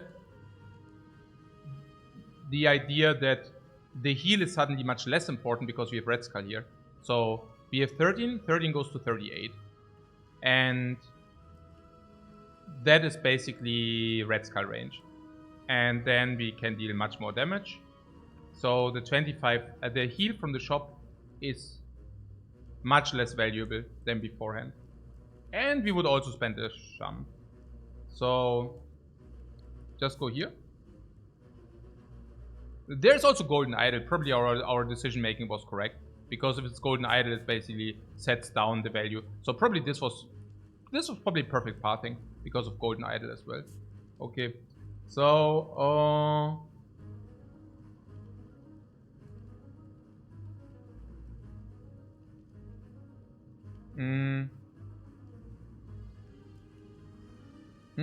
what, as Raxa says, something about slow play? Nah, it's also really the question what you want. I mean, I'm playing this. I mean, it's true. It's true what as Raxa says about the streaming value, and that would be true if I would basically do a stream for the public. But the thing is, no, I don't even see this as a stream. Like, how I see this is basically playing the highest win rate worldwide on the Ironclad on 100 games, and it's more about the result than about the journey. I mean, for me, it's about the journey because it's a lot of fun as well. But if people do not watch the stream and just see the result, that's also fine with me. And whoever want to be part of the unique experience, they can also be part of it because we are also playing together. It's basically also one-off. I mean, this will probably never happen again. Yeah, that somebody plays 100 Ironclad games with such a win rate, probably not going to happen. Yeah, so I guess it's not about the longevity, like the duration of the runs, but rather the longevity. Okay.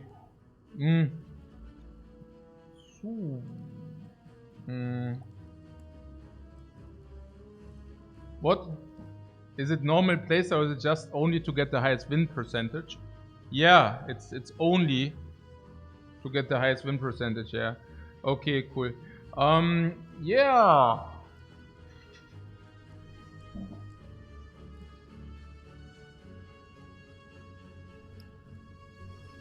So. Ey, Mann, oh Mann, ey, manchmal frage ich mich echt. Okay, enough of this nonsense. I cannot if I think about this too much. Like, my brain cells are dying. So Again, this question mark. If it's like a monster, it's positive, definitely. Not only a little bit. Because you also get a potion from that. If this is a chest, we already saw a chest, so it's not a chest. If it's a shop, but we save a jump. If this is an event, it cannot be so much worse than the shop. Yeah, unless it's golden idol. If it's golden idol, we cannot even take the pink. Is that true? No. We could drink the blood potion, we take the pink, and go into this fight immediately with Red Skull. And then we need to be a little bit lucky, because otherwise the shot could kill us. So, yeah.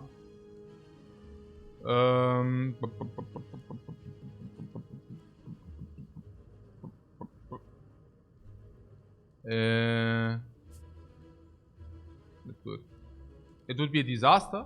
No, that's what I'm saying. Against Golden Idol, we can drink, click the button. I think the button doesn't change while drinking, so we are not losing more HP. And then, but you don't have the balls to not heal at the shop. But if this is arena, we gain 2 potions. Do we gain 2 potions from the arena? Oh, no, we don't. Huh? No, but we heal 1 time. Do we die in the arena? No, not really. Yeah, just good, right?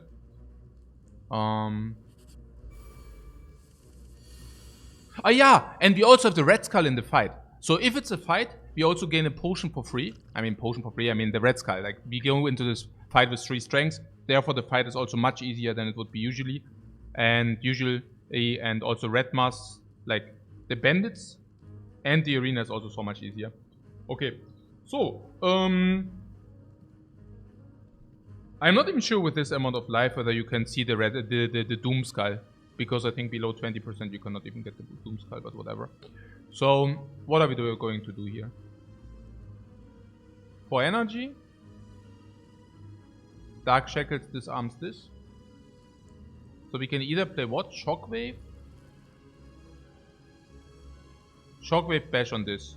And then this guy needs to heal, and it's perfect, right?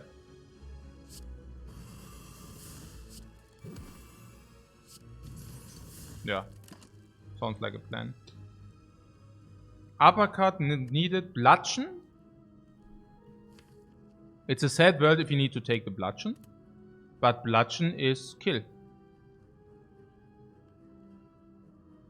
Let's take the bludgeon here.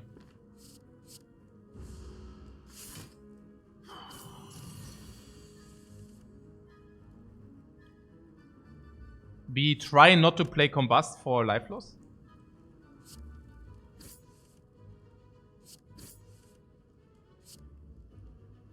Very clean.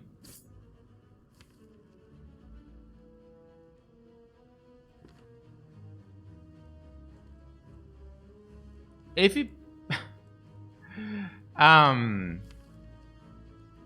this guy heals now, and he will definitely heal again if we do not kill this guy. But if we kill this guy has a chance to attack. And if this guy attacks, it's still weakened, but it will also be... No, it will be just weakened. It will be 6. 6. And we have 8. If we draw it. What happens if we do not draw this? Yeah, then we kill with the bludgeon. No? Oh. And also this guy does not need to attack.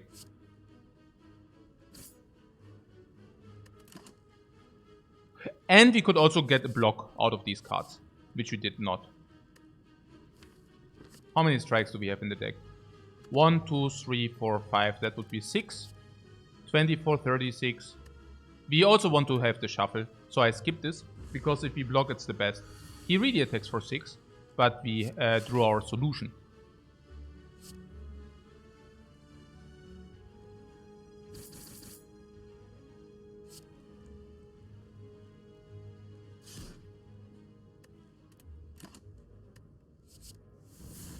Yeah, perfect fight in all aspects.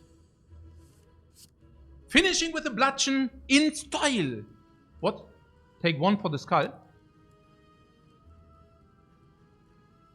We need to take 7 for the skull.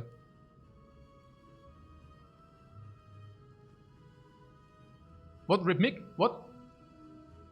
Welches Rip? What? Welches Mick? Was? Was los? Ah, okay. 19, 44. Ja. Boom, boom, boom. Yes, the potion for the red skull. Look at this. I don't even know why I'm celebrating this. This potion is crap. Maybe I'm just happy enough that we got anything. Like something, I mean. Burning Pact.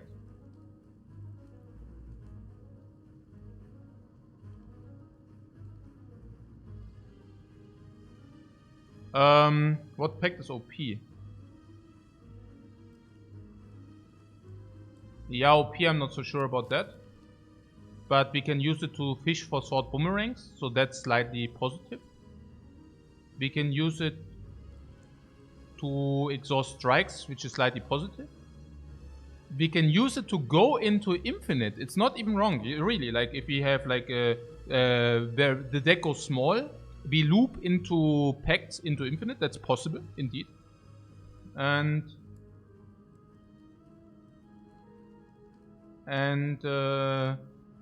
what about the upgrade? We currently do not have an upgrade, and you're saying, but I mean, we don't have an upgrade. Shockwave is an upgrade.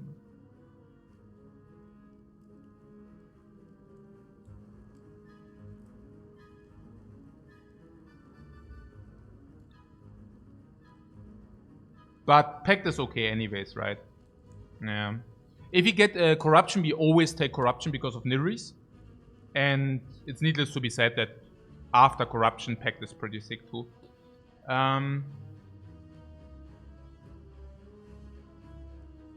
It's not the card we wish for, but it's the card we get. So what we convert 1 energy into an additional card, but we also exhaust on the way. After Corruption is really good, after Dark Embrace it gets better. And you're telling me that we should allocate the upgrade on that pact? Yeah, probably, right? It's just like, yeah, probably. Because against Automaton, you're saying that this is dealing with all the small minions with 3 vulnerable already. But against the Automaton, this is not playing currently. Yeah. And the infinite argument is also legit. We still don't have a Rupture. Yeah, okay. And Pact can also never be that bad, right? So there's that. So, and we also upgraded right away. You can see that. It's just +1 card draw every time, and there's no real reason not to do that, right? Especially because Automaton Shockwave does not play. And we are a little bit afraid against Automaton, is that correct? Probably. So, Pantograph. Brutality 2. Shockwave plus for Fusion Hammer. Yeah, but then again, we also have Nilris, so sometimes Nilris also strikes as well. The opening hand is pure garbage. So we can play nothing basically, right? Not even this is to be a... This is 6 damage. Yeah, let's not play it.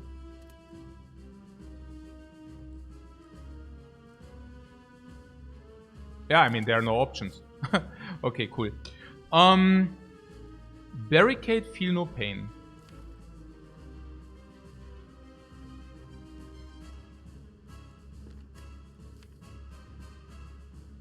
Feel no pain. Also, we definitely add a power. We have the mummified hand. The feel no pain is sometimes exhaust, sometimes exhaust, sometimes exhaust, but very little. Barricade makes no sense.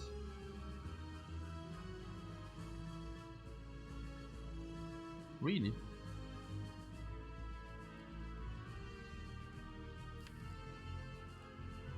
Not sure how we are gonna build up the barricade block.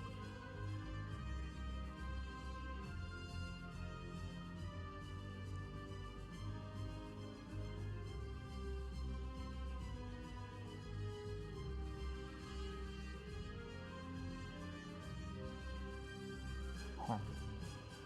I mean, the boss only attacks every second turn.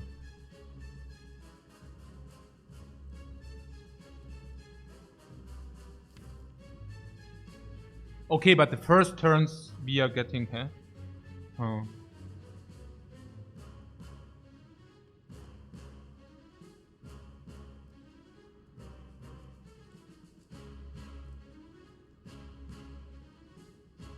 What? Even in a pure block deck, the barricade is the card? What do you mean? Also, usually the barricade is just, I mean, powers are just very good in boss fights, yeah? And in hallway fights, of course, barricade is pretty dead. You don't think we can stack the armor in time? Yeah, I mean, boss only attacks every second turn, so I'm really not so sure. I mean, the boss later, it attacks for 48. So 24 per turn. And you're saying we cannot build up the block because... Yeah, because it's only shrugged offs, basically, yeah.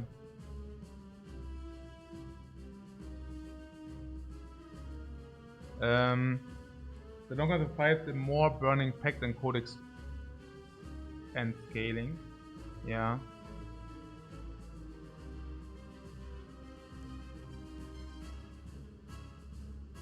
A random impervious. Yeah, no, I'm not banking on the random impervious.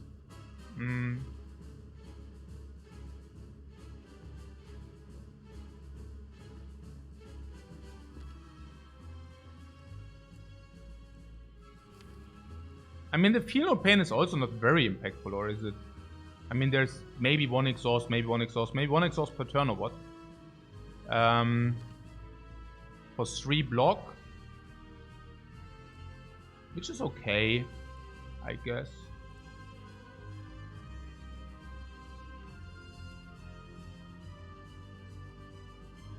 It's 3, yeah, barricade costs 2 more. You're just afraid that we cannot build up the block, right? Yeah, I can see that. Okay, fine. Meinetwegen.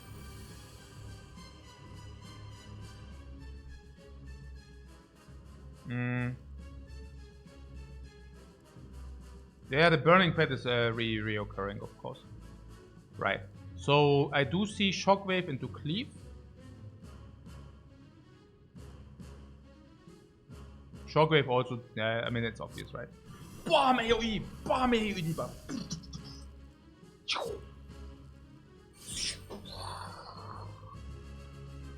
Strike of Justice. Yeah, okay. 22, we go to 21. Pretty sad. Red Sky value. Yeah. There are also Dark Shackles. If you play Pommel Strike. This block. We didn't account for the block potion through the barricade, what do you mean? No, we have this block potion, we don't need barricade for the block potion, right? So, this will eat some blue card. Because we are playing with no yellow cards. So, was it possible to have taken the barricade with the understanding that the minions will take it? No, I think the argument is simply that we cannot have energy to build up the block. Like, it's just like, our blocking game is... No, the blocking potion is an argument against the barricade. Yeah, but yeah. So here we have 15 damage or we can block 5. The 15 damage are also drawing 2. If that's something we are looking for. But we cannot play the powers. So... But at the same time it's only like block 5, I don't know.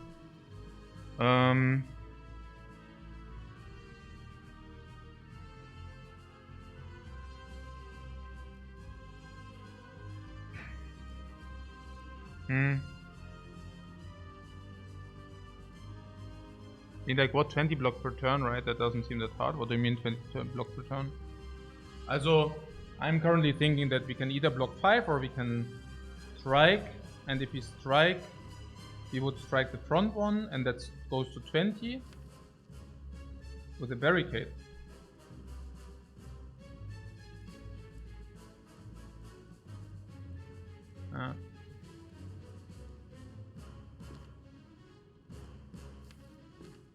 The idea is to kill these faster, right?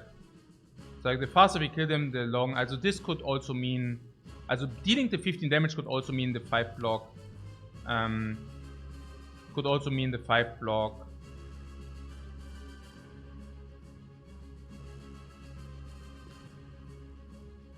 We also set up the blue card faster, if that's an argument. I don't know, I'm a little bit confused right now. Maybe it's also about, do we want to redraw these cards quickly, and we don't, right? So it's basically better for us to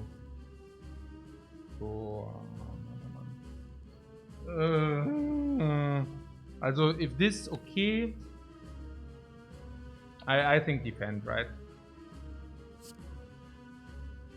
Because we do not want to draw these cards. We really want to set up this. We really want to set up these cards. Yeah. So let's block. Yeah. Let's block. Simple.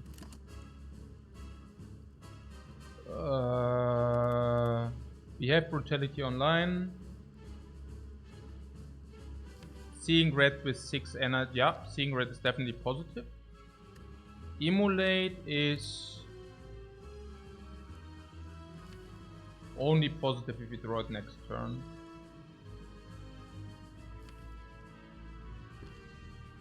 It's also not strength scaling. I would not take Emulate. I think seeing red is pretty good.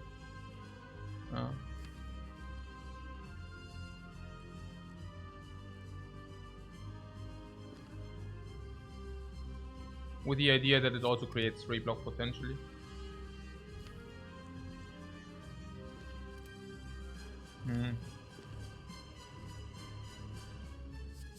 If it's even seeing red, I don't know.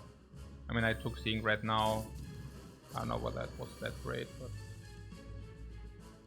I was thinking, yeah, there are many reasons which speak for it. Okay, so let's play Sword Boomerang first, or what? Is that so?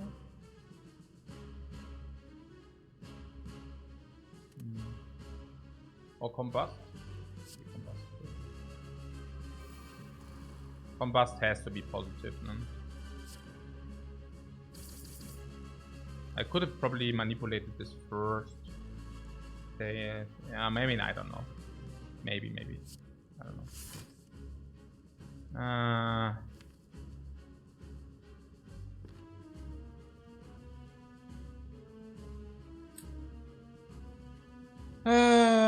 Feel no pain. I could have attacked first, I don't know, was close. So this guy is actually giving us more things, besides if we basically strike this, then seeing red, feel no pain, and like disarm this. Yeah, like this probably.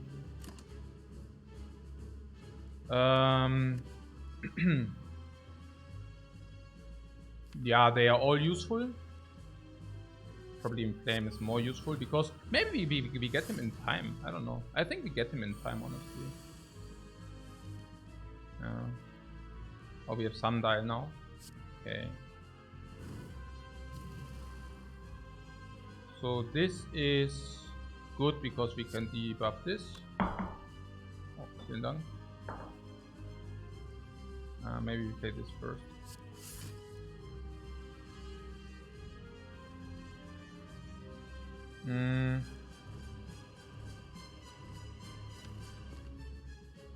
I think the defend is not very impactful. Maybe we should just exhaust defend. What is that? Shackles? Dark Shackles? Reduce this to no. Also will sagen, okay, Burning Pact on defend or what? Because strikes are more impactful. Because that could give us a cleave, which kills this for free. So now we have Bash. With Boot. Cleave. Kill. Dark Shackles. Block full. Sword Boomerang this.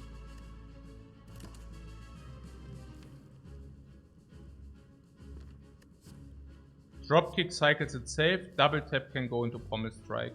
We always have guaranteed Pommel Strike. I would like to double tap into Pommel Strike because next turn is no attack. Maybe.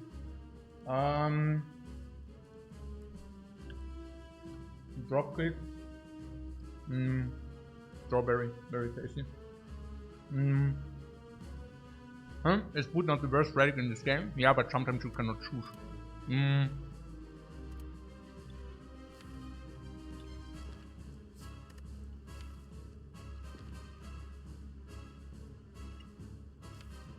It's between dropkick and double tap.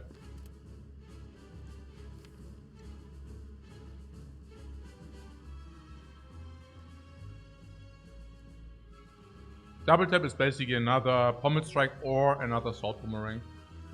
Salt boomerang currently is 8 times 4, 12 times 4. 50 damage. Looks pretty good.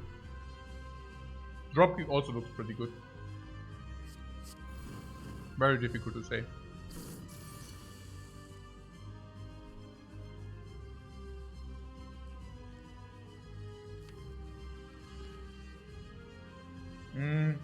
Another question is...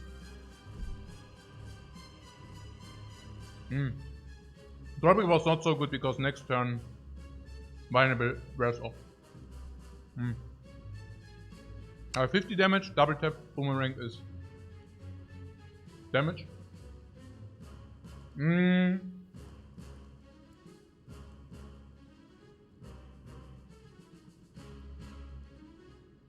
I'm eating mandarin and strawberries.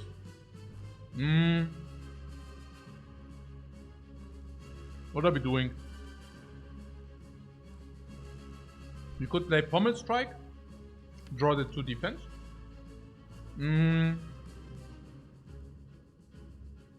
Strike, double tap, salt boomerang. Do we die against the big attack? Probably, right?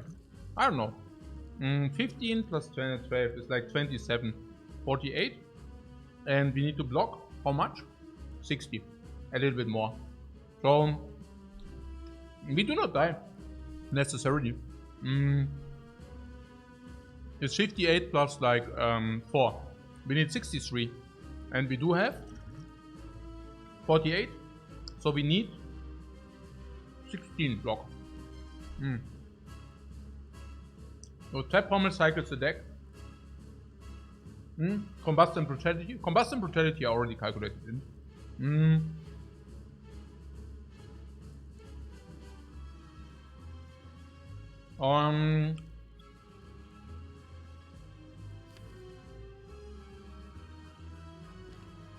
But tap boomerang is a lot of damage. Yeah, the tap boomerang is like 96. Plus 16 plus 22. 38 plus 96, 134. Plus 14 from the combust, 148. Leaving this automaton at being at 70. 70. We either draw block or we kill. On 70. Correct or not? 70 means any bash in sword boomerang is lethal. Any bash and sword boomerang is lethal.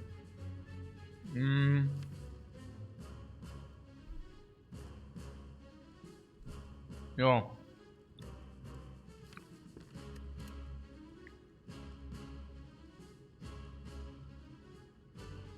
This has to be the line.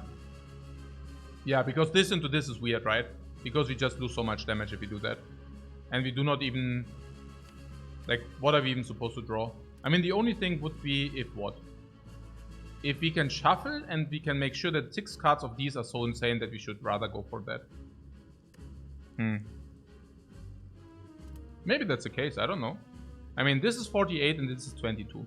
So if we double tap pommel strike, we have 22 instead of 48. Now, the upside is... we have our deck exactly defined. What do we do if we draw bash again? We cannot even play sword boomerang? Weird, right? Is the deck we want to see? We cannot block then? This is weird. This is not good. And we can still draw boomerang this turn. This turn. I think one action is also if we do double tap, sword boomerang, pommel strike, strike. We can also get the Nilris as well.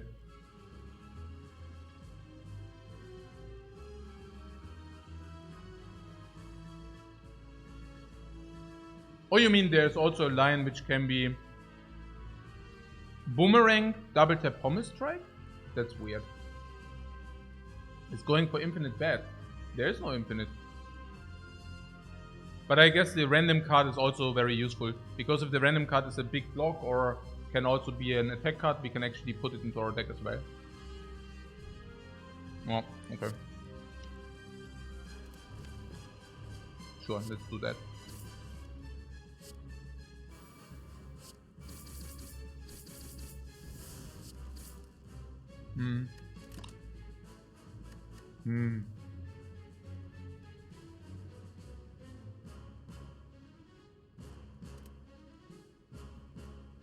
Huh.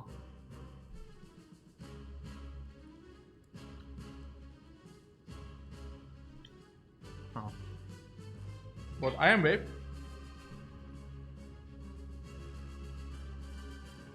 Oh.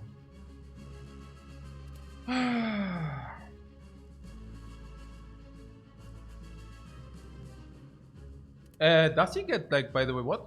Intends to block and use a buff. Actually, the 70 are probably not 70. Probably the 70 are rather 80, right? And Bludgeon is just not breaking it through. If you play Bludgeon, it's not even enough. The Bludgeon is just bad, probably, yeah.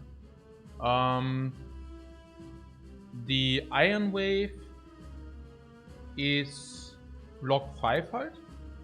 And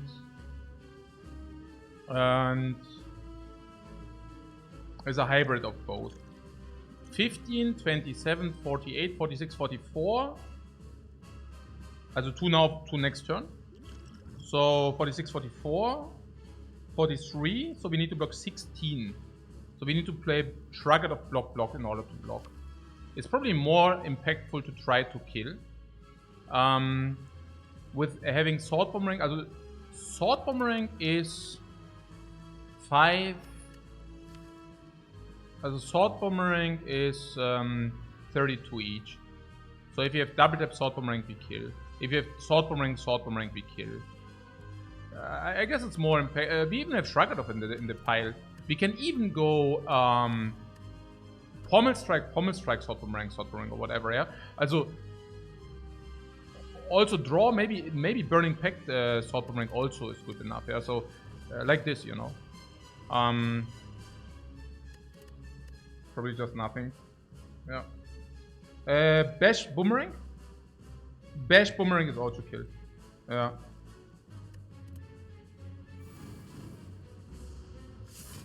Bad block, okay.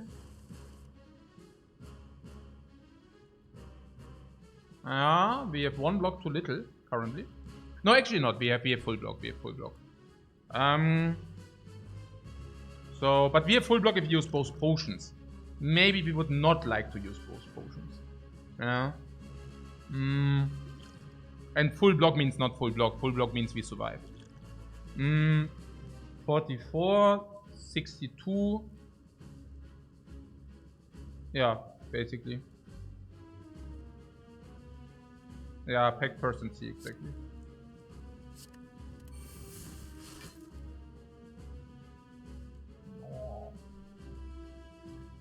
Ah! Okay. Also 40, 52 plus 15 halt. No, what? Also 18, 30, we take 30. And this is like 34. So we go to 2. Yeah. We can use both potions and go to 2.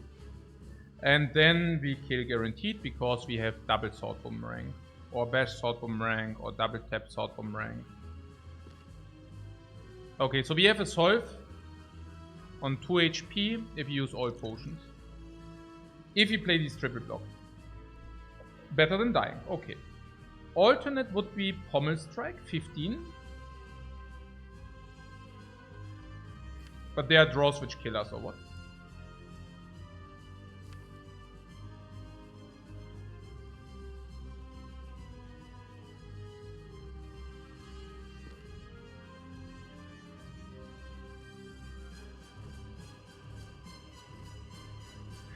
Uh, 17 with the boot, yes. Thanks. So, we do this, it goes to 72. We have 2 energy. We already said one of these... It's actually not 72, but it's 65. Now... One of these is dealing how much? 32. And 2 times 32 is? 64. And this guy is at 65. Okay.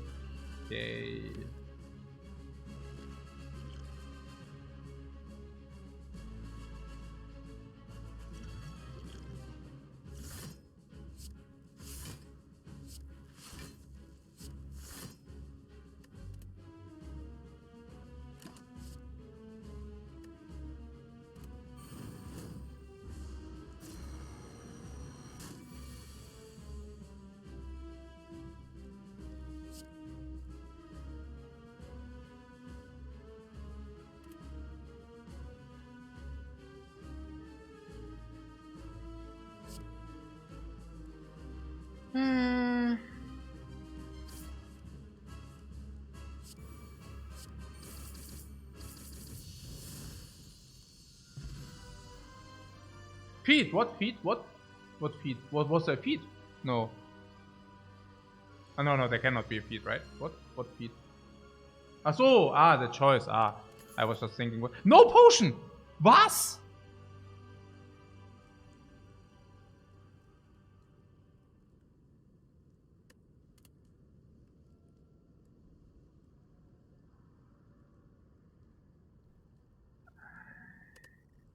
Corruption Nilri, right?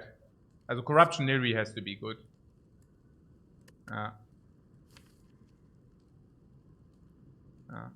I mean, demon form.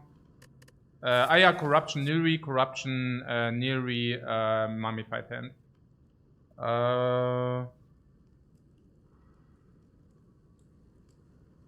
And we have Red Skull, so this is like worse.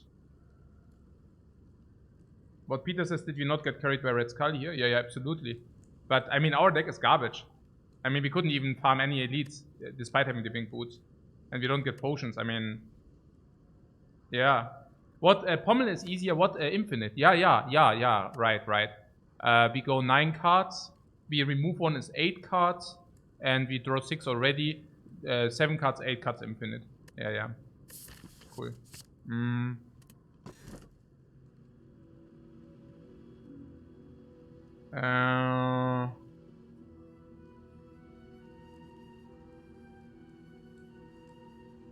The Sacred Bark. Not the biggest fan of Sacred Bark in our setup. Philosopher's Stone is fair. Pamakeko wants the key. Yeah, Antoine says we have Disarm to mitigate, and that's exactly the case. Like, if you go against the heart, the 1 extra strength doesn't even matter because we have Disarm. And Disarms 2 or 3, it's exactly the same against the heart. So, what Bark is not an option with no potion drops, you mean because we have Sozu? Right. Peter wants the Bark. Not really, right? No. Echt? Wieso? Nah, I don't think so. I think Stone is perfectly fine. We don't need to open chest. Yeah, but... I mean...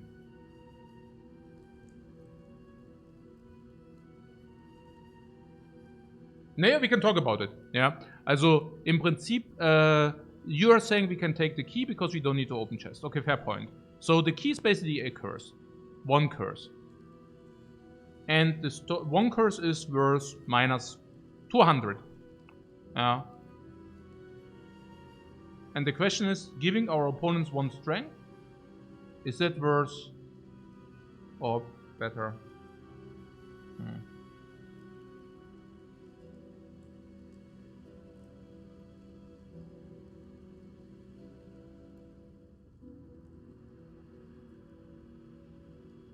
Yeah, we have also shackles for strength.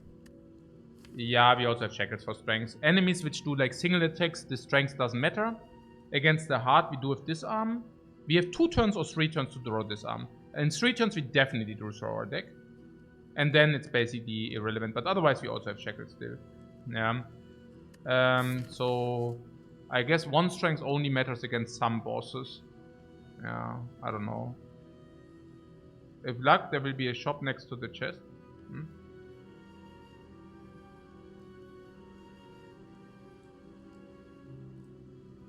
Shackles can also be used to reset the strength against Time Eater and Awakened One.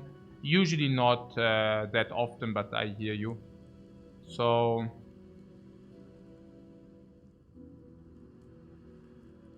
Yeah.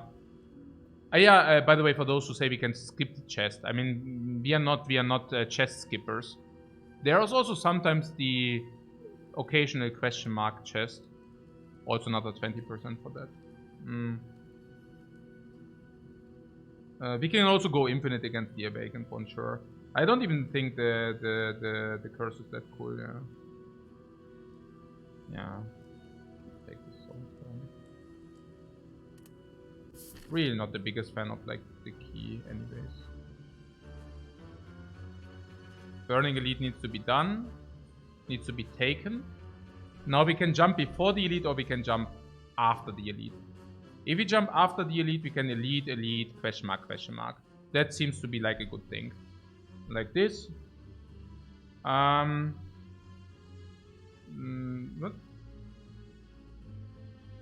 Yeah, this jump, question mark. We only have one jump. No, we have two, right? What?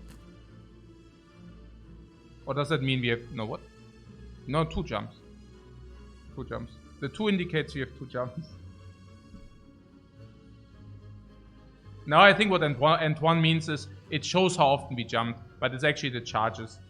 We have two jumps left, so it makes a lot of sense to do this. Because at this point we received all the strengths from the chest, from the key, from the elites, and then we can ping for like maximum value. Sounds like a plan. So fires are to be avoided because, yeah, it's not that great. Shop till we drop. We could even take normalities, right? So let's just start here.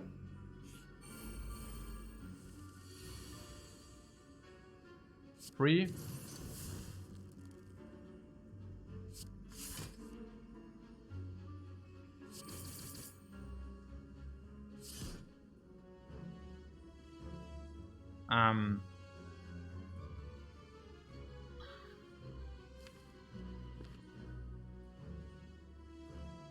I don't know. Probably not combust, right?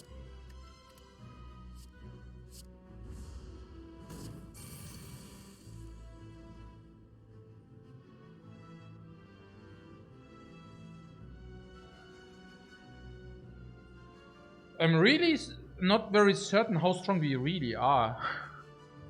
So start with the shockwave pomp. No, just pommel strike, right? This is 10, 30, and there are some out.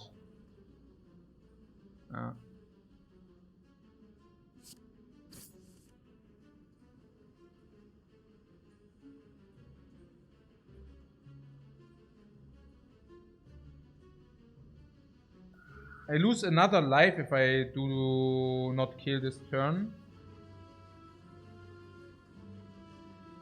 So what about Burning Pact?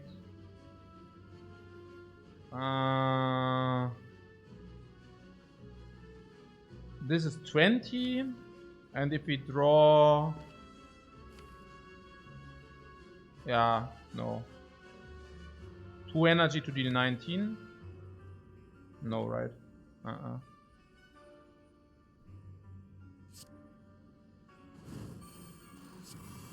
I guess we just lose one more energy, it's okay. Happens.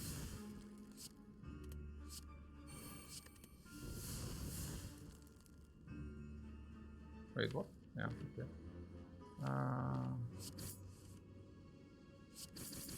Wait, what? It's nearly dead! It's nearly... Whoa, wait, did I have a kill? No, way, right? No, I didn't have a kill. I spent no energy on attacks. So whatever. Okay.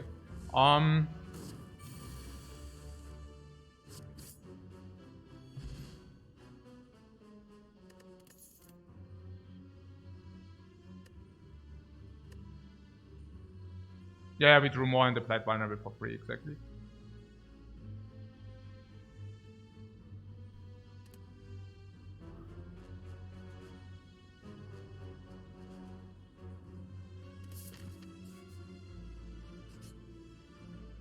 Ha!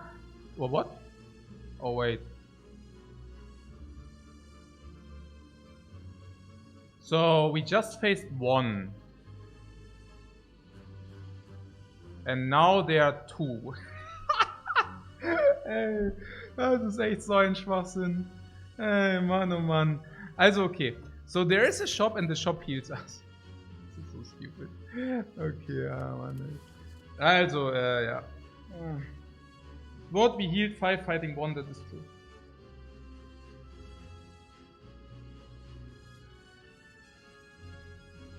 What with Sundial on 2, it's easy. I don't exactly know what the Sundial on 2... Also the thing is they also shuffle you burns and all that crap. Sword Boomerang is the main damage.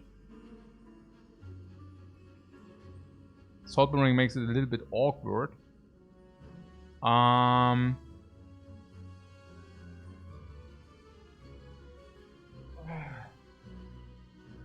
What Gentleman says, usually when I lose in this fight, the run is pretty doomed.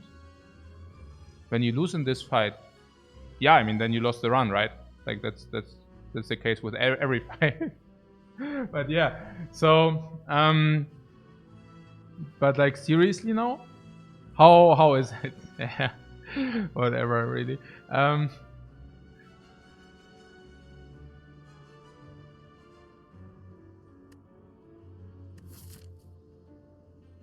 Minus 60 HP. He means that it would be doomed anyways. No, I know. I was just like making a bad joke. Okay, so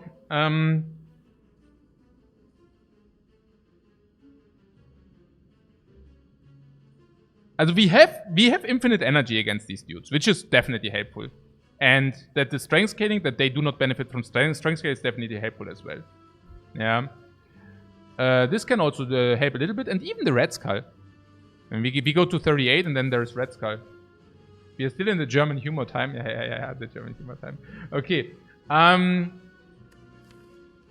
So what is that? Like, these are like whatever, 20, 30, 40, 50, 60, 70, 80 something, yeah?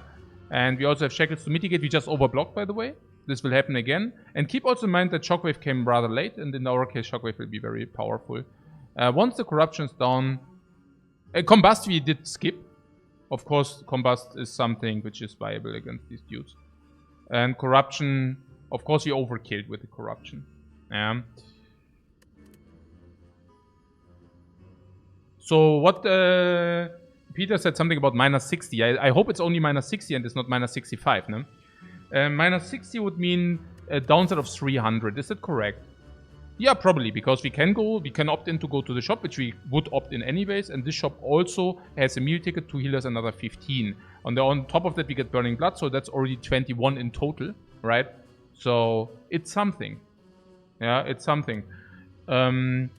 It's also, of course, the rare relic, but it's also the potion and also the gold before this. Gold also not irrelevant because 50 gold. If you shuffle, we also get extra. So you're saying we might lose 60... 60, is that even true? We can just calculate with 1, where we just didn't lose any life. And until this guy really deals 60, how many turns is that? 3 turns until it actually deals 60. So, I think it's okay. And we want to go to the shop anyways. The idea is to skip this fire. We want to go here, probably break even. Probably break even still. We go here. We might lose some life here, but then we replenish again. We go here, probably use. But here, again, we can make a choice. We can either say, okay, if we are nearly dying here, we can go here and still survive. Or if you are super mega HP, we can go here. As long as we only have half HP, we also lose less life because we have 3 strengths. And 3 strengths, we have a strength scaling deck. Okay. So, yeah. Shop overheals by 2. Okay.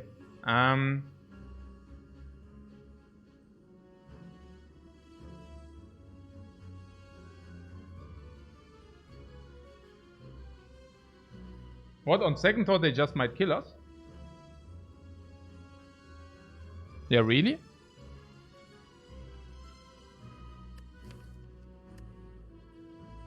I mean, 5 energy on, let's say we only draw Pommel Strikes is 50 damage. They deal, for example, 30. And then we could kill one. They might just kill us. I mean, once we have Red Skull, it's also much better, right? Then suddenly this is also more damage. It's also Red Skull. This means more damage. This is also automatic more energy. This can play the entire hand. Easily. Also we kill them easily, yeah, sure. Or not, ne? Nilris can also help. I mean, this not... Thoughtbone is bad in this fight. Yeah, also Akabeko. Yeah, let's fight.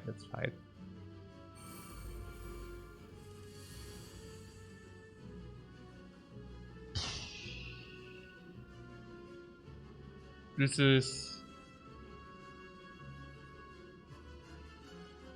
But either we kill them easy or we die. There's never a bit in between. Not even kidding, right? So, cleave first or pommel strike first? Quite tricky, but I guess cleave first.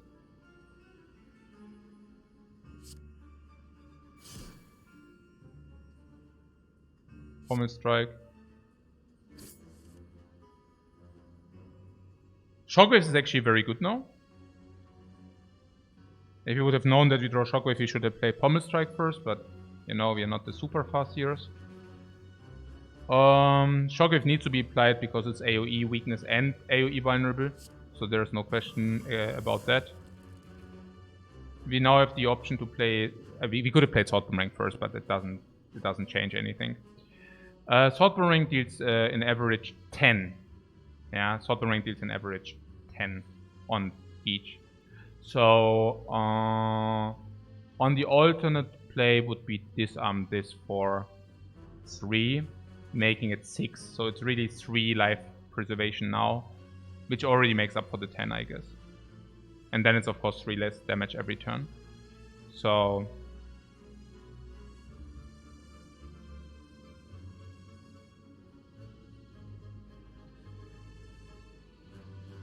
that the 10 damage really matter. I mean, this is still weakened, so that the 10 damage really matter is very unlikely.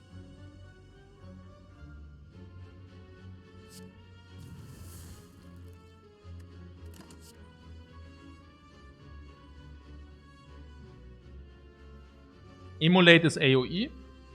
Immolate is strong AoE. Immolate is very suitable because we already have 5 energy and they are also vulnerable. So Immolate will probably get us definitely leverage.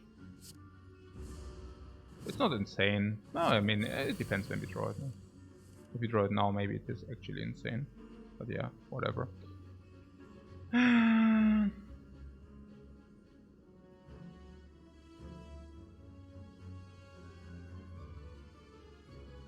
Yeah, the Bash, Immolate, Defend, Shackles is of course the obvious one.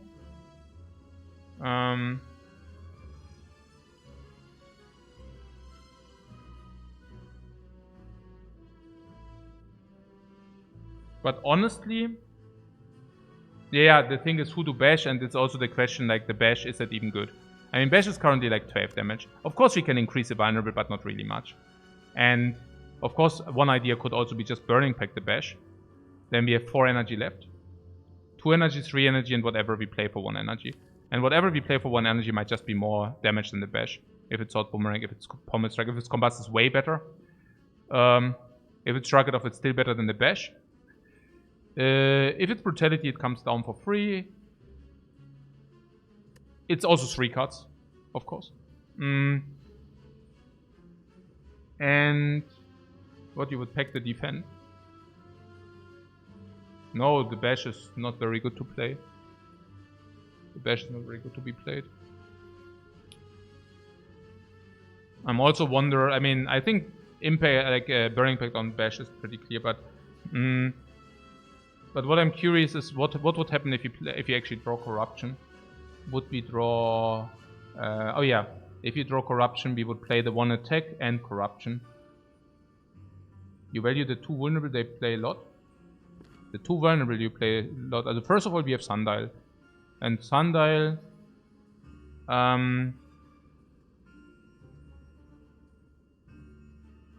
And Sundial is also getting sooner if we play Burning Pact. That's number 1. I mean, you are valuing the bash, you say. I mean, currently this is 31, bringing this to 41. We also increase our chance to get Nilri's cards if we do this first.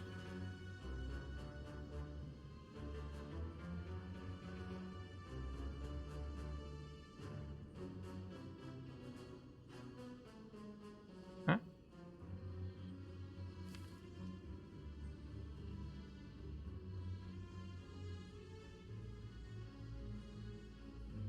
I mean, drawing Combust also means that we can target the Immolate. Yeah. And of course Corruption would be super insane, because then we can just play Corruption. I mean, what about the bash on this guy? Does it really matter that much? Vulnerable next turn? I mean, 31 is also already killed. No, I think we do this, it's fine. And then we take a look. And now we can basically play all 4. Look at this. Yeah, way better, right? So, defend.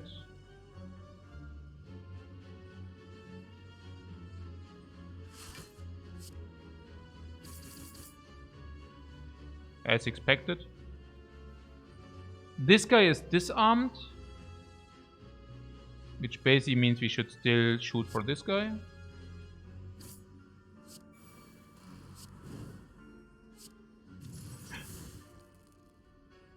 Did I?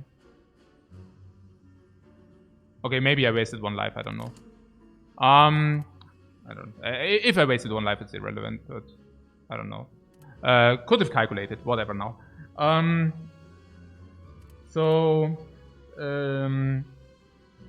No one knows. Very good. Rupture, evolve. If anything, it could be evolve, right? Because evolve comes down for the burns. Yeah, I think so, right? Actually, I got... oh no, wait, whatever. Evolve is free. Yeah, I don't know. Evolve is free? Yeah, but it's not free. What do you... as a free? As a free. As a free is not free. Yeah, free is a card draw. Yeah.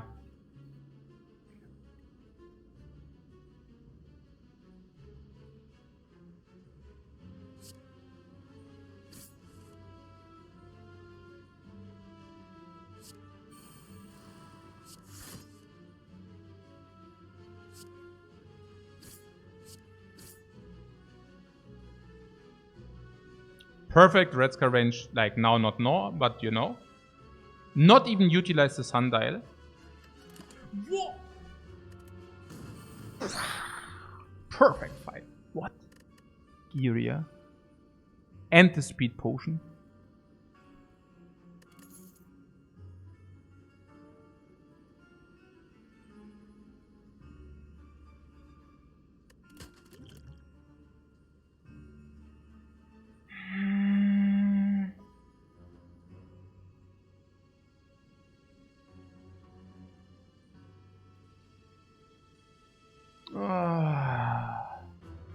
Power through?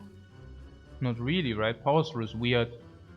If you want to go infinite with the sundial. Do we want to go infinite? Yeah. Power through is okay. No, it's not okay. Not okay. We are so close? No, what means close? We are already infinite. Yeah. Oh, we need to skip that. What is our current out for the heart if we do not go infinite? Ja, eben. We don't have. Also, was heißt we don't have? I mean, infinite doesn't need to be infinite. I mean, this is already also... also, first of all, we also have nilries, right? But the other thing is simply... And that would also speak against the power through, because we want to actually get corruption down, and then we want to pick cards from the nilries, like skills, and not the other way around. We don't want to drop power through before corruption, stuff like that, right? And also putting that aside, if you have 3 strengths, this is already 36. But usually we have like one sword boomerang is... Yeah, it's basically already 50 damage, and then we can probably do 100 damage per turn against the heart, even without an infinite. But yeah, so this has to be a skip, right? So we actually went against these dudes and got nothing, basically, yeah? Cool. Yeah. Take pause and get... What? And get... no, I don't think... second wind, you mean? Yeah, I don't know. No.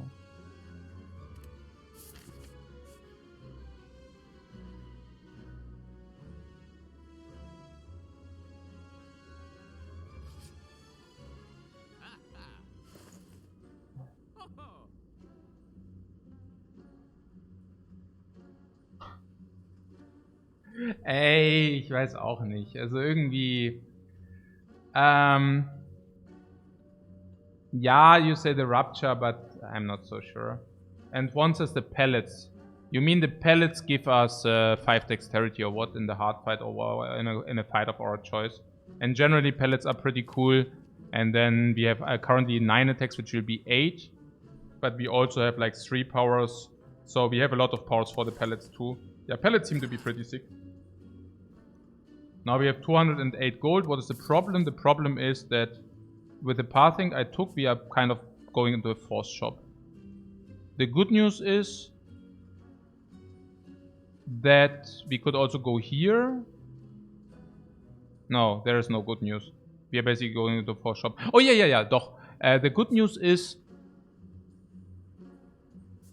how are we in the elite fights, by the way? Yeah, also whatever. Absolutely okay against Giant Head. Snake Lady. Pff, I don't know. Against Nemesis, we are probably also fine. I don't know. Avoid the shop? Nah, we don't need to avoid the shop. We can actually also just go in there. I mean, it's also heal 15. I don't know. We could also take question mark over. I mean, we just saw the orb walkers though. So the question mark is the question mark decrease in value.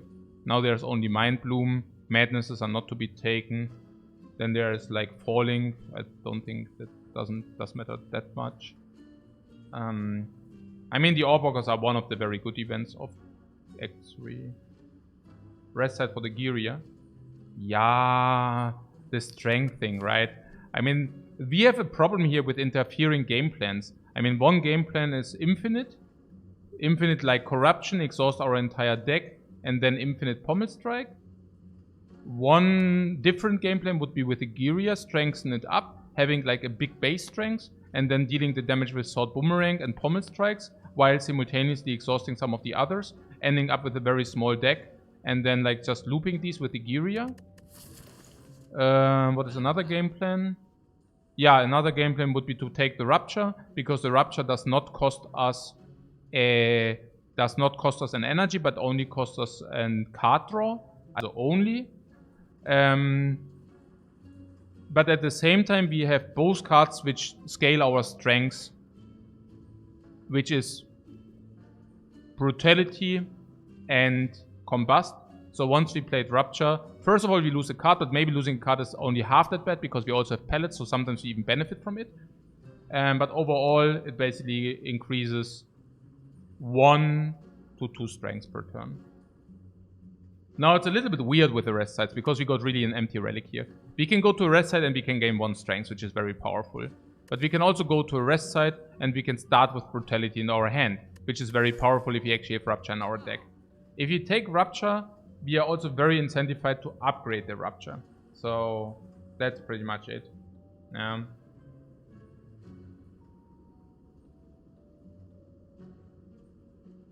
one says we want to lift, not upgrade. Yeah, that's the problem basically.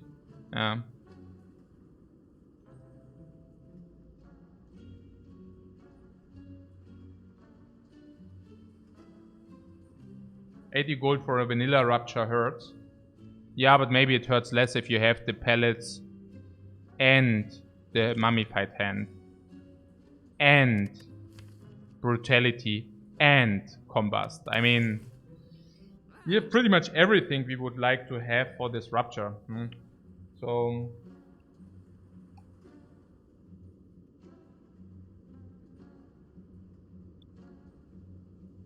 if we pick Rupture, would we want to upgrade it or would we rather like to have 1 more strength? I think 1 more strength is not very impactful on the sword boomerangs at first glance. And if we play Rupture and it's upgraded, in average we will have 1 instance automatically down. So after 1 turn it's already as good as Giria. So once we played Rupture, after 1 turn it's already as good as Giria. That being said, we don't always get Rupture down, so usually we get Rupture down by turn 2, then we wait 1 turn, then it's as good as Giria. So it's very, very...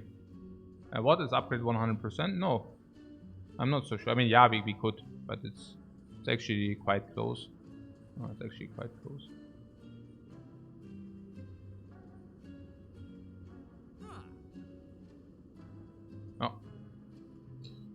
Oh. It is remove whatsoever. I think there's no question about removing strike here. That's mega obvious.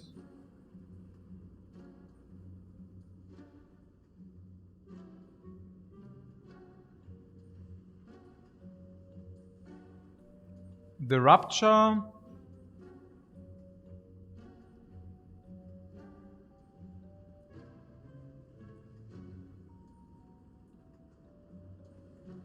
We don't go infinite against the heart, we take damage, yeah. Usually infinite is also not a very good idea in general, but out of different reasons. Okay, Time Eater. We face Time Eater against Time Eater, the bird. Against the bird, the Rupture is of course not positive. But, I mean, I don't know whether that should be our evaluation. Against the giant head, we definitely can go infinite. The reason is simply that we have 1, 2, 3, 4, 5, 6, 7, 8. That means we can just like Pommel Strike, we have all cards in hand. Promise.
What Rupture solves the heart and infinite solves everything else. Alright.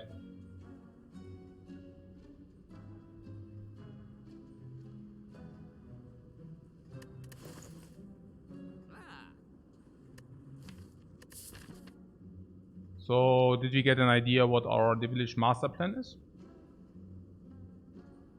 I mean, this shop is pretty worthless if we...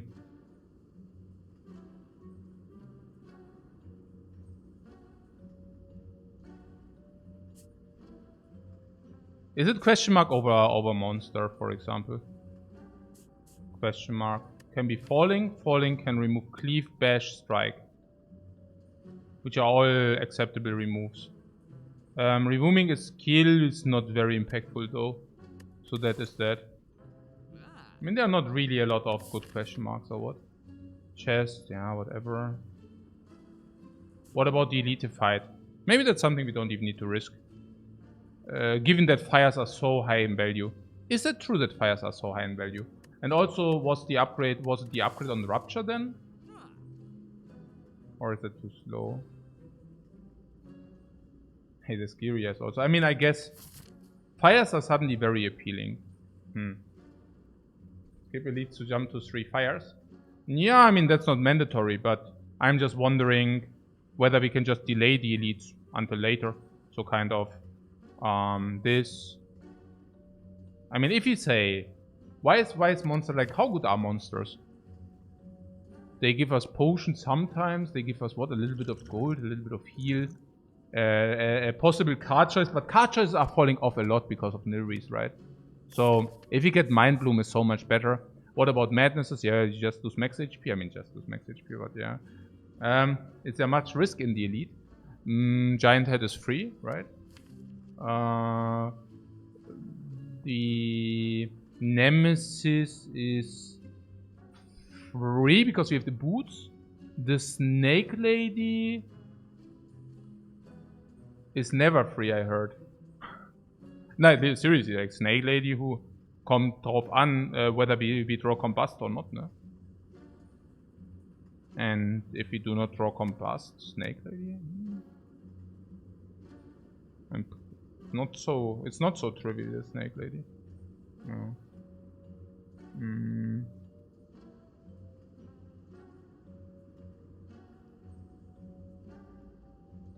What I'm simply saying is this is not necessary. This is usually like 350 gold. If you do not take life loss. But if you say the fire is 200 gold, and this is 350, then the average life loss differentiation is like with the Coffee Dripper 25. So...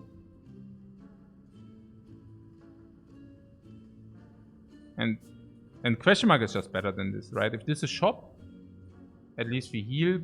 Not, I mean, usually that's just... Tesseract. Tesseract is certainly positive. More positive than this is, for sure. Yeah.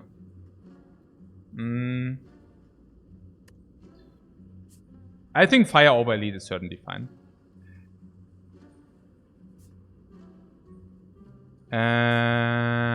Red Mask for 108. Naja, Red Mask for 28.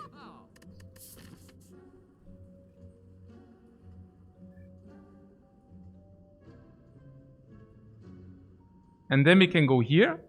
And depending on the outcome, we can then jump here. Or we can say we don't want to waste the jump, then we just take the 15 heal. I don't know, don't you have the feeling that Rupture is just good? I don't know. Maybe I'm talking myself into something here. Who cares? Yes. 9.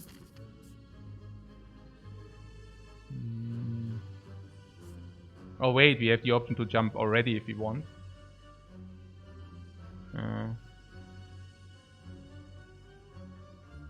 We could jump here. This is equivalent. It's equivalent to jumping here. Like if we jump now, we avoid one enemy. We jump here. That's not the jump we were looking for. No, that was not the jump we were looking for.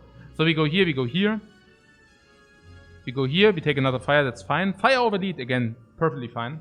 We go here, we go here. And then we can jump one time here, or we can take... If we have no HP, we jump here to heal into this. If we have a lot of HP, we go here. And then jump. Yeah, it's so pretty good, right? Yeah.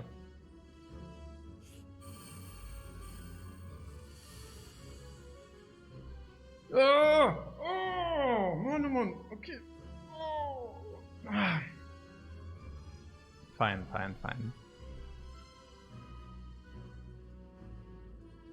Shrug it off with a burning pack? Not sure. Okay. I really don't know. Maybe we could start with Shrug it off. Against these we don't want to go infinite, so maybe not burning pack. Pommel strike on the back one. Just over burning pack, right? I mean, just pommel strike and see what happens. 55, so we can attack the back one. The middle one never does the multi attack. But it's also the lowest. But if we attack now, we have also an option to kill this, or what? 28, 2 energy left. We don't kill that, right? So maybe it's really bad. But this can also multi-attack next turn. This has blocked, so let's just do this.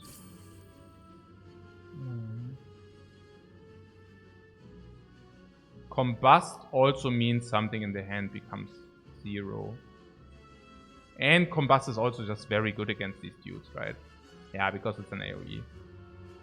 It's very unlikely to not play the Combust here. Pommel Strike. This is also an AoE. We can 3, 3, so this becomes 15. So we can Shockwave. And Shockwave seems just legit, right? Shockwave, Pommel Strike. Put Pommel Strike first. Is there something which... why that's so much better to Pommel Strike first? I guess if you draw Shrug It off, that's beneficial. And now with this power we should farm them anyways.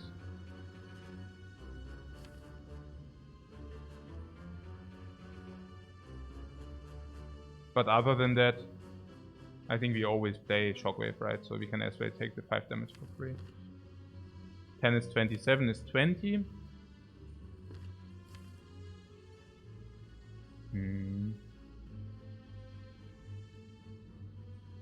What Brutality says Pommel first? Brutality? Nah, not really, right? Oh, but there was also the option to...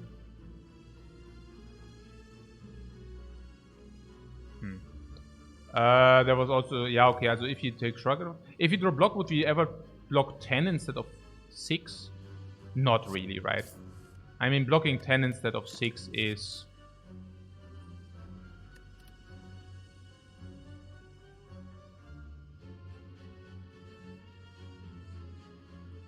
is super stupid because they are also weakened next turn, they are also vulnerable next turn, and also on, so on, so on. Feel no pain. Yeah. With corruption. I guess this feel no pain is slightly debatable, but...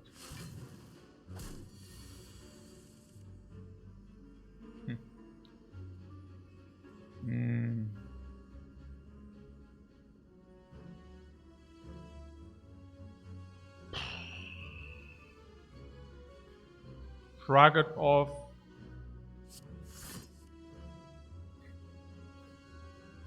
Yeah.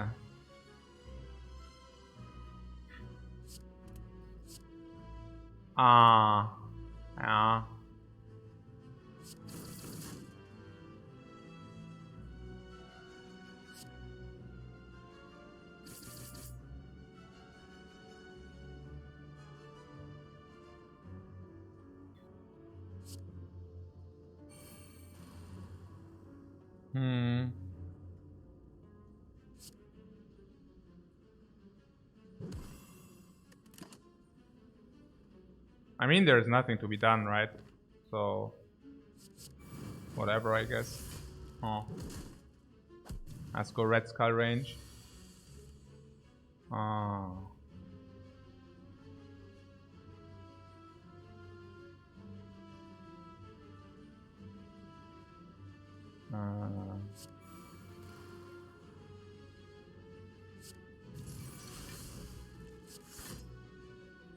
So with this we would kill this dude as well.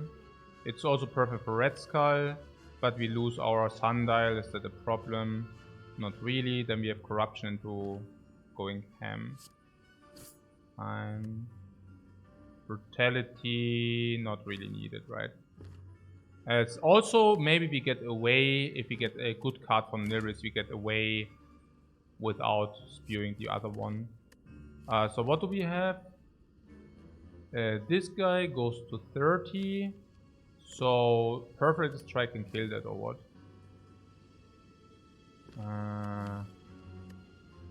1, 2, 3, 4, 5, 16, 24, 31 kill. And then we do have Cleave for the other one. And Cleave is 12 damage. 12, 19, but it has 28. So...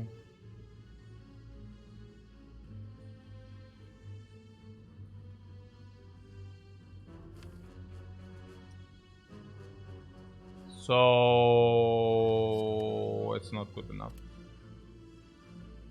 With a play like this, we could have saved also the Sundial as well.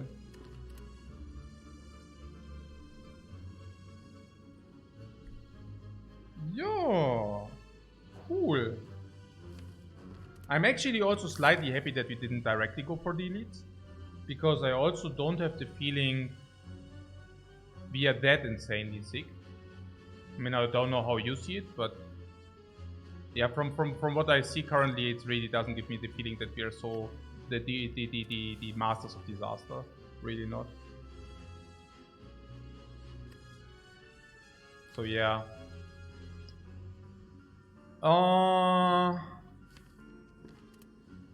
Still taking the perfect strike, because the perfect strike guarantees that we kill this dude as well. Correct? Because otherwise we do not even have that guarantee.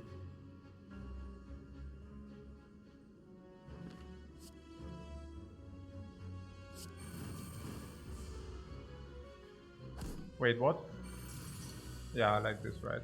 Yeah. So... but we really don't have much block in this deck whatsoever. 2 shrugs. Yeah, but 2 shrugs is good enough to bridge into corruption. Shockwave for the weakness, disarm for passive block, dark shackles for direct block, into utility, into Nilris after corruption. I don't think it's a problem, honestly.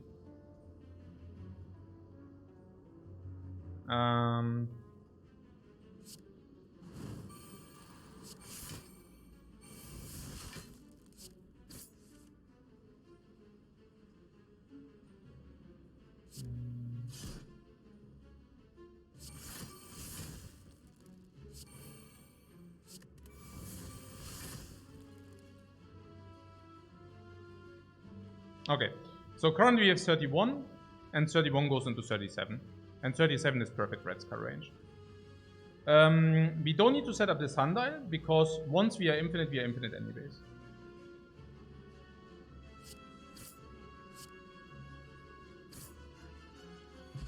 No potion. We are used to that, I guess.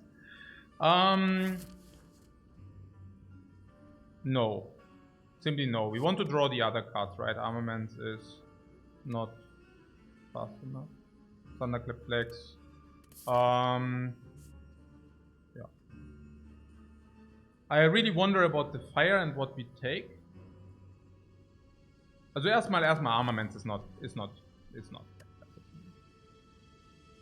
We want to draw a lot of other cards.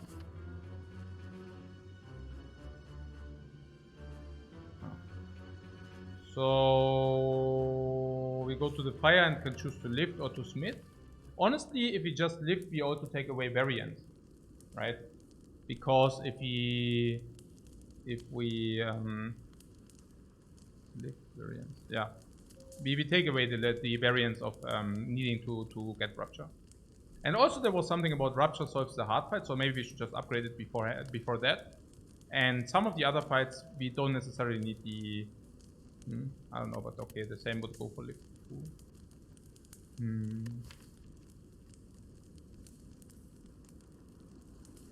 After strength, after bash, the strength actually does play. With Red Skull and the Akabeko strength also plays. Maybe we should just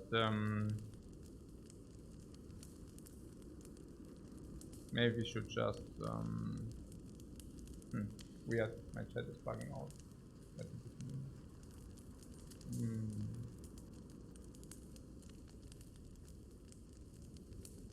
Okay, now. Shockwave is a good upgrade though. Shockwave. But very often we do not want... the initial 3/3 is good. But very often we do not want to increase that, because once we are infinite, the vulnerable also doesn't matter against most of the enemies. Yeah, it's crazy, guys, really. Because so many options is indeed true. I mean, we need to recoil. We need to lift 3 times. 2, 3, 4. We need to smith. Shockwave 5. And we also need to smith Rupture 6. And we also need to smith Brutality 7.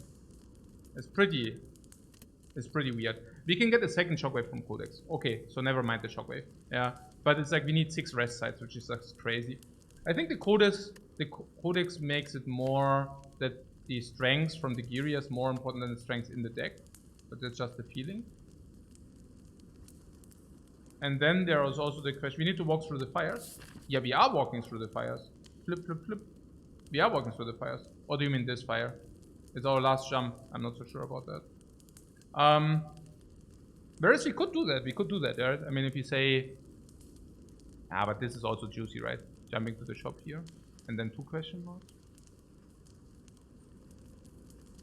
It's funny, because we could actually really jump here. If we say fires are important, as important as elites, we could actually use the jump to go to this fire before we take this elite. Having 2 strengths against this elite, making this elite considerably easier. Going here also with more life then. And yes, we cannot jump here, but honestly 47, 60 gold, 70, 80 gold, 120 gold into the shop. It's very weird. I mean, the shop is literally mostly only the heal. You will probably not like this. So the jump is effectively jumping to an elite. So basically having an elite instead of a monster. On the other hand, we can buy 1 strength more. Maybe this is still better, but yeah. So,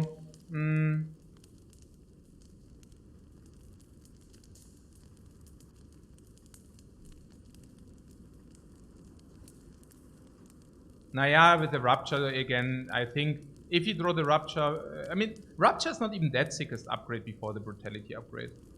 So I'm not even sure about that. Brutality, how is Brutality as an upgrade?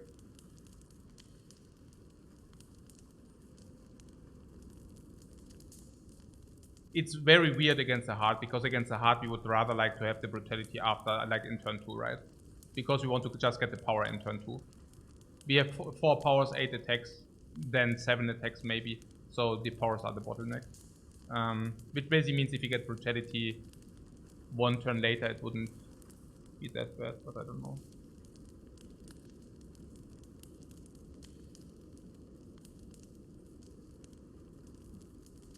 Yeah, it's very borderline.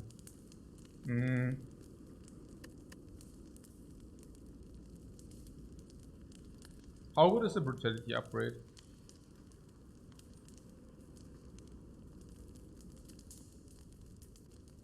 Yeah, if we also play Rupture, sometimes it gives us 1 more strength. But we also lose the Sword Boomerang with the Akabeko, which sometimes is important. And yeah, if we have first one Sword Boomerang, it's still extra damage. It's still like 20 extra damage. I think that's not completely irrelevant. That's not too important, but... You can jump to another fire after the Burning Elite. Using a jump now loses your fire. It doesn't gain 1. What? Here you mean? Ah, you mean this? Yeah, I deem this to be important, but yeah, okay. So let's get lifted up.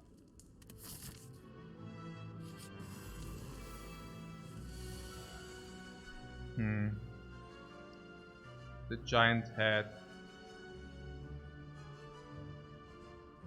And the idea is to lose 6 life against the giant head, so that we can go into this fight also with Red Skull activated. Against Snake Lady, it's actually quite important to have Red Skull activated. Okay, so... Pommel Strike first. Could increase the damage by playing Corruption first. But of course you can also try to snipe. But yeah, then this is also... Maybe we should just play Corruption first. Is that a thing? I guess.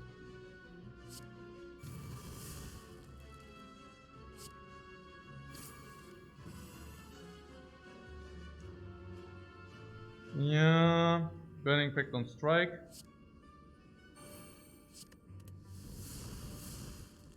We definitely want to play 1 source of damage because we again want to lose 6 life, right? Is it better to have 37 or is it better to have 43?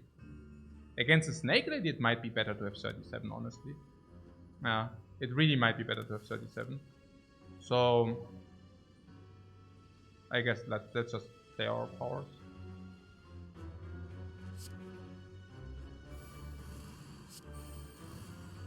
Honestly, maybe we might even end up playing the other power as well.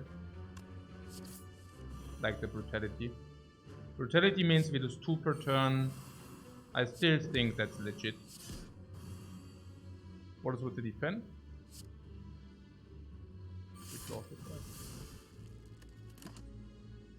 Battle Trance? Yeah, we take that.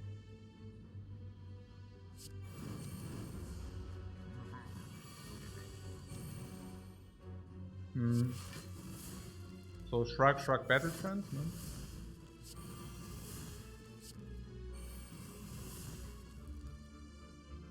Keeping Dark Shackles. The defense still play, right? Yeah, actually, if they play, why do I play them now? Okay.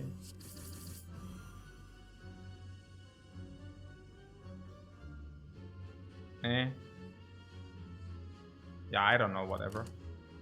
Evolve. No.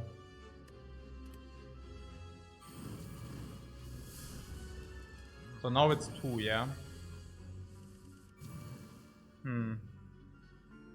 33, 39, so we need to kill next turn.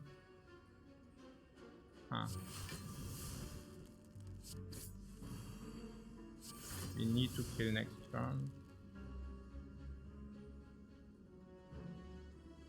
Okay. How much is that? 80 for...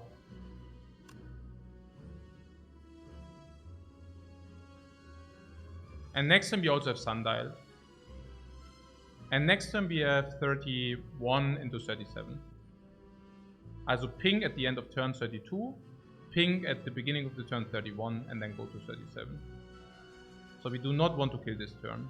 And this is 84, 168, 180, 180 plus 70, 250, a little bit more than that. So if you just play the Sword Bomb rank first, right, it's just better. Like this. Yeah, then we have guaranteed kill next turn, no matter what.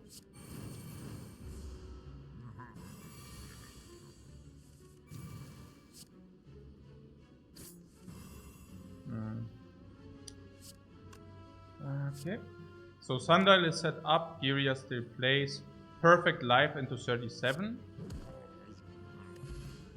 Art of War. Yes. Block Potion.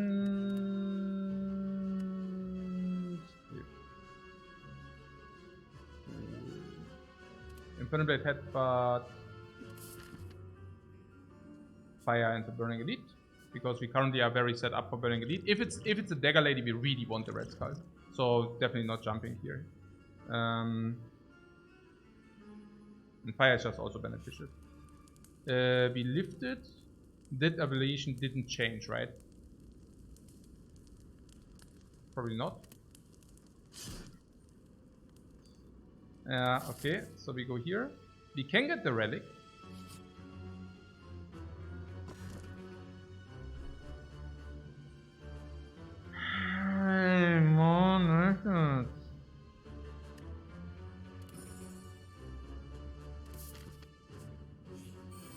It is actually Snake Lady, yeah, holy moly.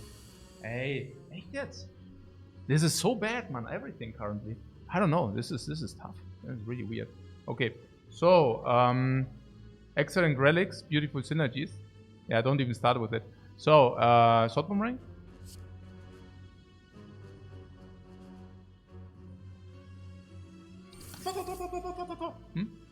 Okay. Strike Corruption Bash. Beauty freaking full.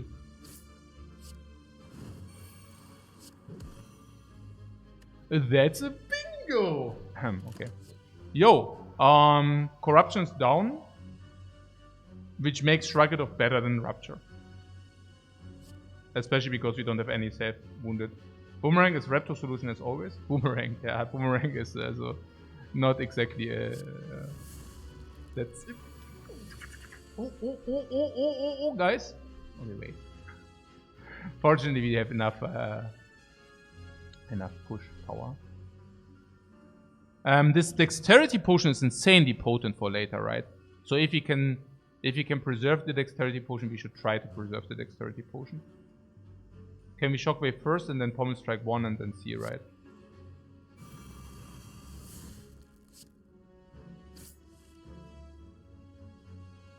Strike back 1 is 16. Okay, this is tricky now. Now this is 5 block.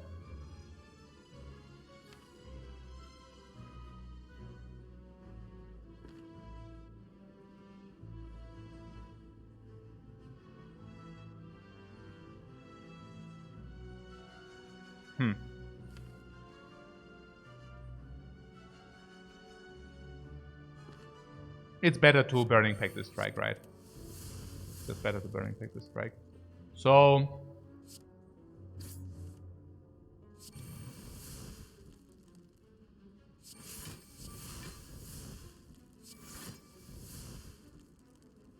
yeah, suddenly we are very good. So...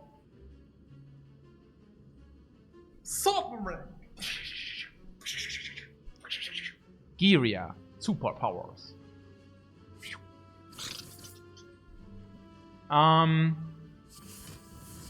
The question is, do we want to take 6 or not? We would settle for 6. Hey, Jellyfish, thanks so much for the sub, man. Hopefully we kill next turn. Next turn we kill. Why? What's up? You want to play this because you also just draw more cards, right? It's just fair. Oh, we are weak in next 2. So you're just saying we should just play the brutality, yeah? I can see that. Okay. Exhume. It's certainly good.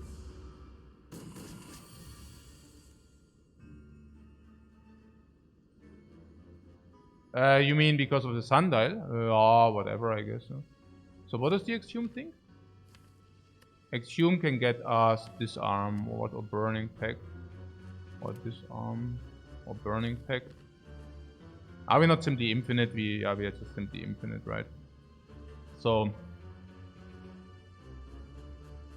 the long story short is if we go to 35 anyways, we might as well go to 31. Yeah, Sundial will cycle fast. We do not want to jump to a shop. We have 1 jump left, which basically means we should go to the question mark into this, right? Okay, cool.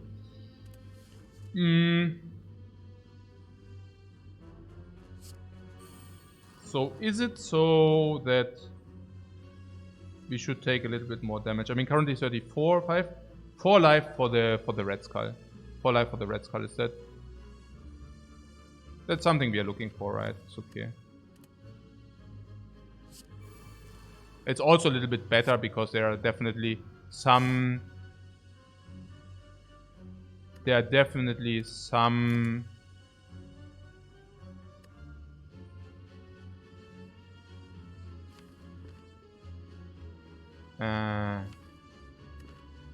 Yeah, Shockwave could be taken, but we are infinite, yeah. I guess so.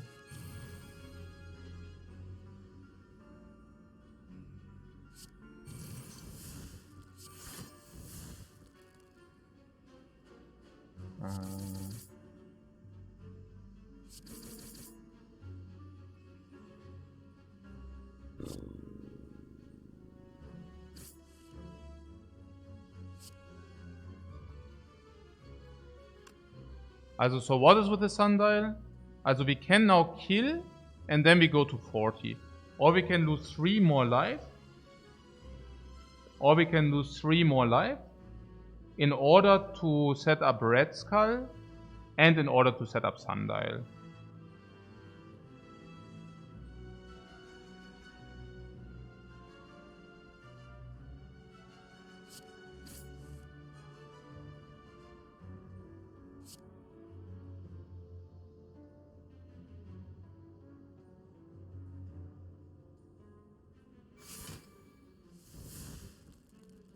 But only...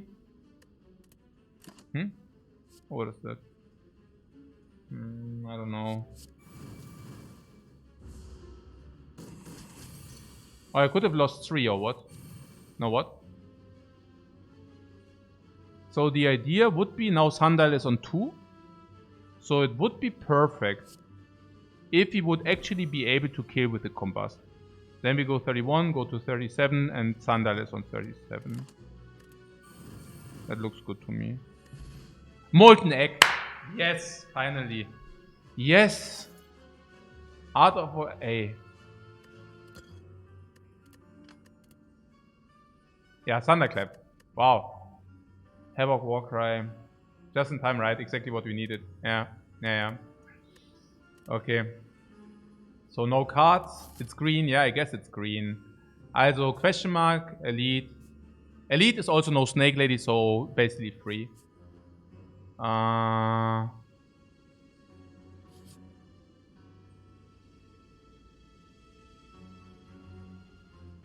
Yeah, lose 80 gold on the Rupture we paid 80 gold for. That is... Okay, that is so stupid. Speed Potion is pretty good, right? If we get another potion, we would also just lose the Block Potion. Why does Rambit not require the Block Potion, by the way?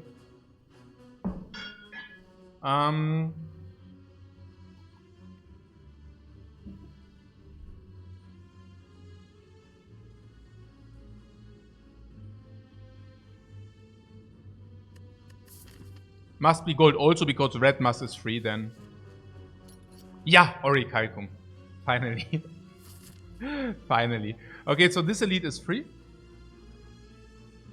And then the rest place is... Okay, whatever. This elite is less free than the giant head, by the way. Because it can sometimes do bad things. I guess in this case, it doesn't do that bad things, but yeah. Boot helps. Yeah, boot helps super good here. Yeah, that's definitely. I mean, also disarm and all our friends. So what about Burning Pact this first? And then we have disarm to 5 times 3. This to 3 times 3. And then this already blocks in. With the hope to draw Corruption. If you draw this, that's also fine as well. We can Shockwave, Sword Boomerang. There's also one world. Shockwave was mandatory, right? No, it cannot hit like 45 that often, but... burn 45, yeah, that's possible. So... I think I like this very much. And then we can also disarm this, and at least we can utilize our relic here. Orichalcum. Limit break, yeah, no. Oh, wait. 5 strength already, why?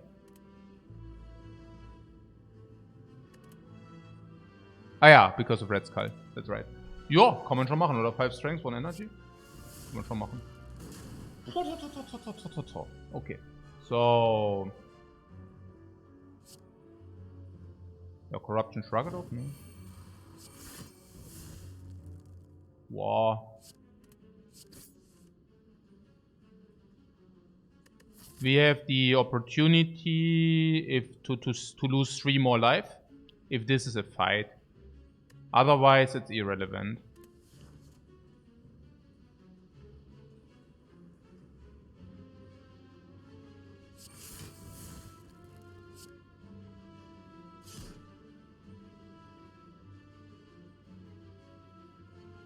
Oh yeah, we have choose the bracelet, so it's never a fight. Yeah, okay, never mind. So, but this is still better than... Yeah, this is still better because we know that the fires are really important for us. 200 gold each. Also brutality in this fight is not very useful, so maybe not, definitely not upgrade brutality before that fight. And the same also goes for Rupture. Definitely not upgrade Rupture before this fight. Is there an argument to upgrade Rupture and brutality instead of taking the last strength? Difficult against a bird, right? We don't even necessarily want to play brutality against a bird, so... But yeah, we can think about that. So... I mean, the Combust also deals a little bit of damage, so...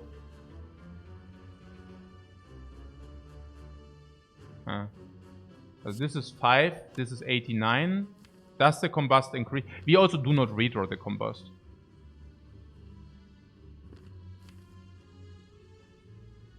But next time we just kill or what? 89. Vulnerable, we have 5 strengths.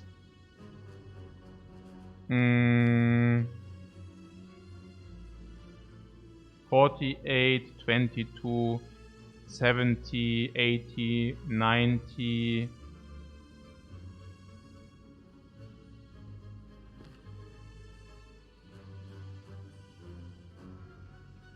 I mean, we could kill.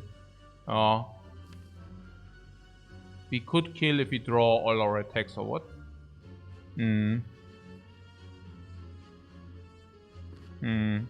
And if we do kill, I don't want to have the combust online. The combust is literally giving us 8 range. But is there some very, very bad outcome if you don't do it? No, I don't think so. In the worst case, we can even use the block potion. The multi-attacks are not strong, and the weakness is also not strong. At the same time, it's only 1 life. Maybe I'm a little bit cheap here. Like, trying to save 1 life. Doesn't, I mean, it's pretty cheap. So, there is Flame Barrier to block 12. He will attack for 33 if it's a big attack, and then we can block with Flame Barrier and block potion as well. Also with Dark Shackles, also with block.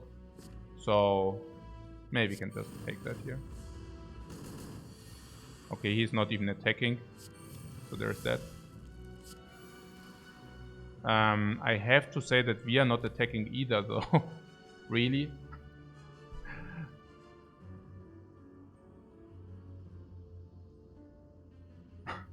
What?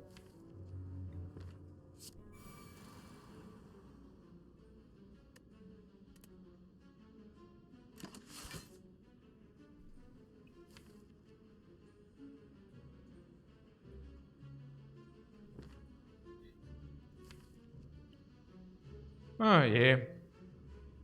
Yeah, skip. Big Art of War value.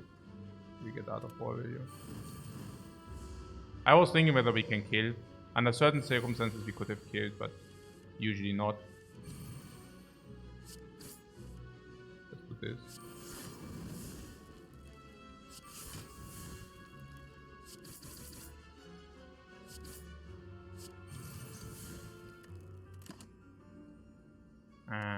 Skip. Yeah. Skip.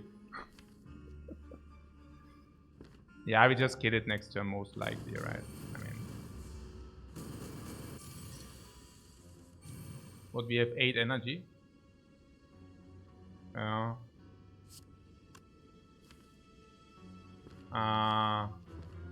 Shrug it off, Pommel Strike, Burning Tag.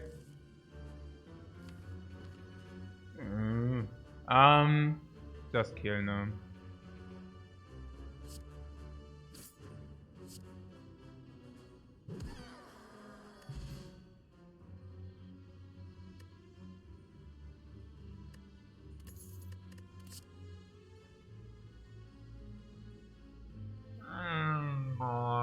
Hey, Rage is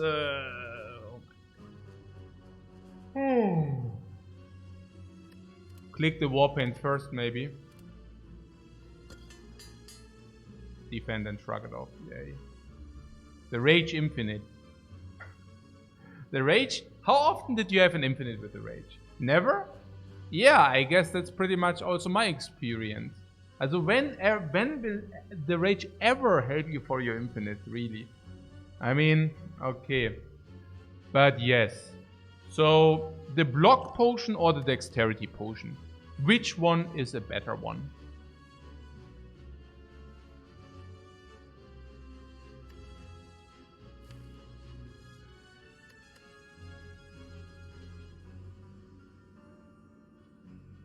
I don't even know. For a boss it's Dexterity. For a boss it's probably Dexterity. But it doesn't give you instant block. So if the enemy attacks you for 38, you might just die. Yeah.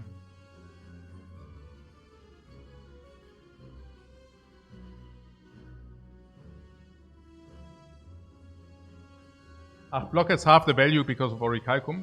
Interesting.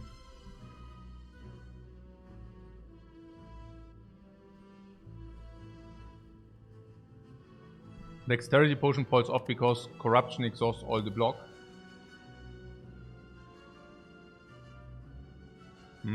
Yeah, and then you get an Nilvi.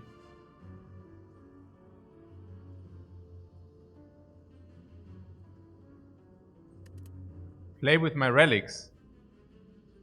Exhausted is used up. This relic is also used up. Regal Pillow I would like to use, but Coffee Dripper cannot. I mean, yeah. I mean, I would love to play with my relics.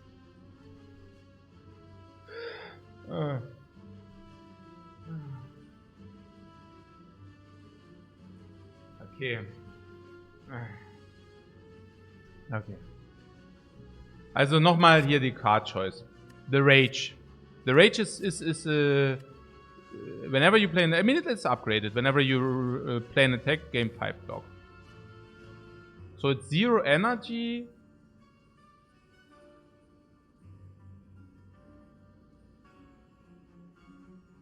Block. 23 cards, 8 every third card is an attack. In average, if you draw Rage, you draw 4 or 5 different ones, 4.5 different ones. You can play an average 1.5 attacks. Because this is also card draw, because this is card draw. We play probably more than 1.5 attacks. But that being said, these are no attacks, so we don't play these. So probably Rage is 0 energy, 5 to 6 block. It's polluting the deck a little bit, right? And it's also, what I also don't like about it is that it's another skill we don't want to have, for the pellets I mean. And what I also don't like about it is that it costs 0 energy. So we don't really need 0 energy if we actually do play with like 6 to 7 energy. Yeah. What doesn't get hit by Frail against the Heart? Yeah, but we have pellets for that. So that would be that. So I don't like any of these. Dexterity Potion over Block Potion. You said that Dexterity Potion is better than the Block Potion, presumably. Probably yes, right? Probably it's better. We would need to play 6 blocks in order to make it better. But now they are very long fights. So while usually the Block Potion is better than the Dexterity Potion, in our case it might just be different. That being said, I'm not exactly sure what the 5 Dexterity... I mean, we will have 5 Dexterity in some fight. So... is it not...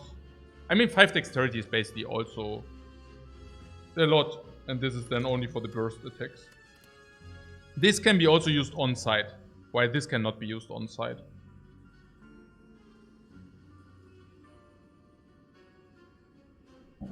Maybe I'm just talking myself into something. But I feel that this can be used on-site as quite valuable as well. Especially with the Red Skull, right? So we can keep it in the backhand. This we want to keep in the backhand anyways, but this we can just not use until we really need to use it. Basically increasing our life total. I think I like that. Yeah, skipping all rewards again. Nothing new. Okay, so, fire. Yeah, fire.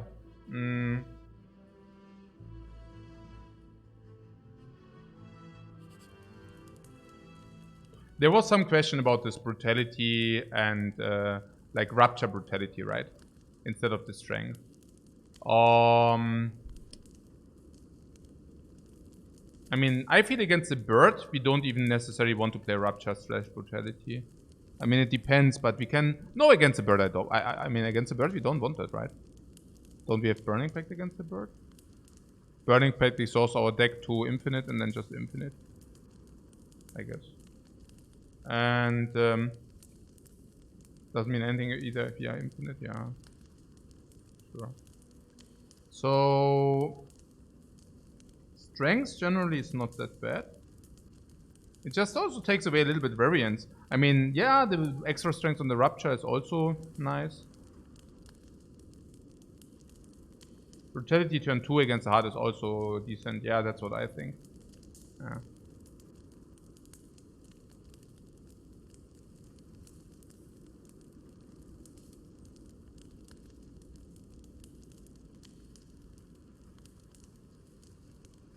Also, again, Akabeko with these can be pretty good, no? 6, 14, 14 times 4. No. It's okay.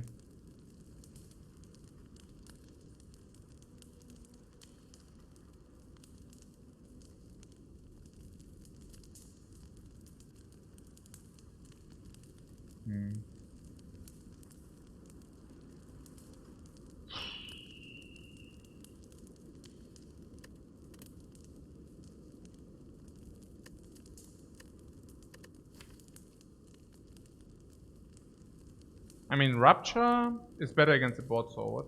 Rupture now for time meter. Maybe, right? Rupture should be better.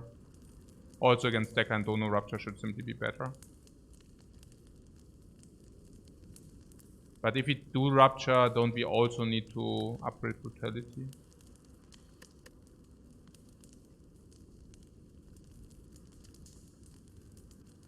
Into Key. We could also do Key first. I mean, this can never be a fight unless what? Yeah, we could also recoil first. Oh yeah, no, wait, what is if this is rare? Yeah, okay, if this is rare.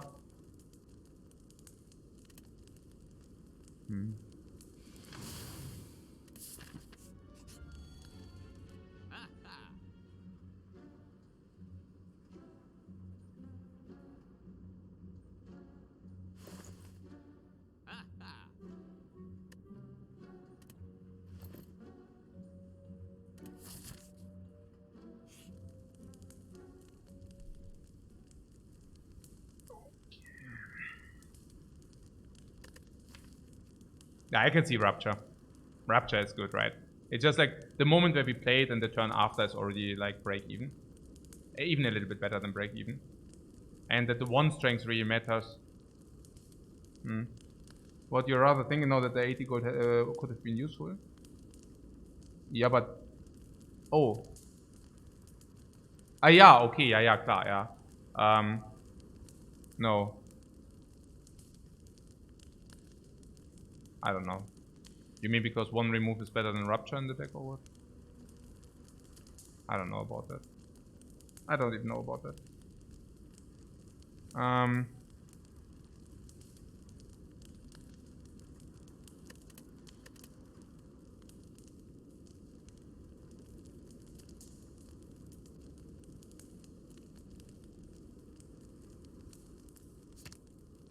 Yeah, we took now the short fights where Giri is more important, and now we actually upgrade the power for fights which are just going longer, and yeah, which are just going longer.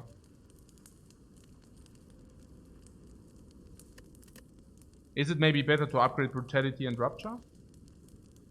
Brutality, how good is it? I don't know. Rather not so great, right? Brutality thing. Starting with Brutality in the hand, is it like sick or is it like just garbo? It's good for the Rupture. If you upgrade Rupture, don't we also need to upgrade Brutality? Probably yes, because the one strength against the heart is not that important. And for now, we really want the power on turn 2 against the heart. Yeah.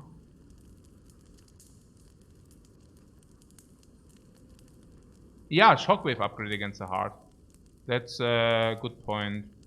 Weakness and vulnerable. Yeah, I can see that.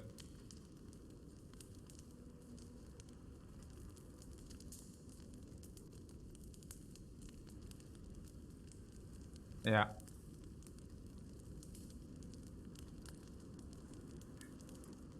And if it's Shockwave and Rupture, don't we want to play Shockwave now to have 2 more turns of weakness?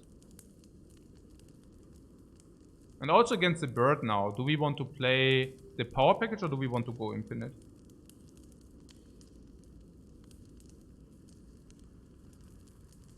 I mean, against Decker and Donu,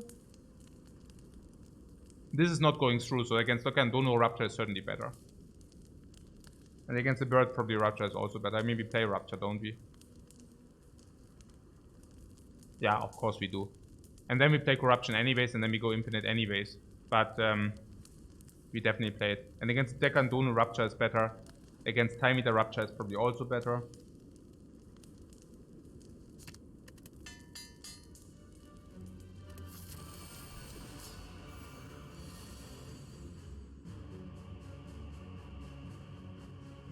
We go Infinite against Dekan Donu.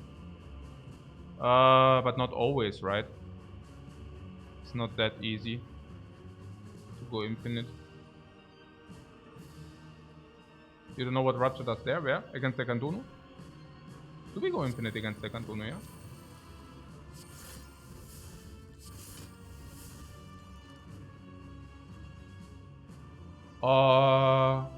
Combust is basically dealing damage to these dudes, and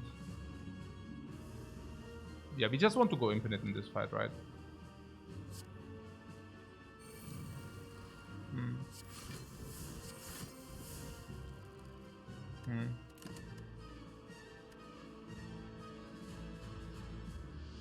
Then Trench, dual wield. Dual wield. No, skip. Oh, 13 times 4, really? Oh. Oh, don't be so aggressive, you stupid bird.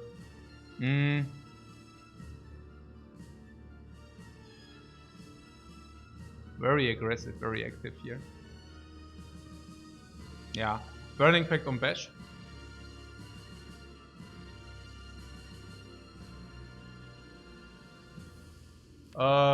We do have Infinite, right? We have 8 cards, we draw 6 of them.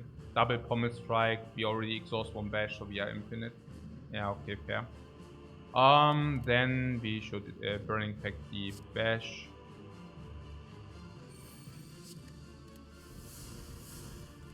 Into...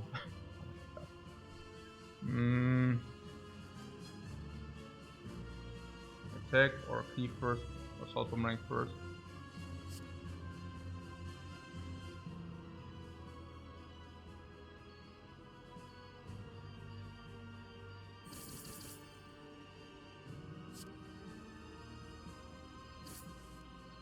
Shockwave, sure.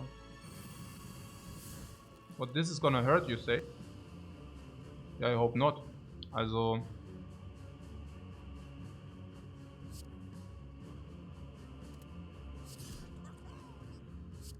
Oh, we are 1 off, really? No.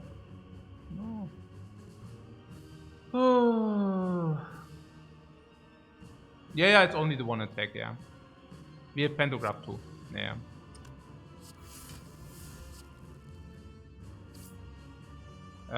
So the question is, do we... Oh no, here we have Shackles.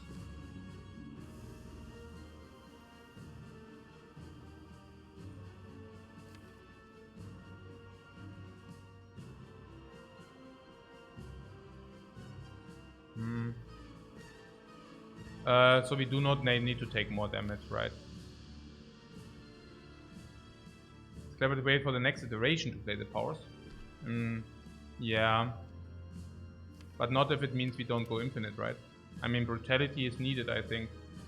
Yeah. And this also weakened. I mean, how strong is it at the moment? 7 times what? 7, 13 or what? And goes to 15. So it would just like deal 8 more, that's true. Yeah. And currently we draw 5. And then Brutality, but not the Rupture. If we draw 5, we do draw a lot, you mean with this? But redrawing these is really bad. Also I definitely need to play this. And now we can choose to also play Rupture or not. Rupture is only 4 more damage. So we could also just do that. Currently we draw these 6 cards. Keep in mind this can be attack for big, but that's not a problem because we have this, and this. We play attack. Now these 6 cards are in the dude. And after that we are just Infinite, right? Either we draw 2+4.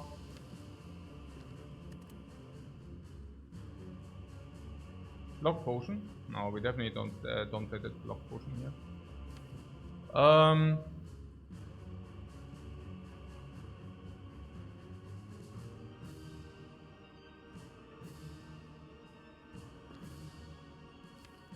So we draw. We should just be infinite, right? Yeah. We should just be infinite, even with the rupture. Yeah.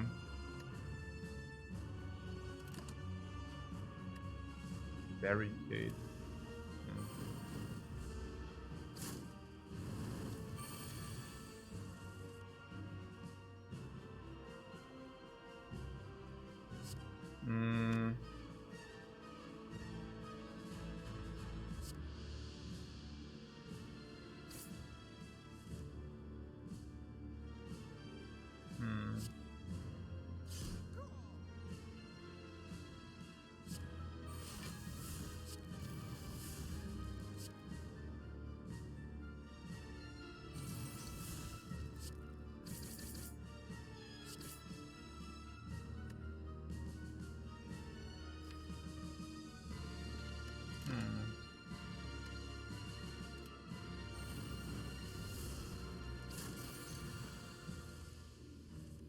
Yeah. Okay.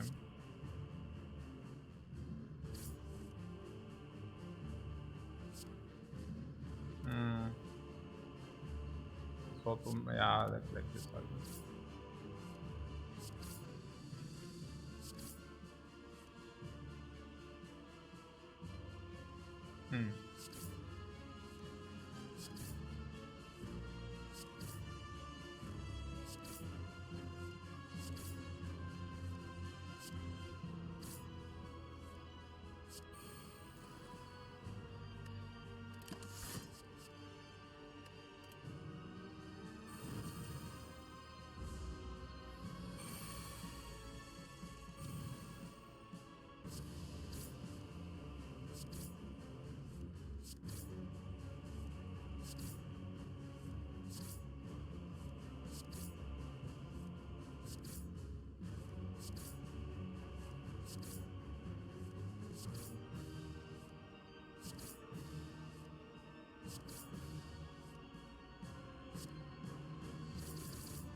Pantographic.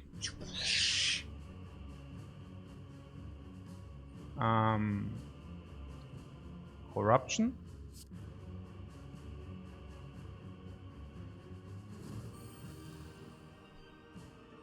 I was also not sure about the infinite against these because you also get dazed, right?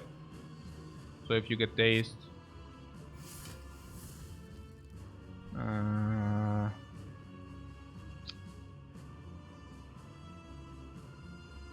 yeah, I need burning pack this, no? It's still infinite, kind of. I mean, we need to do it anyways. As what are we supposed to do, right? So,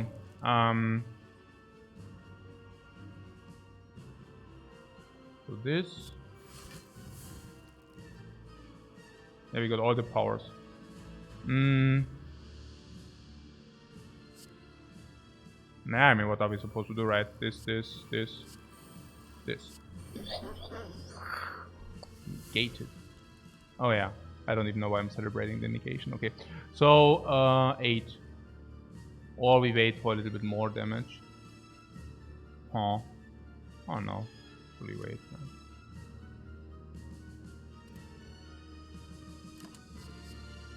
We can just kill regularly with a ton of strength. Yeah, absolutely. I mean, I thought that was the plan all along, right? So, Art of War value. Oh wow, we got the Art of War. That's amazing. So, Sword Boomerang not upgraded. Weird. Power Throw is possible. But the wounds are weird, right? I don't want them. We just want to accelerate everything.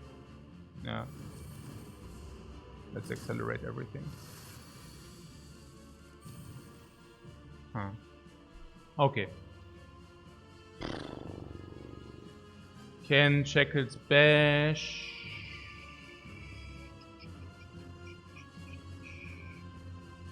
Sword boomerang first, also possible. I got all the hits on the back one.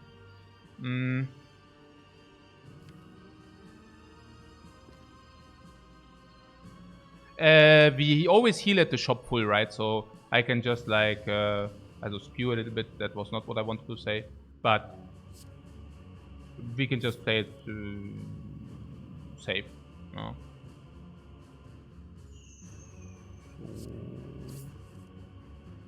What about bash and then shackling it or something? Bash and we can shackle. Maybe I'm also spewing a little bit. Maybe I shouldn't play it that quick. So this is clear. This is clear. Stem block. We can disarm it, but this also dies soon. I don't even know. I think disarming this is better, honestly. Oh, it's so weird. Maybe I misplayed. Whatever. Focus dagger also makes sense, so we always infinite afterwards. Yeah, I guess it's just it's pretty irrelevant, right? Like everything works, and I think that's better here because we really want to exhaust it anyways. Yep. I mean, again, we heal full at the shop, so I think we can have more lenience in this regard. Do I need to pay a little bit attention or what? Maybe. So, I don't know, maybe not. So, I mean, we have 10 strength and 7 energy, so maybe not. Okay, as long as Dono is dead, we are fine. Because we can just next turn this, right? Okay.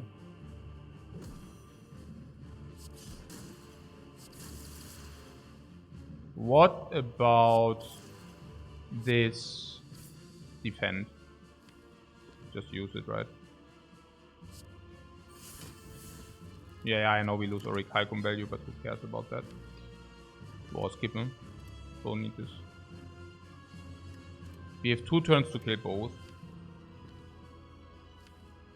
We do that, right? I mean, putting that aside, we could not block 1 turn anyway, so what? No.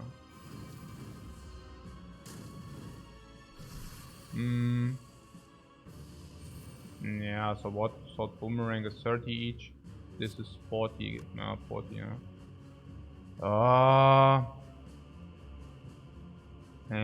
Let's draw first to get like the cleave or what?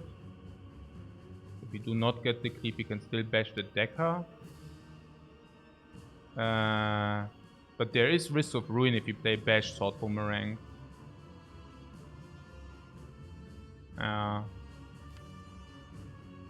Deep strike. Oh. So what does this guy do? Block and use a buff. Okay, cool. Are we not infinite after this anyways? We draw 4 plus 2.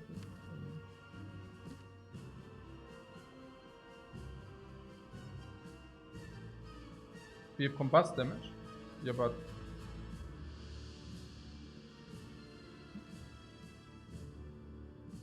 For energy though. Yeah, but...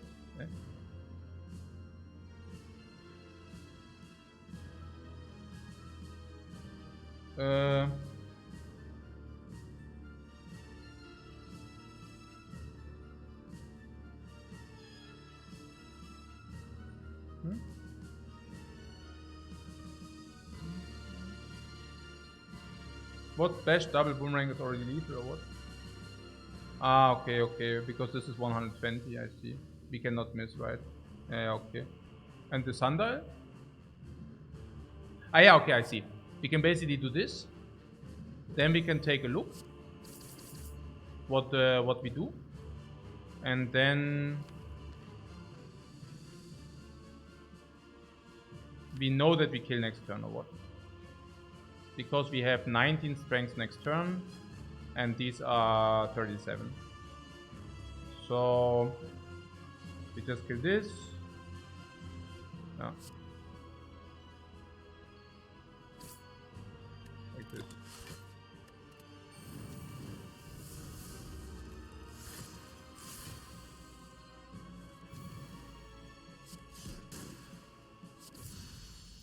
And we have perfect heal.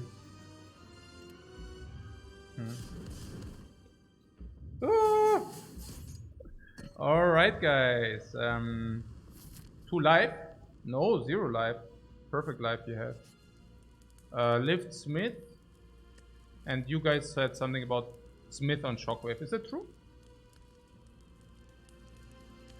Shockwave shouldn't matter in the Spire Shield, Spire Spear fight. And once we have 5 dexterity, we are very equipped against the heart. We are also very equipped against the heart once we played Corruption. We are generally very well equipped against the heart because we offer the Pentagraph or what? I don't even know. But putting that aside, you don't think strength matters? Yeah, okay. But Shockwave, it increases 1 weakness, right? So that's not unimportant.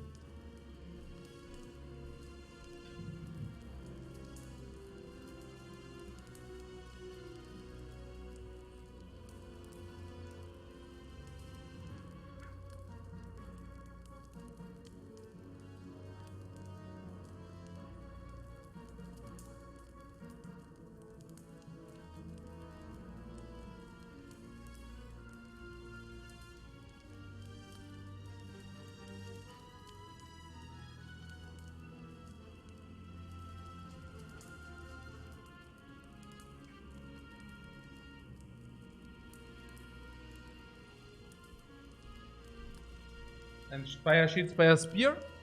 I mean, Shockwave against Spire Shield, Spire Spear is not very effective. Also not the upgrade is not very effective.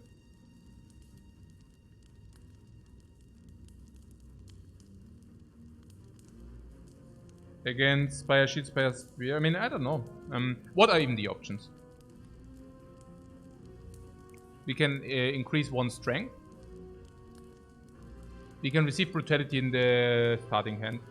Brutality in the starting hand. Against Spire Shield, Spire Spear Shield Spear might matter. Because... yeah, maybe not. Because maybe it's also important to get like early Sword Boomerang and then just play Sword Boomerang against these two. That we have Sword Boomerang for how much? 50 damage. And if any one of these two gets damaged by 50, we can actually burst down the other maybe. And strength would actually matter for that. Yeah, strength would actually matter for that.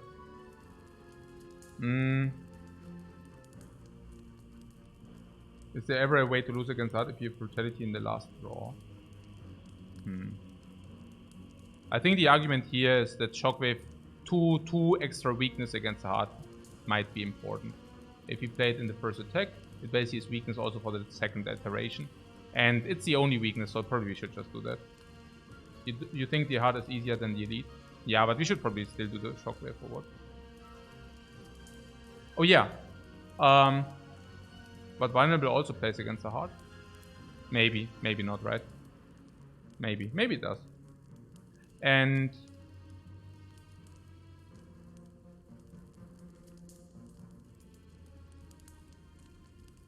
there's also something about the power.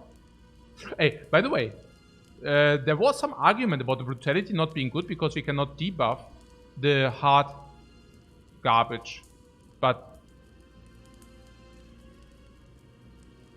we also increase our chance to receive 5 dexterity.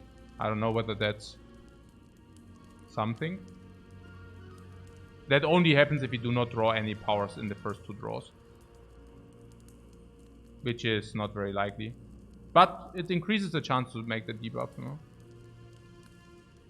It actually increases the chance for the debuff also because you draw 6 cards. And sometimes you draw 5 cards and you have a power but you don't have an attack. What about that?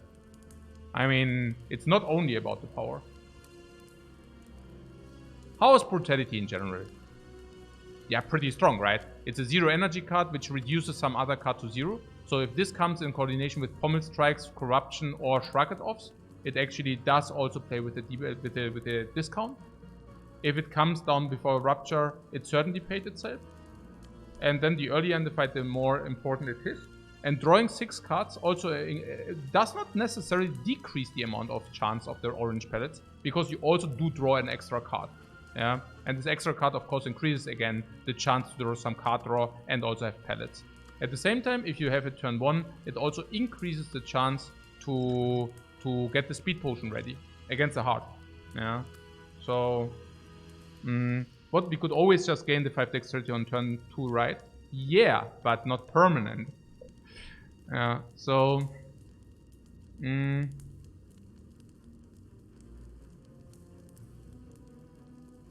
what best argument for brutality is the turn 2 versus elites? No, I'm not so sure. I mean, turn 1 you first of all lose a card draw with brutality. And we would gain a little bit if you have Rupture, but otherwise not. Turn 2, it breaks even against the elites. So it's not like a quick setup. I'm just wondering whether the strength matters. The strength might matter against the elites, by the way. Yeah, the strength might very, very matter.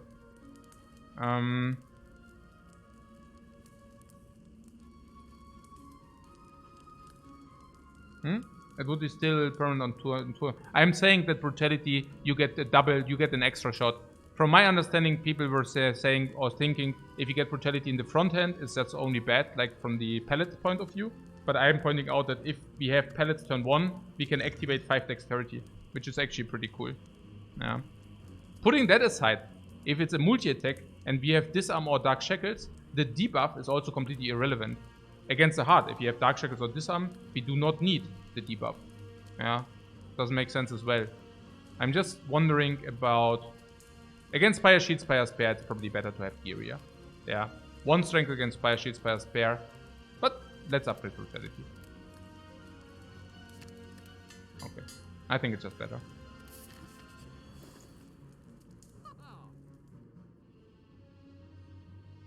I mean... That's just good. Abacus, what? No, this Dark Embrace, man. Das ist doch insane.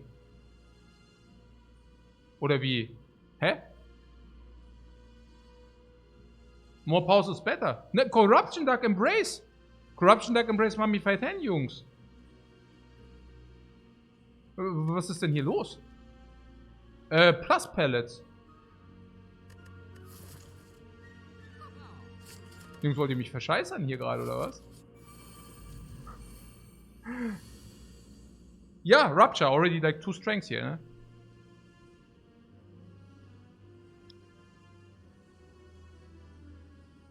And also Pantograph. Dark Embrace on sale is so lucky. Yes. Not bad, I take it, right? Okay, so...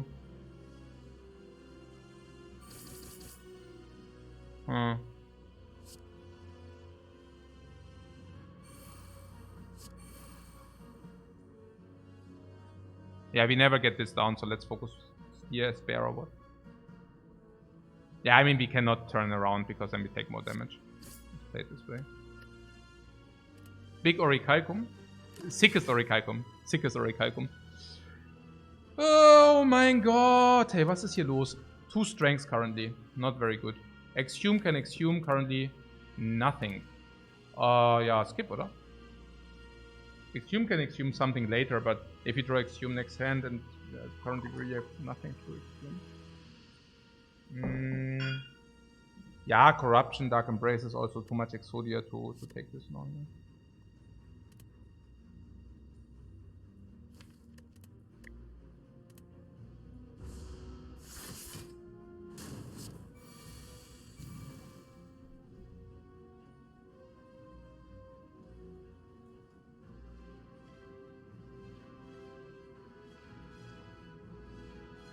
We have 66. They do attack for 66. Okay. Na gut.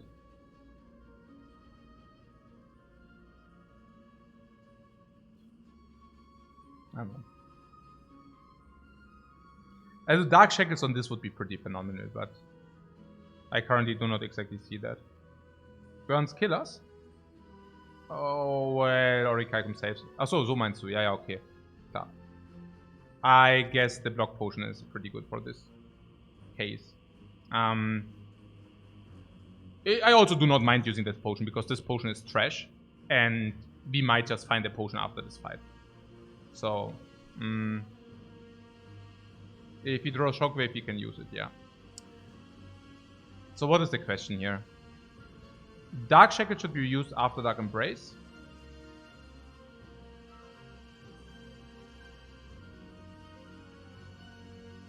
So we can start with Shrug, we can start with Promise Strike. What is better and why?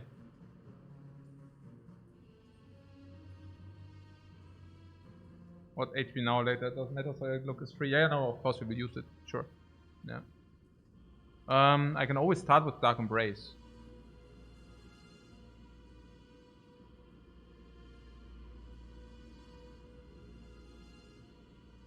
Yeah, okay.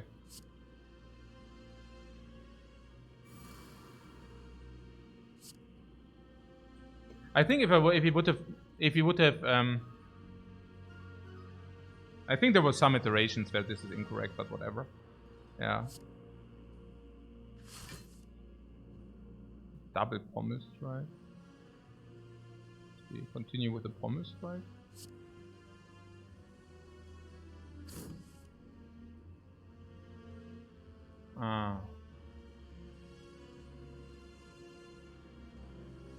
Pound is better for corruption. Naja, but if he would have drawn, we could have still drawn with it, so.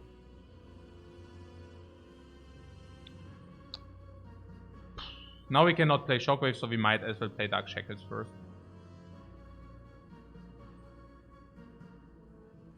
We can never turn around, can we? What is Dark Shackles doing for us? Dark Shackles is doing for us that what? I don't even know. What is it doing for us? That we might draw Shrug It Off, and then we play Shrug It Off over Promise right now.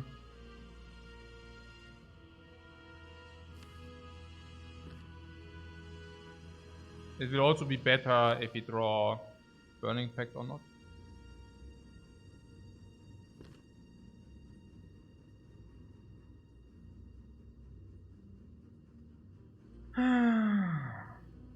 This is... You also have a chance to draw power and reduce to 0. But that would be if you play this first. Oh, you mean like this, okay. Just don't draw corruption now. I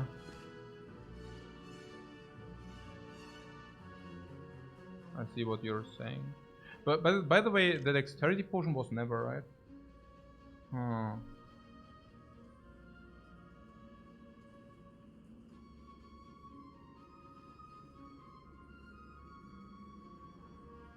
I mean, it is the dexterity potion if he would die otherwise, right?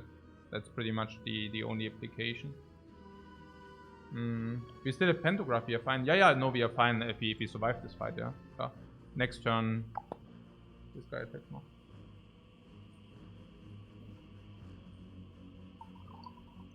It's 1 in 12. What if you play Tommel to not draw corruption? Naja, but we can also just not draw corruption next turn, or what do you mean?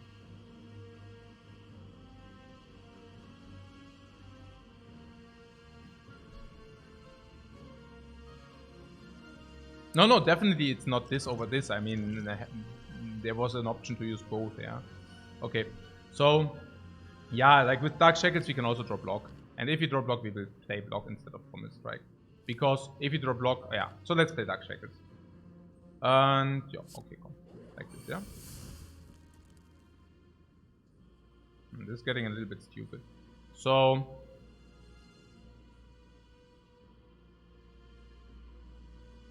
because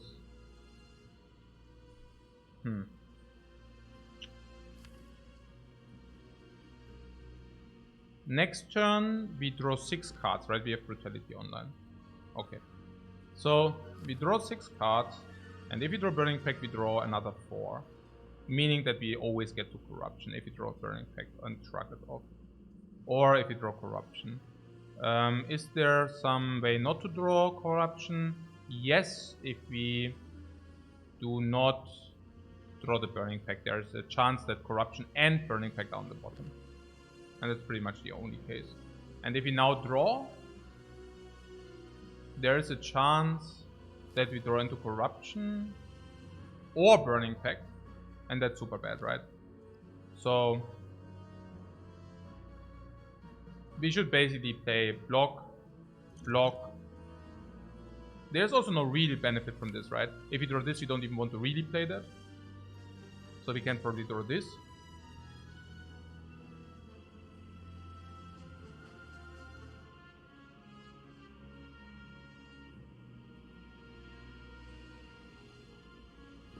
Like this, right?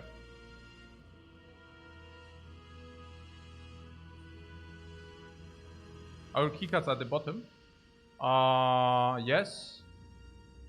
Well, it's mostly about corruption, right? It's mostly about corruption.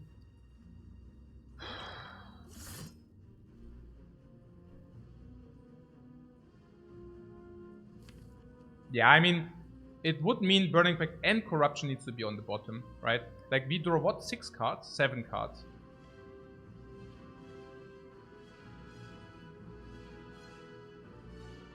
Huh.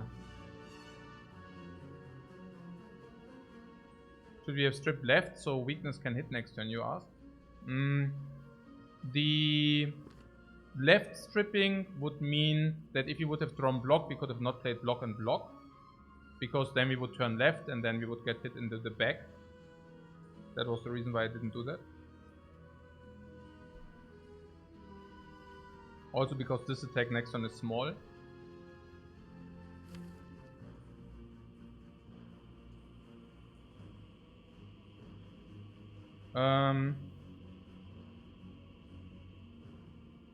There's a Neri which can produce something for us. Yeah, so it's basically this and that's it, right?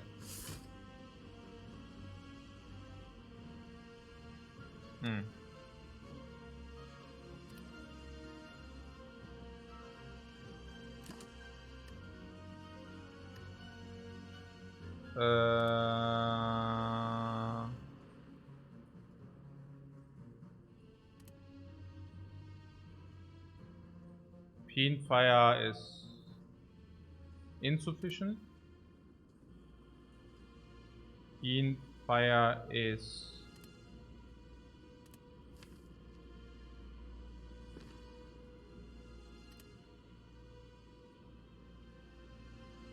$5, $12, $60.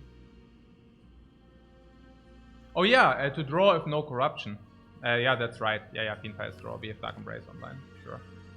Yeah. Klar. Reasonable points you're making here. Also putting that aside, we actually have 8 strength. So it's like 5 times 15, 75 anyways.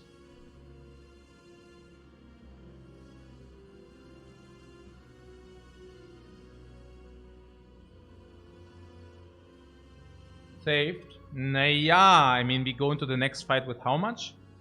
50 HP or what? Naya.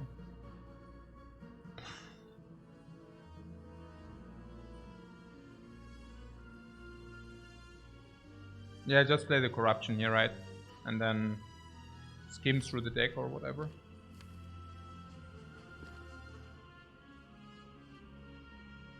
It's some...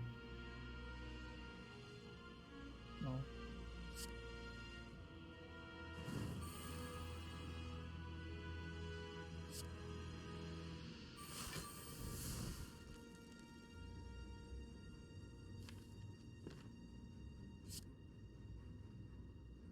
What, we could infinite this turn, you say?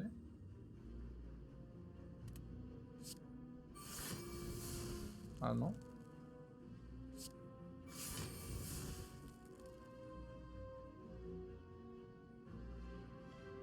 Sword Boomerang Combust for Fiend Fire. But that's stupid, right? It's just better.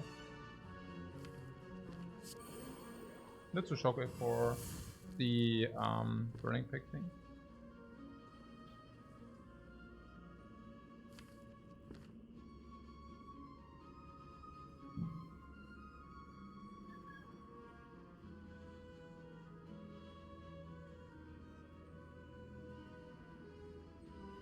This is 75 and turn around. Could do that. I wouldn't mind it. Also helps the infinite. This can only be good, right?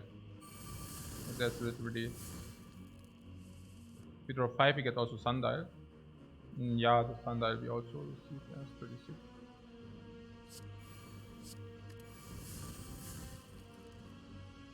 Yeah, so we basically solved, yeah. Good.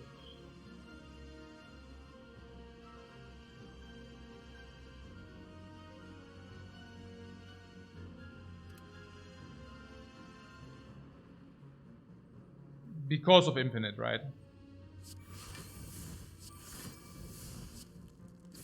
Yeah. What's up? Oh. Ah, yeah, okay. Tap. Okay. For a split second, I thought I fucked it up.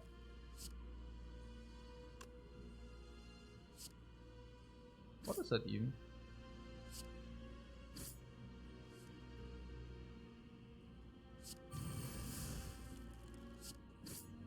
Hey, warum kriege ich denn nicht diese Scheiße hoch? Was ist denn hier los eigentlich? Was ist denn das? Achso, ich muss erstmal eine Karte spielen, gell?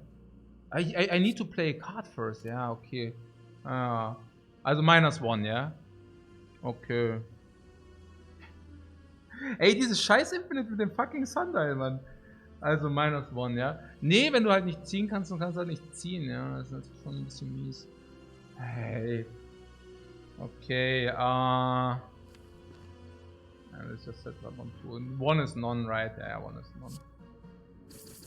Should seem stupid, yeah, okay. Holy crap.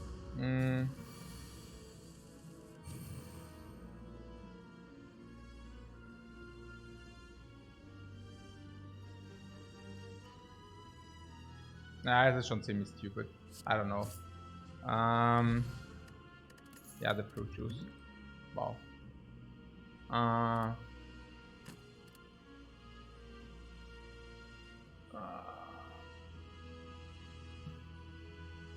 That's one more for Sundial. Nah, unfortunately not. I'm pretty certain we could have set up the Sundial perfect and not taken the damage. But yeah, it's too late now. What strike you say? Over the corruption.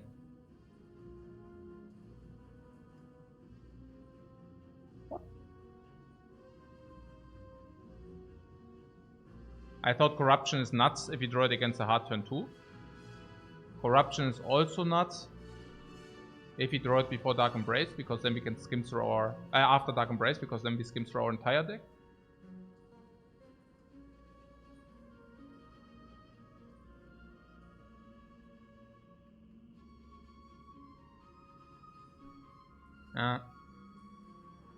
Corruption is pretty nutty, yeah, I think so.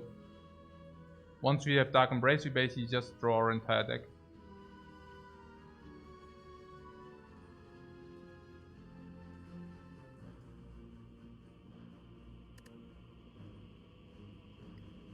On the other hand, the Shrug It Off is positive and we have 5 dexterity. And once we have corruption, maybe you just want to wait a little bit too. I mean, given that we have Dark Embrace now, we can always block exactly how much we want. And the rest we can put into damage. Yeah. Both are insanely good. Yeah. Hey, Chilled Marky, thanks so much for the sub, man. In a 25 card deck, 1 corruption should be fine, you think? Yeah, it should be definitely fine, right? I mean, 25 cards, and it's actually not even true. Because we draw... Also infinite, by the way, is also not happening, yeah? Because there are also like bad status effects the heart puts us in. So I'm not even sure how much infinite that is. And we have 25 cards, so they plus some curses. But let's say, as we have card roll 2, 4, 5, 6, 7, 8, 9, 10, 11, 12, 13 if you take it. So we should actually draw corruption after 2 turns. Maybe after 3. I'm a little bit concerned because sometimes we cannot play corruption if we draw it, like the 1. But that being said, we will probably be able to activate Art of War, turn 1, and then we can certainly play the corruption anyways. And Shrug It Off with 5 dexterity can be up to 16 block, which is super sick. Oh.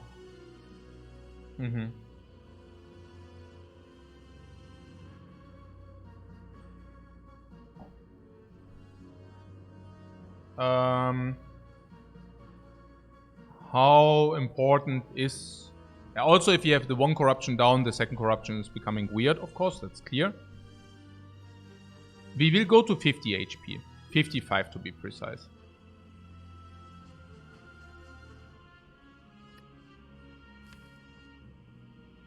The chance of 5 dexterity is high.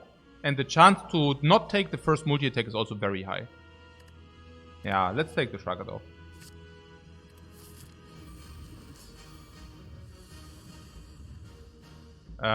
Dexterity potion. We have block, attack, and power. And we also want to play it. Because we might not have it available next turn, correct?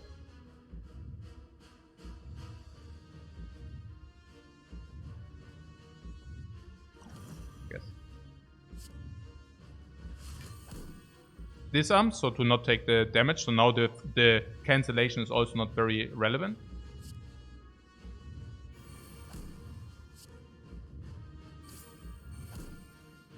We could also not play Disarm if we say the first attack is not that relevant. Honestly, with 1 strength already, I'm pretty certain that the Disarm does play. Let's do that.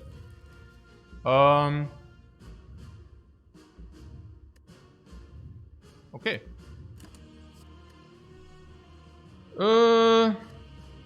And Trench is currently not very useful. And we first want to draw our powers before we put something like Entrench into our deck. Dropkick is just not very important. We want to draw other stuff than Dropkick. If you draw Dropkick next turn, it's so bad, right? Just so sad. Fire Breathing is free, but probably not needed. Yeah, it does cost a draw. I think if anything it could have been Entrench. But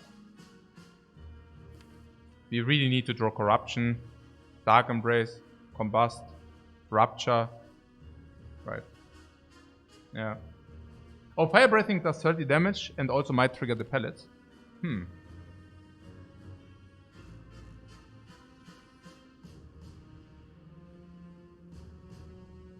Like it's 40 damage for the card draw.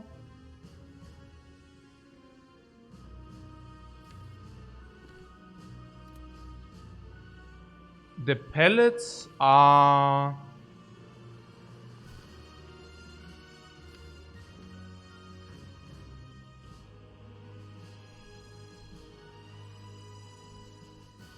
It's not so bad against it. I mean, the weakness is also slightly beneficial as well.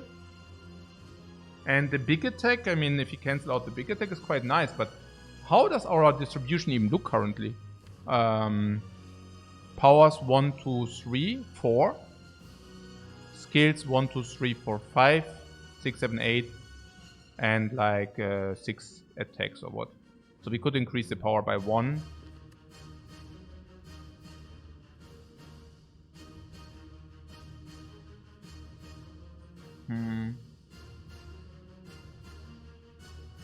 It doesn't even change the pellets that much, right? It doesn't even change the equation of the pellets that much.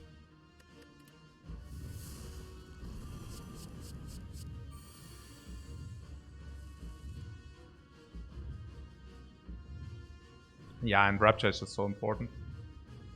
So, 5 dexterity blockers. I love it so much. Super hyper.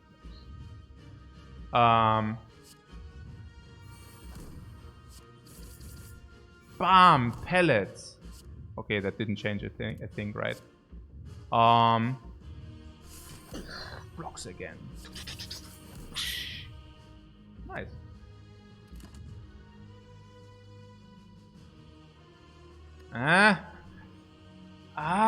The Rupture, no.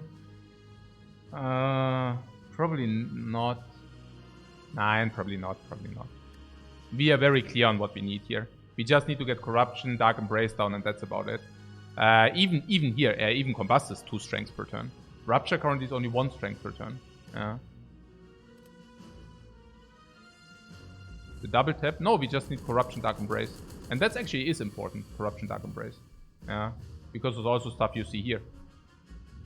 Corruption is that's super important. We need to get that down. ASAP.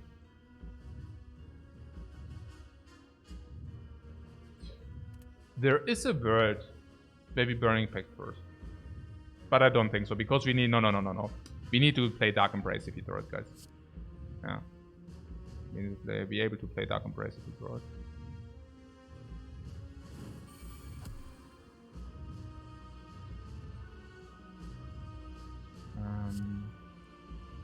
Burning Pact burn?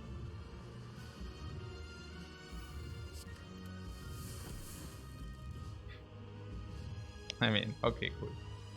So, 10 block. It's really important that that's true. Hey, good gameplay gets rewarded. What the hell? Boom, boy! Dexterity, man! Yeah, do we need to do this?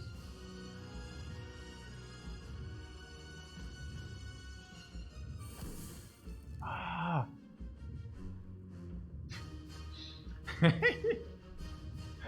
Aha! We have Art of War, so let's not play the bash here.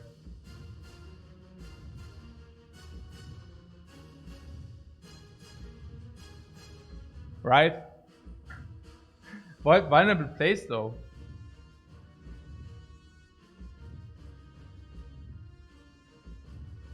What? We got what? What? Ooh? What's the problem? Do we have a problem or what? Huh? I don't see it. Is there a problem? Huh? What? 48, 44? Is there no problem here, oder? Hä? Was geht denn hier ab, Jungs? Yeah, we even have the juice. If you want, we can try to drink it, but... let's drink it, then we don't need to think about that. Combust and Brutality timer. But Combust is nothing we have to play. But yeah, I cannot play the bash here. I mean, that's super Omega obvious. Feel no pain? That has to be good, right? Like, there's no word where Feel no pain is not good enough.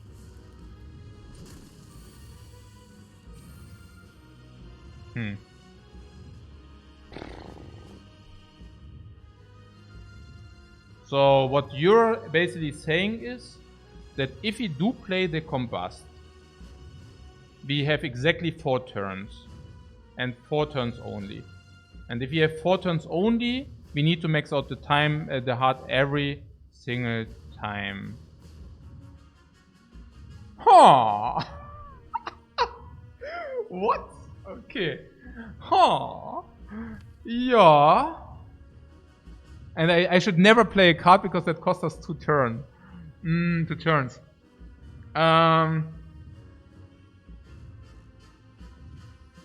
Oh, but what is pretty cool is the Shockwave is not, it's really like 3 turns of weakness and vulnerable.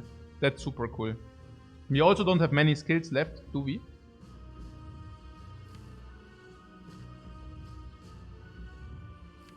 No, actually we do.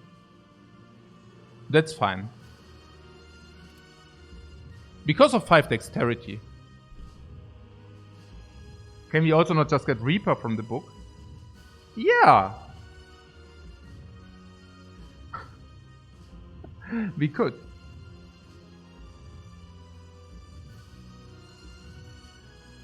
Yeah, but on a serious note, how do we play it here? I need to play Shrug It Off for the block, right? I mean, just so that we can deal damage. We need to deal damage. So, the order is probably Shrug It Off, Feel No Pain. Combust is not in the shuffle. Also important. If we do the Shrug It Off though, then this Nereis of course is lower chance, but okay, so be it, no? Oh wait, that doesn't matter. Actually, that doesn't matter. What? Nereis cannot generate healing. That is true. The Nereis can actually not generate healing. That is correct. Shockwave first. Or Feel No Pain first. Probably Shockwave first, right?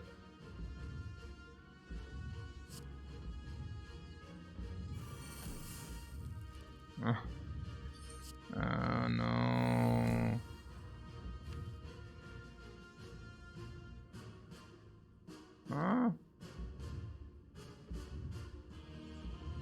No, Reaper is not happening. It can give Impervious though. It can also get any other kind of blocks. I mean, it's not... Did I play the Corruption too early, by the way?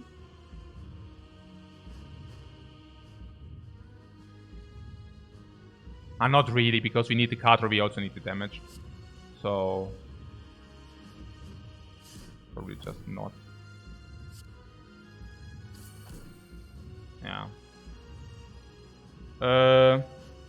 We also need the Corruption to draw more block.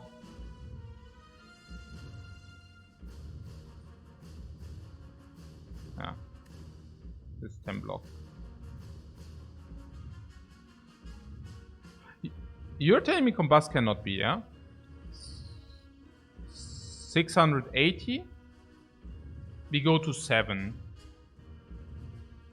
600. 600, is it true?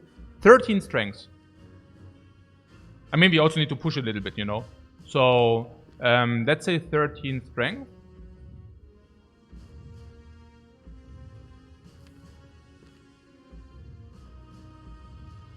Mm, 40 each. 680. Let's say 100. Yeah, this is maxing out. Okay, you're saying the Sword Boomerang is already maxing out. If this goes to 11 strength, and Sword Boomerangs are 14 times 4, it's 21 times 4, it's like already 100. One Sword Boomerang. We will usually combine that. So Sword Boomerangs, if you draw both, we max out anyways. Is there something about the Combust being garbage in the draw? Maybe.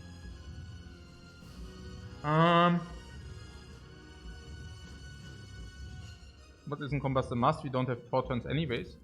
There is something about this. I mean, look at this. If you only draw attacks, currently we can still play an attack and take 2. But we cannot do that if we play Combust. We go to 7. If we play an attack, we go to 5. So I think we cannot. Yeah.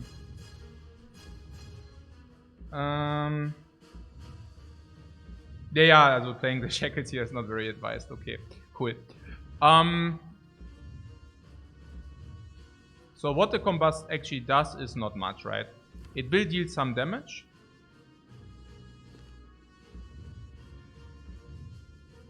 Being able to play Pommel, yeah, that's the thing. And I also have to say, I mean, what means about the turns? I mean, next turn attack, the turn after attack. And we have 1 attack turn, 2 attack turns, 3 attack turns, 4 attack turns. No. Like we have next turn, the turn after, the turn after, the turn after. 4 turns.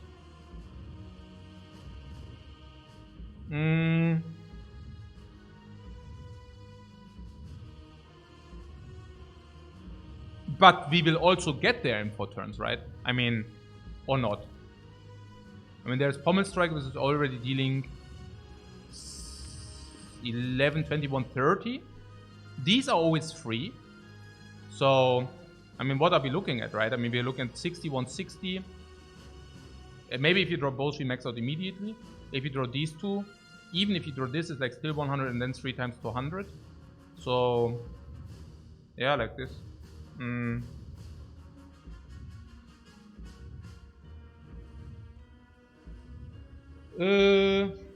So let's say we would go to 7 and we get a pink 5. 5, we deal to 450, also 480, 3, 280, 180, and then we die. Yeah, we can just not play it. Yeah, it's impossible to play it. Brutality. Yeah, no. True Grit, on the other hand, is possible because it also exhausts the strike. The strike exhaust is also blocking. It's also drawing another card. And at the same time, True Grit is just blocked. Yeah, it seems very good, yeah. Let's do that.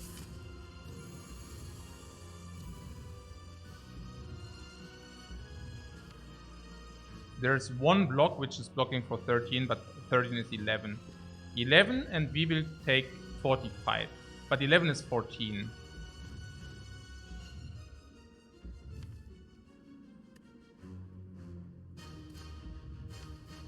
Bash, redraw Bash. Play shackles. Counter.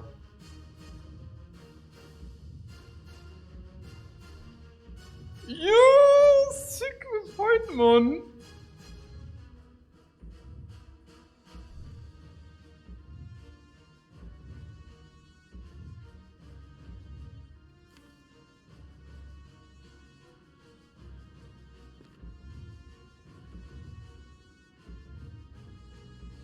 Okay, so is it better?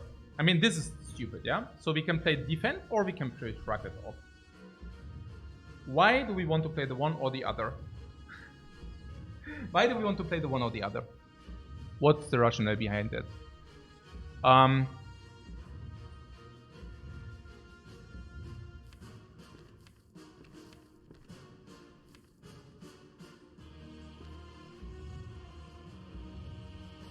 Okay.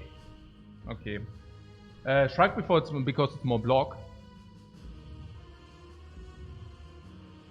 I was rather thinking whether the Carter is more important this turn or whether the Carter is more important next turn. And then there's also this one thing I'm thinking about. There's currently is like Artifact 2. And if we go exactly to Bash, and then we play Bash, and then we go into the shuffle, it gives us the opportunity to play Bash into Shackles next turn. And I think this is of utmost importance. So, this. Yeah. So how do we manage to do that? We draw 2 cards first. Then we see what we draw now. Yes. 1 card is weird, right? We draw 2 cards. Now, we still don't want to trigger it because this is just stupid to trigger it. So, now we pommel strike 1. Oh, it has to be triggered. Shrug it off. I don't know. But I also want to not exhaust too many of the blocks. We would also like to have Pommel Strike in the deck, by the way. Pommel Strike in the deck is of course beneficial, because we can play one attack without punish. So, but Pummel Bash, we still need some block.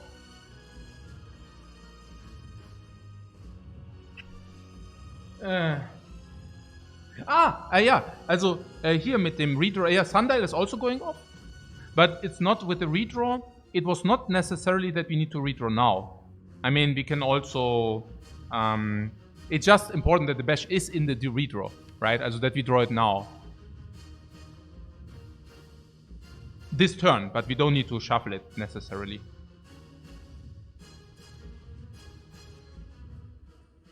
Okay, we set up Nix to draw immediately. But you will have to draw regardless, you need to block.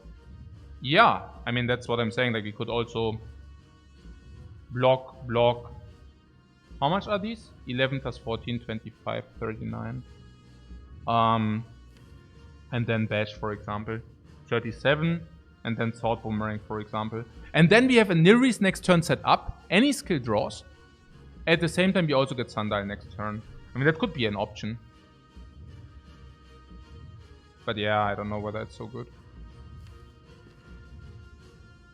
11 plus 14. 11 plus 14, yeah, 11 plus 14, 25, 39. Trugrid will draw 2 cards. Yeah, we can never play Trugrid. Like, as long as we have blocks, we can never play Trugrid anyways. So we have 39. 39, and we play Bash 37. And we play 1 Sword Boomerang for 100. Yeah, that would be more than 89 damage. That would be 84 plus Sword Boomerang.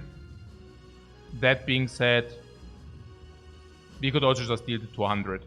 Yeah, so I'm currently really not sure how much.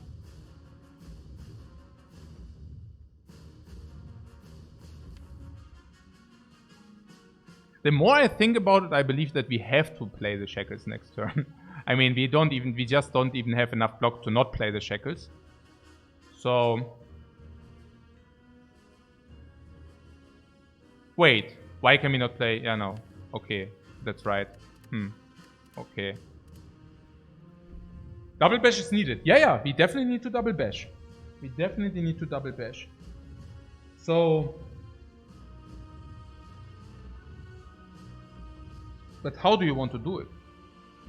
Do you want to block, and even do this block too? Block, bash, do this block too?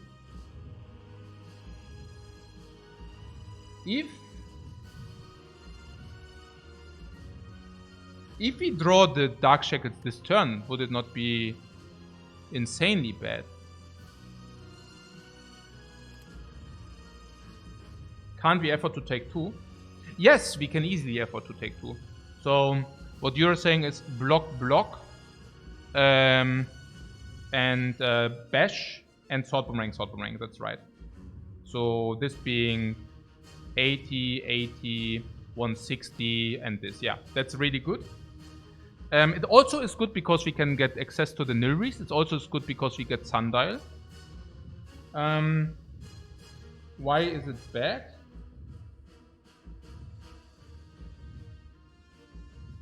We go to 6.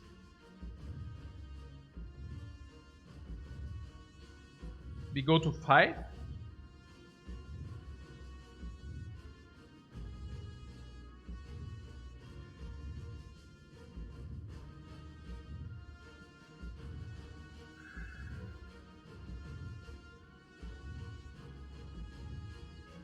And if we only draw attacks, what do we do then? Then we go to 3.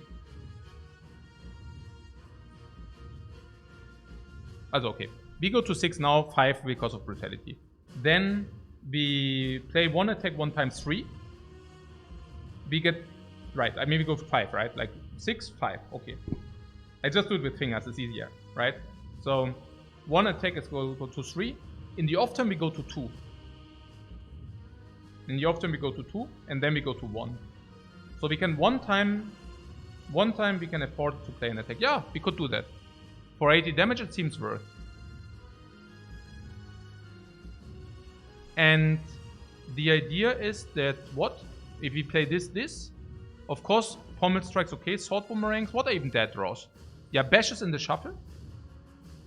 But unfortunately, these are also in the shuffle. Did I say unfortunately? Not so unfortunate, right? True Grit being in the shuffle is positive. Pommel strikes are also replacing themselves. So having these things in the shuffle is actually positive. Yeah, okay, let's just do it. It's okay.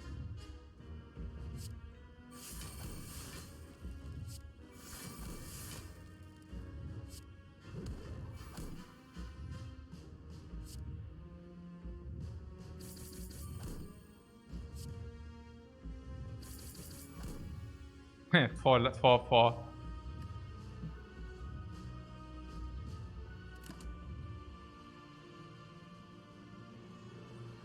Iron Wave.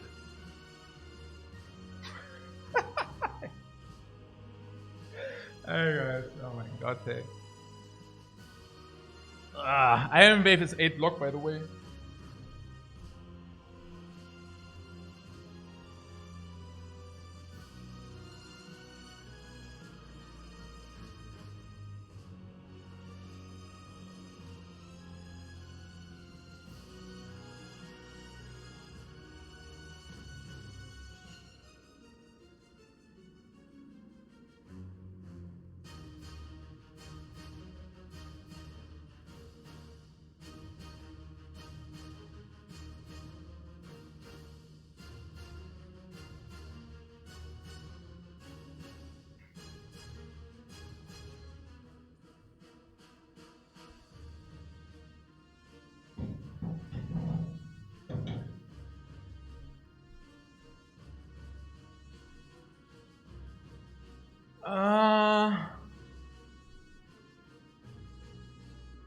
What barricade? So we could do over what? Overdo and block in 1 turn and survive later. Yeah, the barricade is quite costly. Yeah,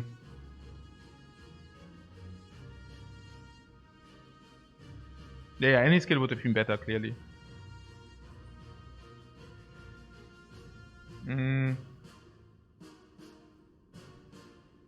The Iron Wave, guys, brings us the ability to never take the 2 damage.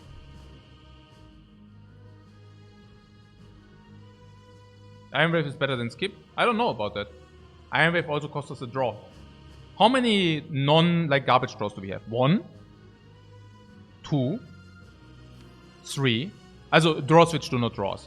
3, 4, 5, 6, 7, 8. So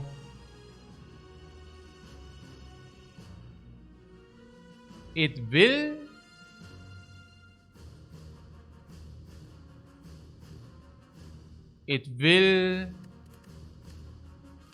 reduce the likelihood of us being able to bash and Dark Shackles next turn.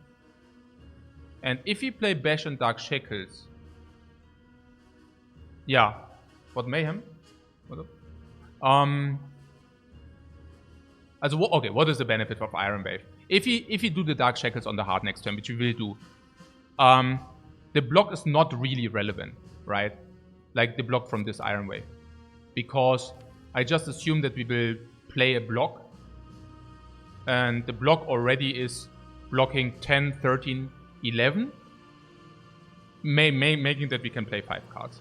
This also is also we can actually play 7 cards. And so I would assume that Iron Wave is not relevant, and Iron Wave might block our ability to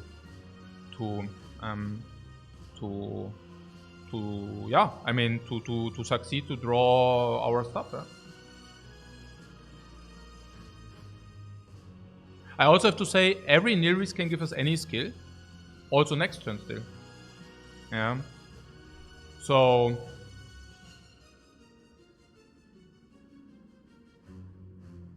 yeah, like this. 1, 2, 3, 4, 5, 6, and we are dead. And if we do not get our combo, the Iron Wave cannot do anything about it. Yeah. The last thing would be, we are not even afraid. We said we can even one time we cannot draw a skill.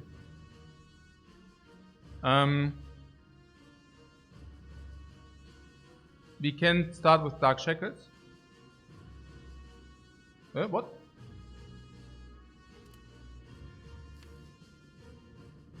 Oh, 3, right? Defend, shrug it off. We can draw defend, shrug it off, and True Grit. But you're saying True Grit is also weird. So you're saying you can only start with these 2 cards, basically.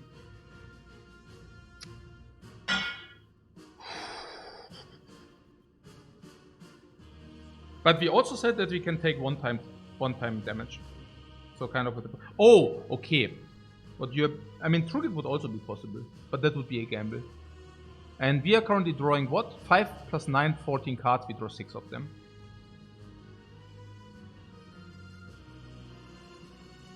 What if you have the Iron Wave 3 becomes 6?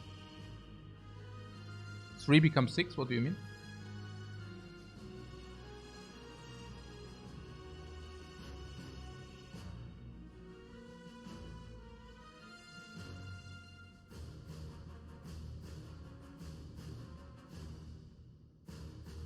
You're saying without the Iron Wave, we might run out of blocking cards, right? Because next time we need to play at least 1, maybe 2 in order to draw. And Shackles that way. Yeah, but we can play 1. 1 is free. Like we can play up to 1 card. But what we cannot mitigate is if that if our draws goes if our draw runs out. Our draw running out, we cannot mitigate whatsoever. We need to play Dark Shackles on the hard next turn. Like, that's a must. And we should never take the Iron Wave unless we think... Okay, what you're basically saying is... I mean, True Grit is also still okay. But 14 cards, we draw 6. And we have only 2 cards. If they are both on the bottom, which is like 30-35%, we can still True Grit, right? And we can draw half of the deck, and 25% of the case it's quite bad. True Grit as well, so maybe like in 20% of the case it's quite bad. And you're saying the Iron Wave helps there.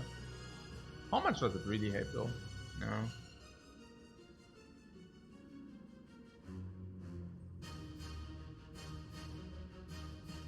If you miss next turn, we die. Yeah, I'm pretty certain we just die. The question is... Also, how many cards do we have in the draw? 1, 2, 3, 4, 5 plus 9, 14. We draw 6 of them.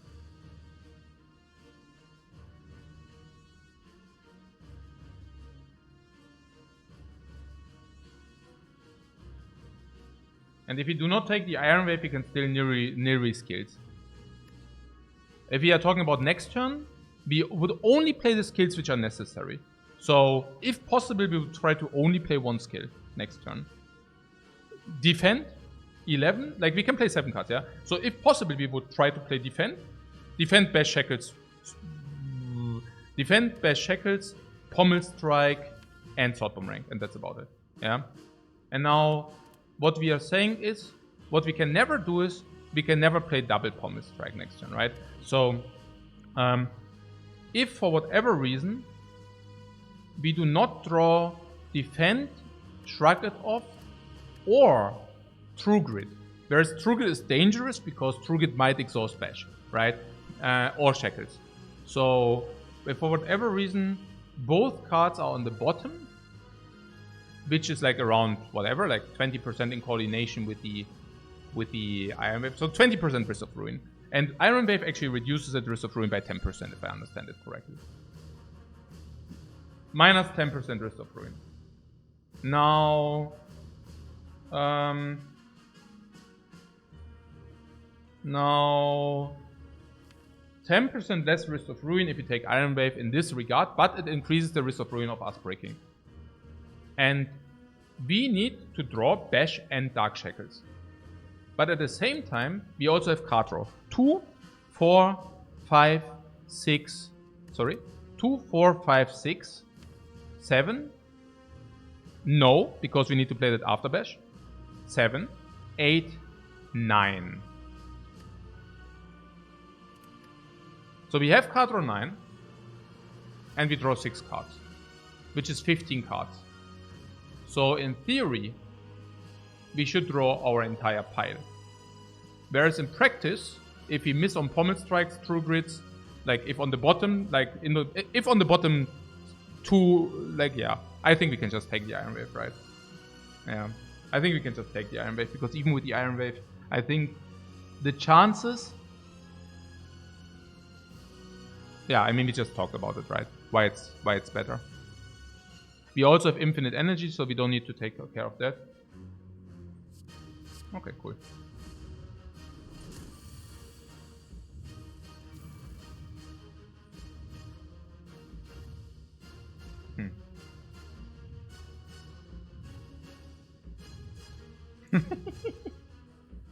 And there is also a world where Iron Wave with that 16, 17, 17 plus 11, 28, 28 plus 8. 28 plus 8 is 36. There is also a world where if we do not draw shackles, we can block with True Grit. Crazy, ain't it? Okay, so we play Shrug Off now.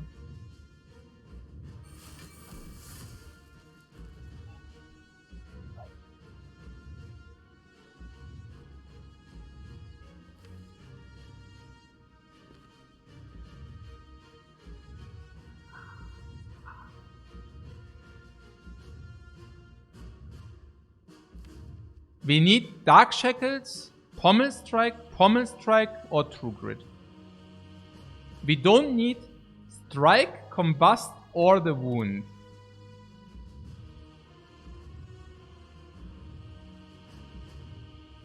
So interesting. Huh. Huh.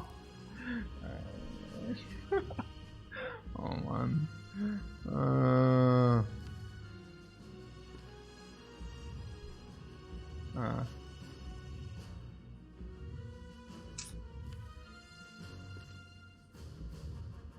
Yo, cannot win them all, right? Crap, man. Oh my god.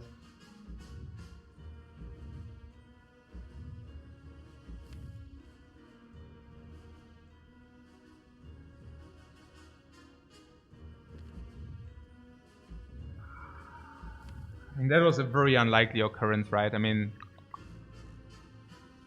Oh, yeah. It's also not only that these three must be on the bottom, but it's rather even more so that if... No, it's even heavier.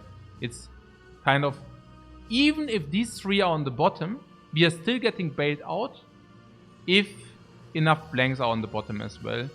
There's also that we can draw Bash and Shackles also as natural. And because of the Iron Wave, we even had the option to actually draw the Shackles, play the Shackles, and draw True Grit into full block with the Iron Wave too. Yeah, no, that was definitely correct. Huh. Yeah, Iron Wave was definitely correct. Yeah. Huh. I cannot say that I'm not a little bit sad. I mean, I'm a little bit sad. I mean, what can you do, right? You win some, you lose some. Yeah, that's true.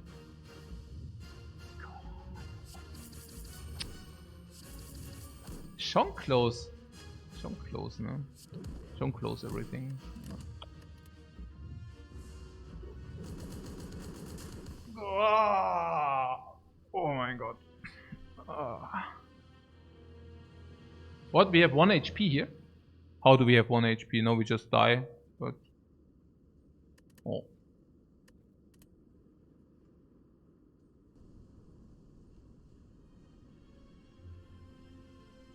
One is none. Yeah. No, I think we had -9, yeah, but that's okay. The day is ruined. Nah, the day is not ruined. I do not have the feeling that we did a lot of bad things. Oh, I need to, huh? Habe ich jetzt? Warte mal. What? 1 is none? No, we were not at 1.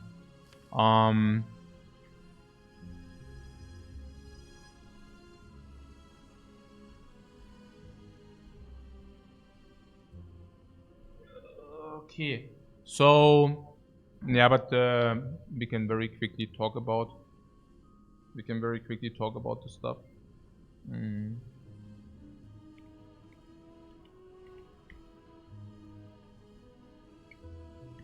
But it was very exciting nonetheless, because it was such a... Hey man, oh man, diese Tokens hier. Ja, super interesting run einfach.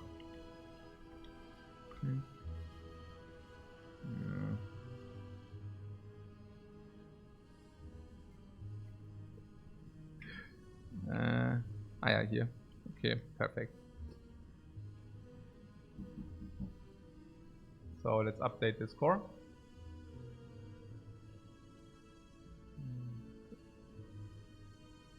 Currently 51-10.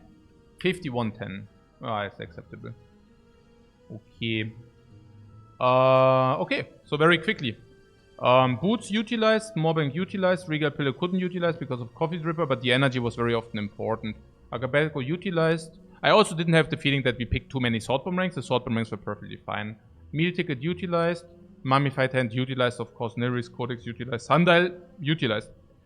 Pantograph utilized. Red Skull utilized. Philosopher's Stone over Curse Key. So, the Philosopher's Stone gave the hard 1 strength, which was completely irrelevant in the hard fight. And it gave 1 strength to the Spire Shield, Spire Spear. For that, we traded that against 1 relic. I think usually a relic is more impactful. Giria, we used it, but then we also decided correctly what to put on top. Orange Patch was super good for us.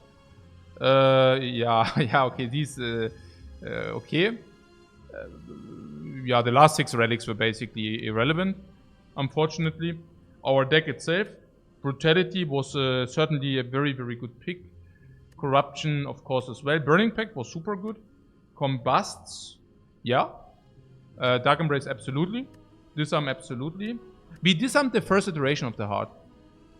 Yeah, that was just to hedge. Absolutely also correct. Rupture, upgrade. The strengths in the end mattered. Yeah, talking about maxing out the heart and such. Shockwave. We could have shockwaved. The shockwave was completely irrelevant even against the heart. Because of the draw order as well. But you know. Cleave. Yeah, Cleave sucks. Like, can you think back? I mean, we needed it for Act 1, yes, no. It's difficult to say, right? I guess we picked it in a position where it was not so clear whether we will struggle in Act 1. I think it's fair. We also knew that with the Wing Boots we might encounter more elites in Act 2. So I think it was fair. I mean, we picked it somewhere here, right? Yeah, and we even were forced to heal. So how does the heal make sense if we do not take cleave? Now what I'm saying is, we took the heal because we were afraid, and then we should probably just take the cleave. Pommel strikes were really good. Shrug it off was really good. Corruption, to pick the shrug it off plus instead of the corruption was super good. There was one situation where I played in the final boss fight where we played the corruption instead of something. But it was not even that we ran out of block until the very end, if you think about it. We didn't. It was very important to set this up with the Dark Embrace, and we did. Maybe one thing was that we just took too much damage from the one hard hit where we didn't throw enough block. Sword Boomerang we discussed. Bash, well, it's starting, like we started with a bash in our starting deck, what can we do? Defense, strike, shackles, Bane. No, I think it's fine. Everything fine, guys. Let's host somebody. Or do you have some remarks? Did you have the feeling that something we should have done different?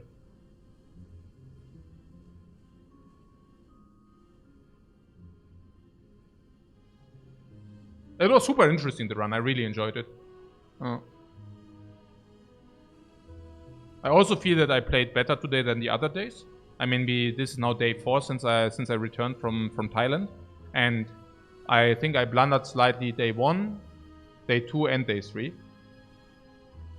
I think in this run I made less misplays than in the last 3 days, and we lost the run, but it was also a very difficult run.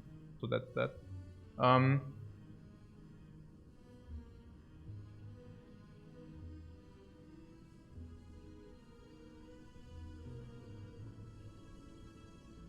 Not the best codex. Yeah, that's true.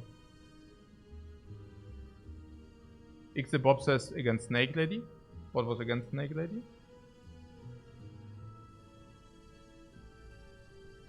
Bob asked, do you think the dexterity potion would have been better against the heart? Good question. In the end, it was not a lack of dexterity, right? The multi-attack, we didn't block at all. The turn... what do you mean block potion? I mean the block potion we used against the elite. We would have not gotten to... like, yeah, no. I think it went exactly how we wanted it. That we used the block potion against Spire Shield, Spire Spear. Good point, good point. Also no, the block potion was definitely better used. I mean, we saved 70 life because of the block potion. And the dexterity would have not done the same. Thought what spot weakness into upgrade was good before Automaton. But Automaton we finished anyways, and the spot weakness would have definitely been negative in all other fights once we see any kind of other powers, which we did. Unless, of course, we get Corruption and Dark Embrace.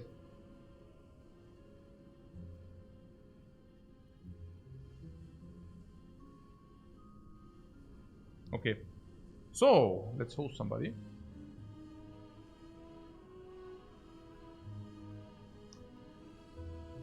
Who's online in this Spire? What time is it? 2:30 again. Hey, das gibt es doch nicht. Ich fange immer so früh an. I'm always starting so early. And but yeah, I mean that run was really something. Feels a little bit unsatisfying if you have such a run and you die, but actually it shouldn't. Alright. So okay. Na gut. Maybe tomorrow. Yes. We check each other out tomorrow. Yeah, nobody I know is online, so whatever. Yeah, we just see each other tomorrow, guys. Thanks so much for watching, and I hope you enjoyed it. That was more runs today? No. Like, I'm currently doing exactly 1 run per day, and I'm feeling very good with that decision. So, guys, thanks so much for watching, and tomorrow we go again. Bye-bye.